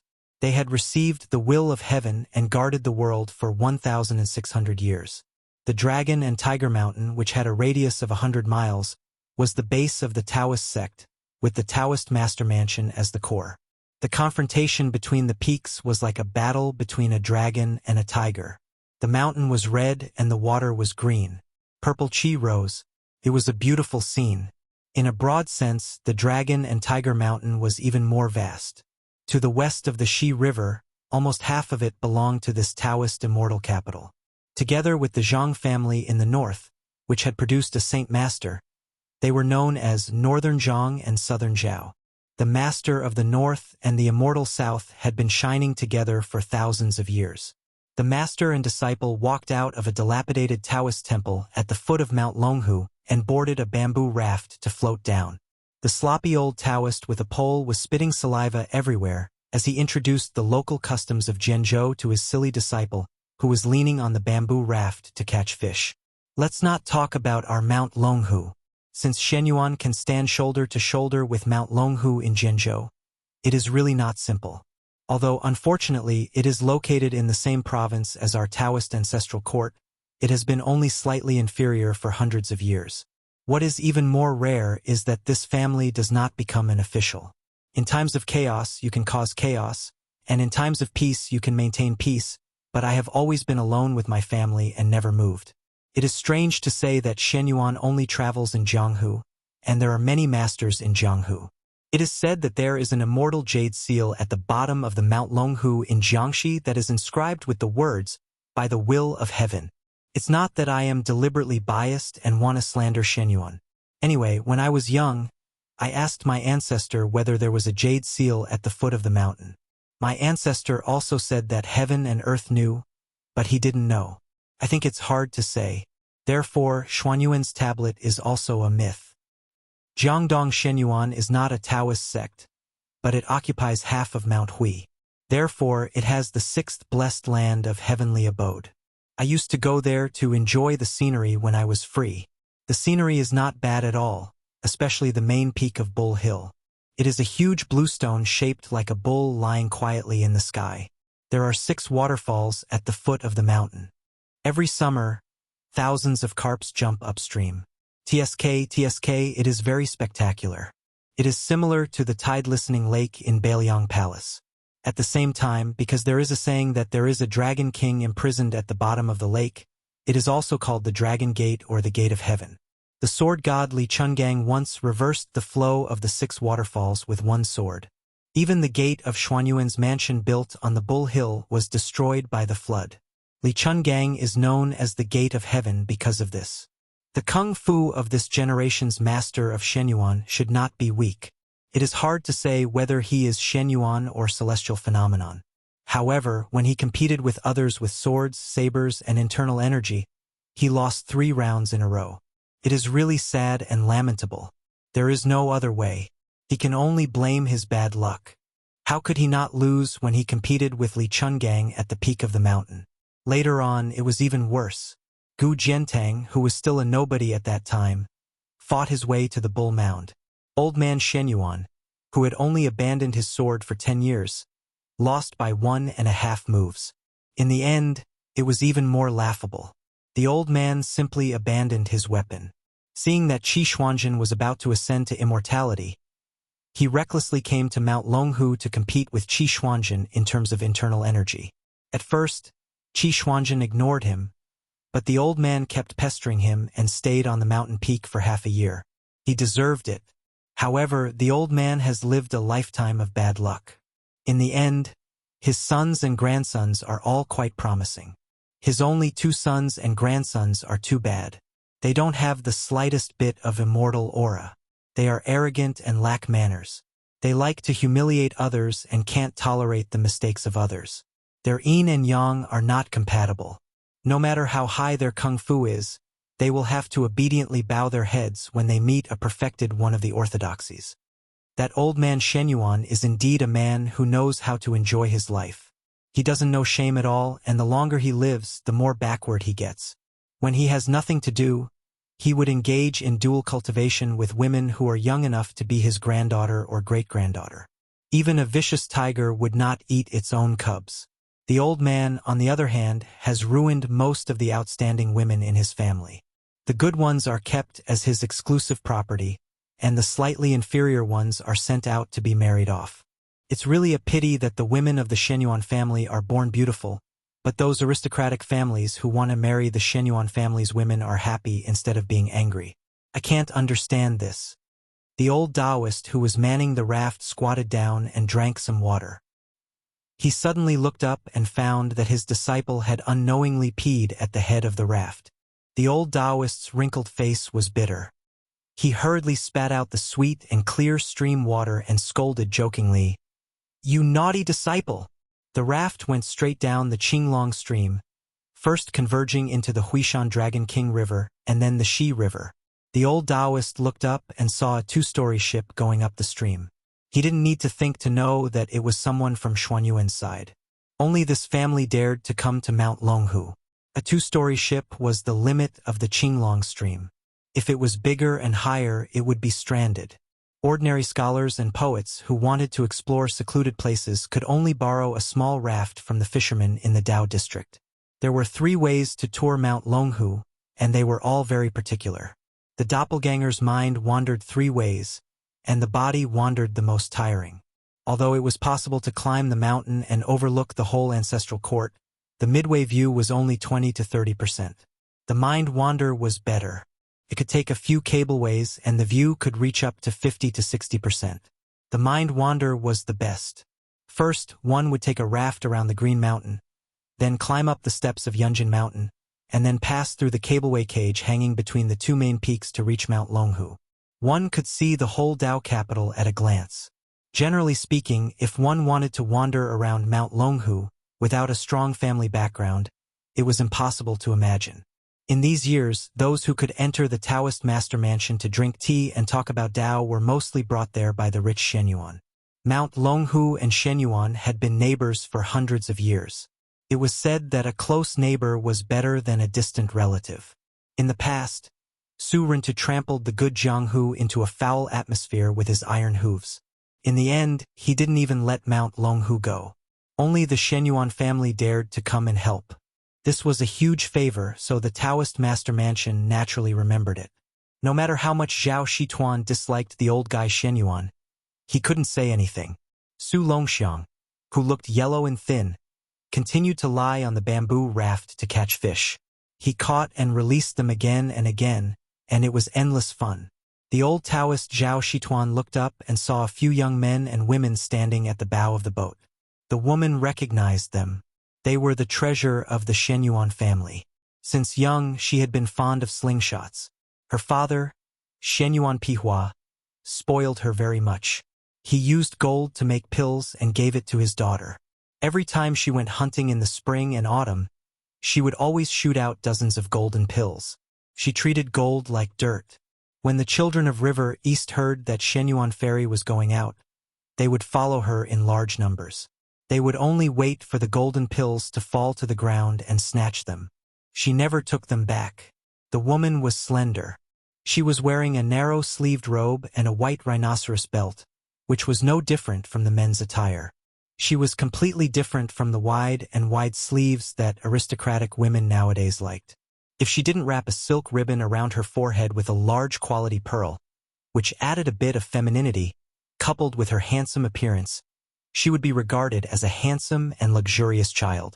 She was dressed even more casually on Mount Huishan, which was like the temporary residence of the Shen Yuan family.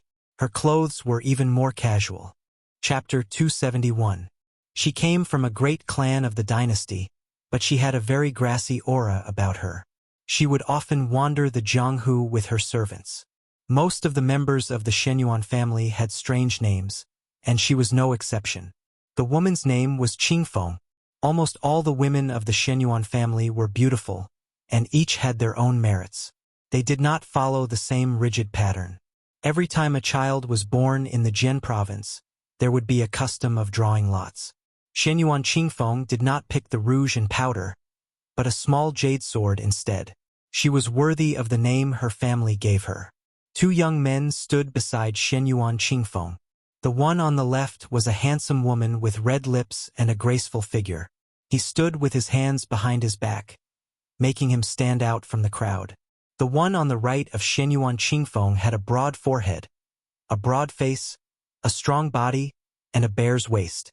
Interestingly, he had a baby's face, which made him even more unforgettable. His eyes, in particular, shone brightly. With Zhao Shituan's insight as both an inner alchemist and a qi practitioner, he could tell with a single glance that this child's inner force was extraordinary.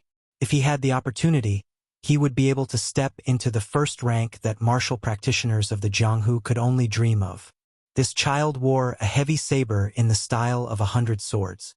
It gave off a sharp and unyielding aura. Zhao Shituan frowned. What a powerful killing aura. Could it be that he had developed his saber technique from killing? Let alone outsiders, even most of the people on Mount Longhu could not recognize the grand heavenly master Zhao Shituan. This was especially true for the past 20 years, as this old Taoist who looked the least like a heavenly master of the Zhao family had never interacted with Shen Yuan Kong naturally. Shen Yuan Qingfeng would not recognize him. The bamboo raft and the ship brushed past each other on the stream. Shen Yuan Qingfeng was as arrogant as the men in his family.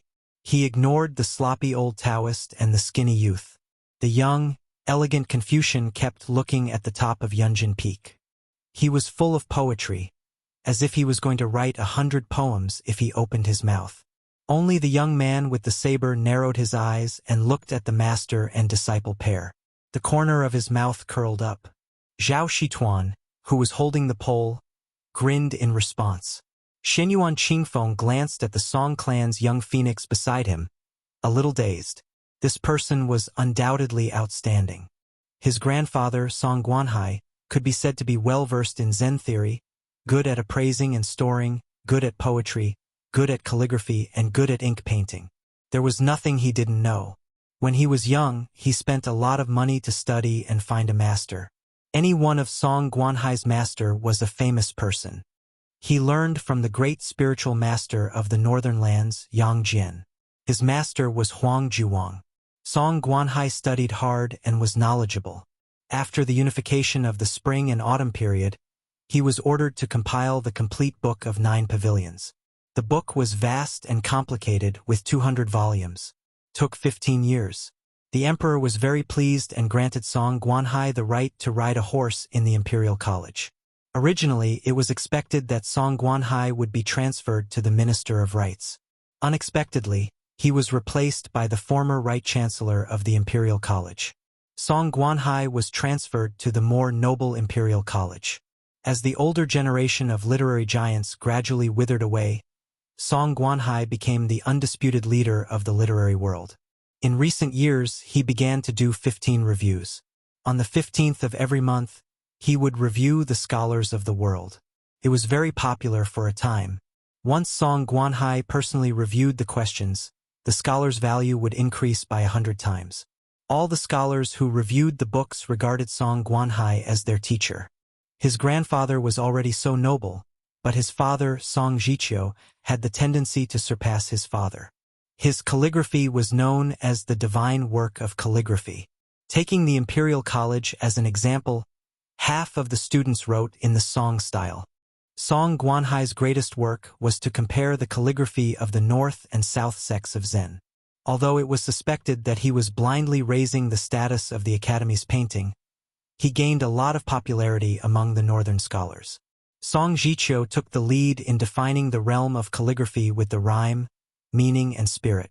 He said, "The rhyme of the word shu is the middle grade. The meaning of the word yu is the top grade. The meaning of the word chu is the first grade. And our dynasty values the spirit, so it is the divine work." When this was said, the Song family naturally made the emperor, who often copied the Song style in private, happy again.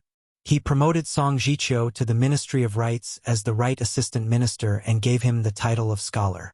People couldn't help but think that if Song Guanhai could live for another 20 years, when Huanwen gave up the position of Left Chancellor, wouldn't the two chancellors of the Imperial College be in the pockets of the father and son of the Song family? The Song family had established themselves as a wealthy family in just 2 generations.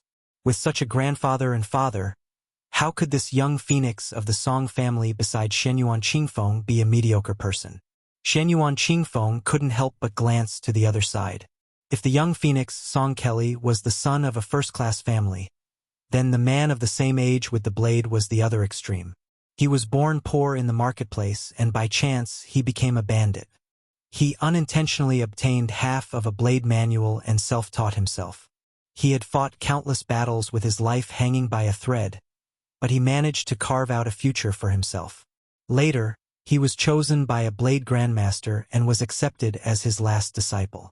However, his sect was destroyed soon after. He endured the humiliation and went into seclusion for 3 years, killing a second rank with his third-rank strength and killing 62 people from his enemy's clan.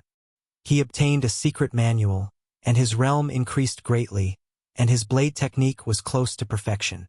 Last year, this person came to Mount Hui and stood in the snow for a day and a night to learn superior blade techniques. His family didn't allow him to, but he was allowed to stay on the mountain. He then practiced the blade alone at the 6-layered waterfall. His character was extremely cold and tenacious. Shenyuan Qingfeng couldn't say whether he was angry or happy about this person who was called ambitious by the great ancestor, but he couldn't bring himself to dislike him. He came to Mount Longhu this time to sightsee and relax, and also to catch a few rare spiritual beasts that were unique to Mount Longhu. With him around, he could save a lot of effort. It was summer. Although Mount Longhu was cool and refreshing, the pampered Shenyuan Qingfeng still returned to the ship. Frogs in the well couldn't talk about the sea, and summer insects couldn't talk about the ice. The House of Bell and Cauldron food was not like this. Just like the Northern Liang Prince's mansion had a large lake where one could listen to the tide, this ship had 4 large barrels. They were filled with ice that was stored during the winter and would be taken out during the summer. The room was as cool as autumn. After Shenyuan Qingfeng sat down, he looked at the elegant Song Kelly and smiled. "Young Master Song, you've escorted your master's coffin several thousand miles south. This is a good deed." Song Kelly shook his head. "That's how it should be." The young man with the saber, who was sitting with his eyes closed, raised the corner of his mouth slightly. There was a hint of mockery in it. Shenyuan Qingfeng was born with a cold temperament. Even when he got along with Song Kelly, he didn't try to curry favor with him. He stopped the pleasantries and looked out the window at the beautiful scenery. For some reason, he thought of a pair of bastards from a few years ago. He frowned slightly.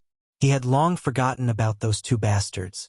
It was just that he met Song Kelly, the son of an aristocratic family. Now, he realized that one of the two bastards was even more beautiful than Song Kelly. 2 or 3 years ago, when he was traveling in Mianzhou, he met two shabbily dressed lechers at the lantern market. One of them was good-looking, but very perverted. The other was unremarkable. Shenyuan Qingfeng only vaguely remembered that he had a funny wooden sword. They met on a narrow road in the Mianzhou lantern market.